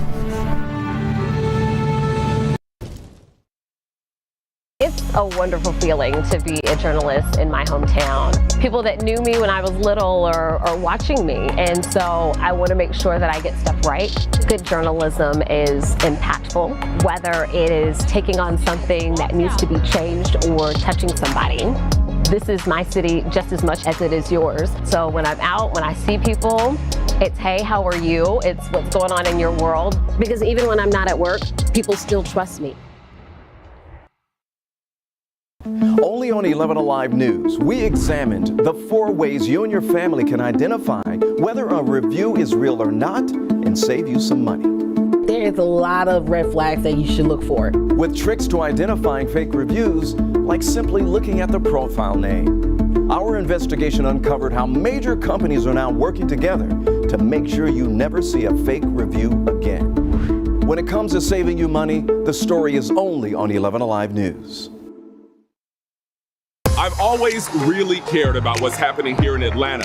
This is home. I was born and raised right here in the city. Even as a 3rd grader, I'd watch the news and have my dad record me recapping the day's events. Now, as an 11 Alive anchor, I carry that same passion to tell stories that have impact and to be active in the community. I need to know what matters most to people and even the challenges they may face. So what a privilege to be back home in Atlanta and join you every weekday with Faith Jesse right here on 11 Alive News at 4. Let's face it, the weather is always changing. We can't control it, but we can help you prepare for it. Crazy weather can really mess up your plans, even put you at risk. So trust our team to give you everything you need to know when you need it most. We care about getting the forecast right for you. When severe weather threatens, we have a high risk of heavy rain that could lead to flash flooding. Stay safe, informed, and in control with the 11 Alive Storm Trackers.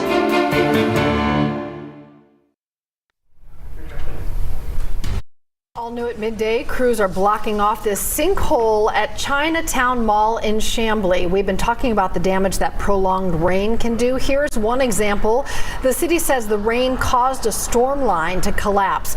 Nobody was injured, but it's going to take some time to fix this. The city says it will wait to start repairs until after Helene has passed. At Hartsfield-Jackson International Airport, people are in there packed, trying to get out of town before the storm hits. Timing is everything, right? And there have been long lines at security all morning long. 11 Live's Ariana Maniz is at Hartsfield-Jackson for us. Ariana, you've been kind of watching things ebb and flow, been busy for most of the morning, and they're making a lot of preps there too.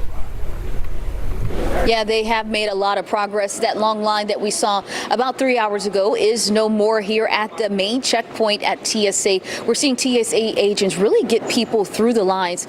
Look behind me. Those lines were stretching into the atrium, and now people are pretty much just walking right up to the TSA agent. But here at Hartsfield-Jackson International Airport, they have a plan in place for any severe impacts from Hurricane Helene. According to officials with the airport, over 90,000 travelers, they're trying to fly out of Atlanta today, and they're really encouraging everyone to make those preparations for a smooth travel experience today by checking wait times and make sure you're contacting your airlines for any delays and cancellations. Airlines, they're also making those preparations. Delta and Southwest, we know they're allowing travelers to rebook their flights in order to minimize any flight disruptions. Delta, they're waiving change fees and also giving out flight credits if you decide to just cancel your trip outright. So far, we've seen about 202 delays and 124 cancellations. Those delays and cancellations, they've been impacting one couple we spoke to since last night. They're trying to get home to Iowa. Take a listen. We were supposed to leave, yesterday. And so now we, instead of flying out of Columbus, we just took a bus up here, or van up here, and so now we'll fly, hopefully beat the storm. So just start in Atlanta rather than trying to get here from Columbus.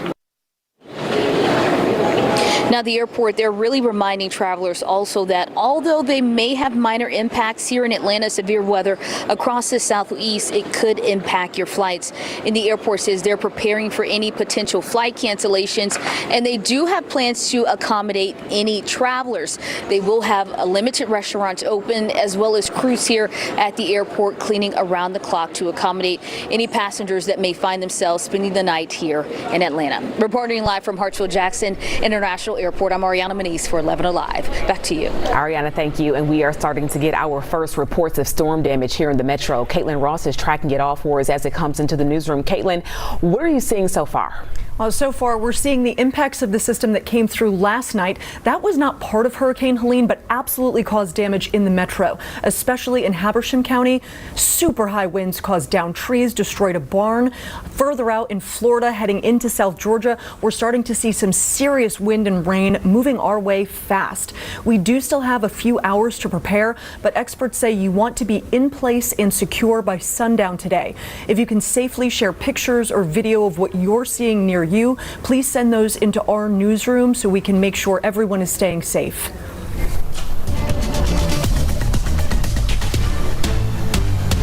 All right, we are awaiting the arrival of this storm. It's still down in the Gulf, but it will make its way up our way. We're already starting to feel impacts today from the rain that's out there, not necessarily associated with the storm, but we'll continue to add to it as the storm gets a little bit closer. Those winds will start to pick up. Of course, we could see maybe an isolated tornado or two. We have to worry about that. Of course, power outages, almost certain that we'll receive some of those, so we'll have to be on the lookout because that could lead to some power outages, which will cause us to now have to use our phones exclusively. You're going to need some batteries, maybe to power up your radio or even a flashlight, right? Flashlight. This is an overnight system that's going to come through right now down in the Gulf, impacting Florida. As you can see, some of those outer bands there.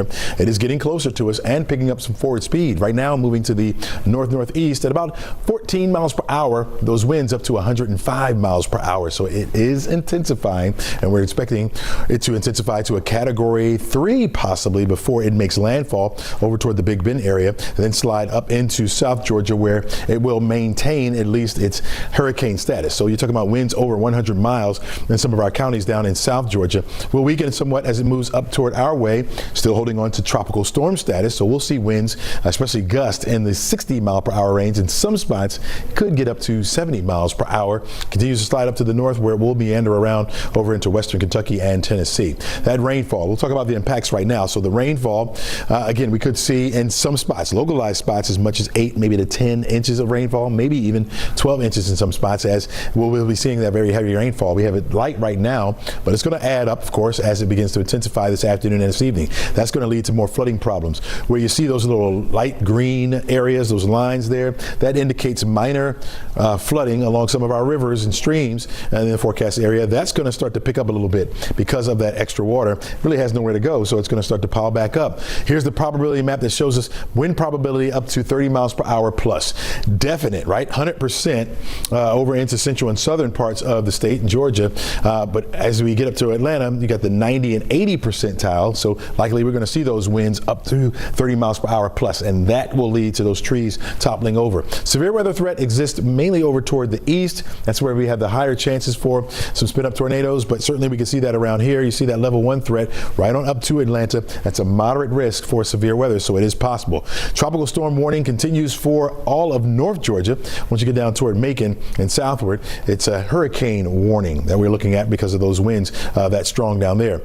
Tornado watches in effect from Augusta eastward, so that's into South Carolina. For us right now, the rain has been on the light side, continues to be light but steady, as you can see, from Toccoa to Lonica, down through Gainesville, down through Loganville as well. Temperatures are in the 60s, got some 70s out there. Atlanta at 72 degrees right now, 72 in Covington and over toward Athens, 60s everywhere else. I think we'll stay in the low 70s for highs today. Drier air won't get in here until after that storm moves further off to the north of us, even though it's not that far away. Over in Alabama, things are dry. You notice the wet weather over us now by 3 o'clock starts to intensify. So places like Covington, Edenton, that heavy rain starts to move from the south to the north and eventually will make its way into the Atlanta metro area. You can see a widespread area of yellow indicating moderate rain with pockets of heavy rain all around. A couple thunderstorms embedded in those as well. Here comes that center of circulation. Here comes the most intense part, right?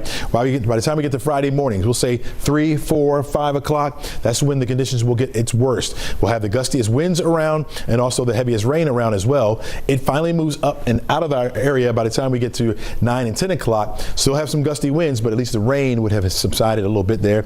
By that time, you can go out and kind of assess the damage around your home, if any, hopefully none. And then we'll continue to get better as we head into Saturday. 7-day outlook shows better conditions both Saturday and Sunday. We'll hold on to a small threat for the rain. Temperatures back into the 80s by the time we get to Monday, Tuesday, and Wednesday of next week.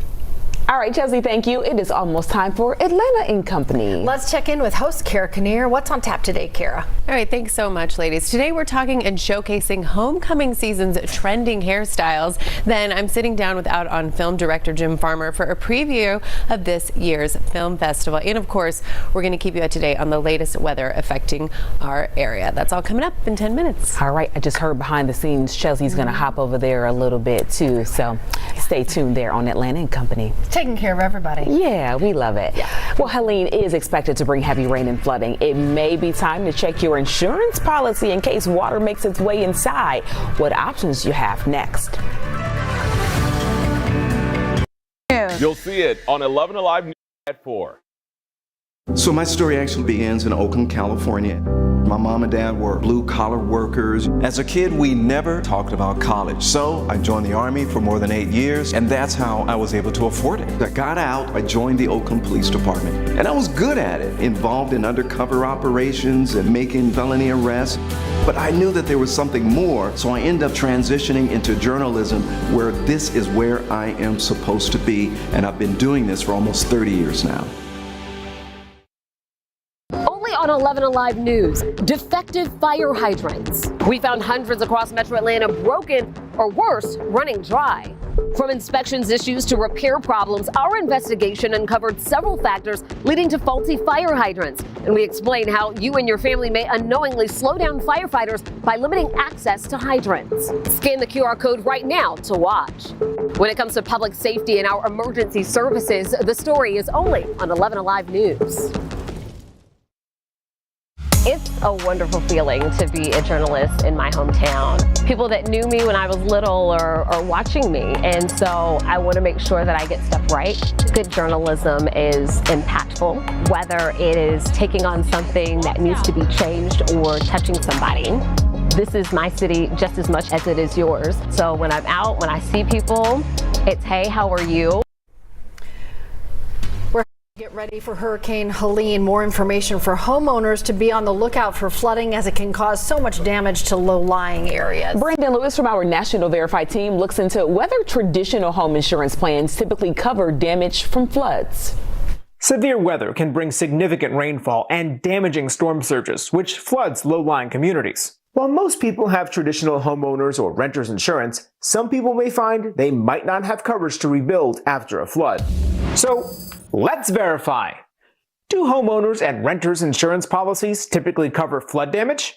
Our sources are the Florida Division of Emergency Management, the Insurance Information Institute, the Federal Emergency Management Agency, and insurance companies Allstate and Amica. Homeowners insurance is a way to repair or rebuild your home after something bad happens. Homeowners insurance, along with renters, also helps cover the cost to replace your belongings. When you buy a policy, insurance companies will give you a detailed list of what is and isn't covered.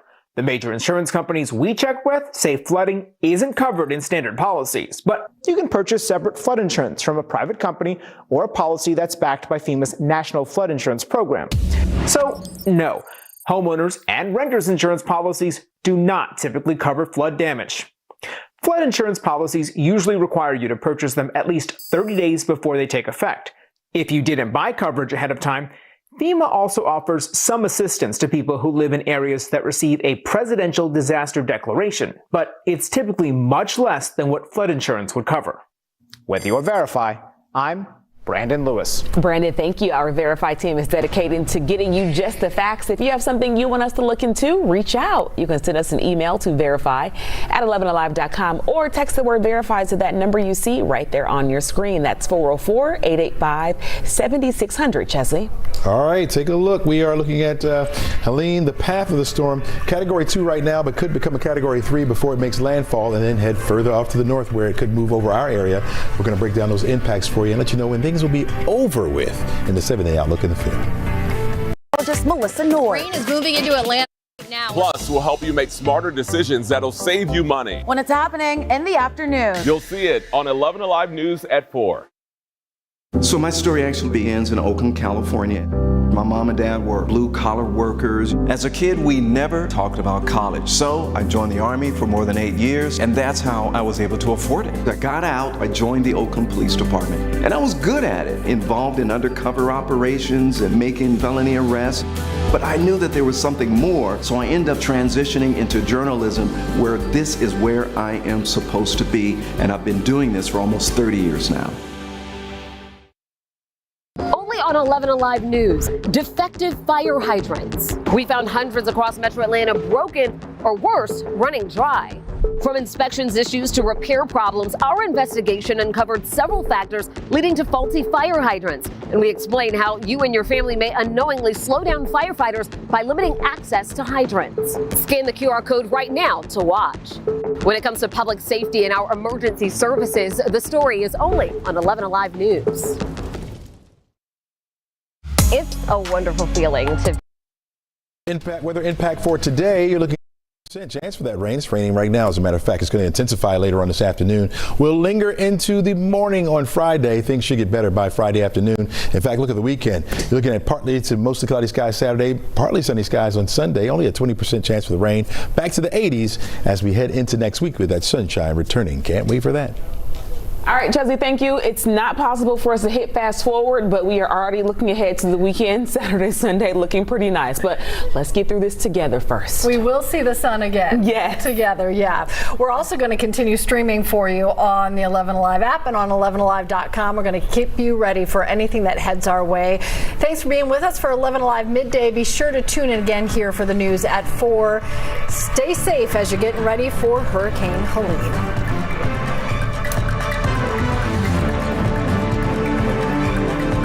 11 Alive News.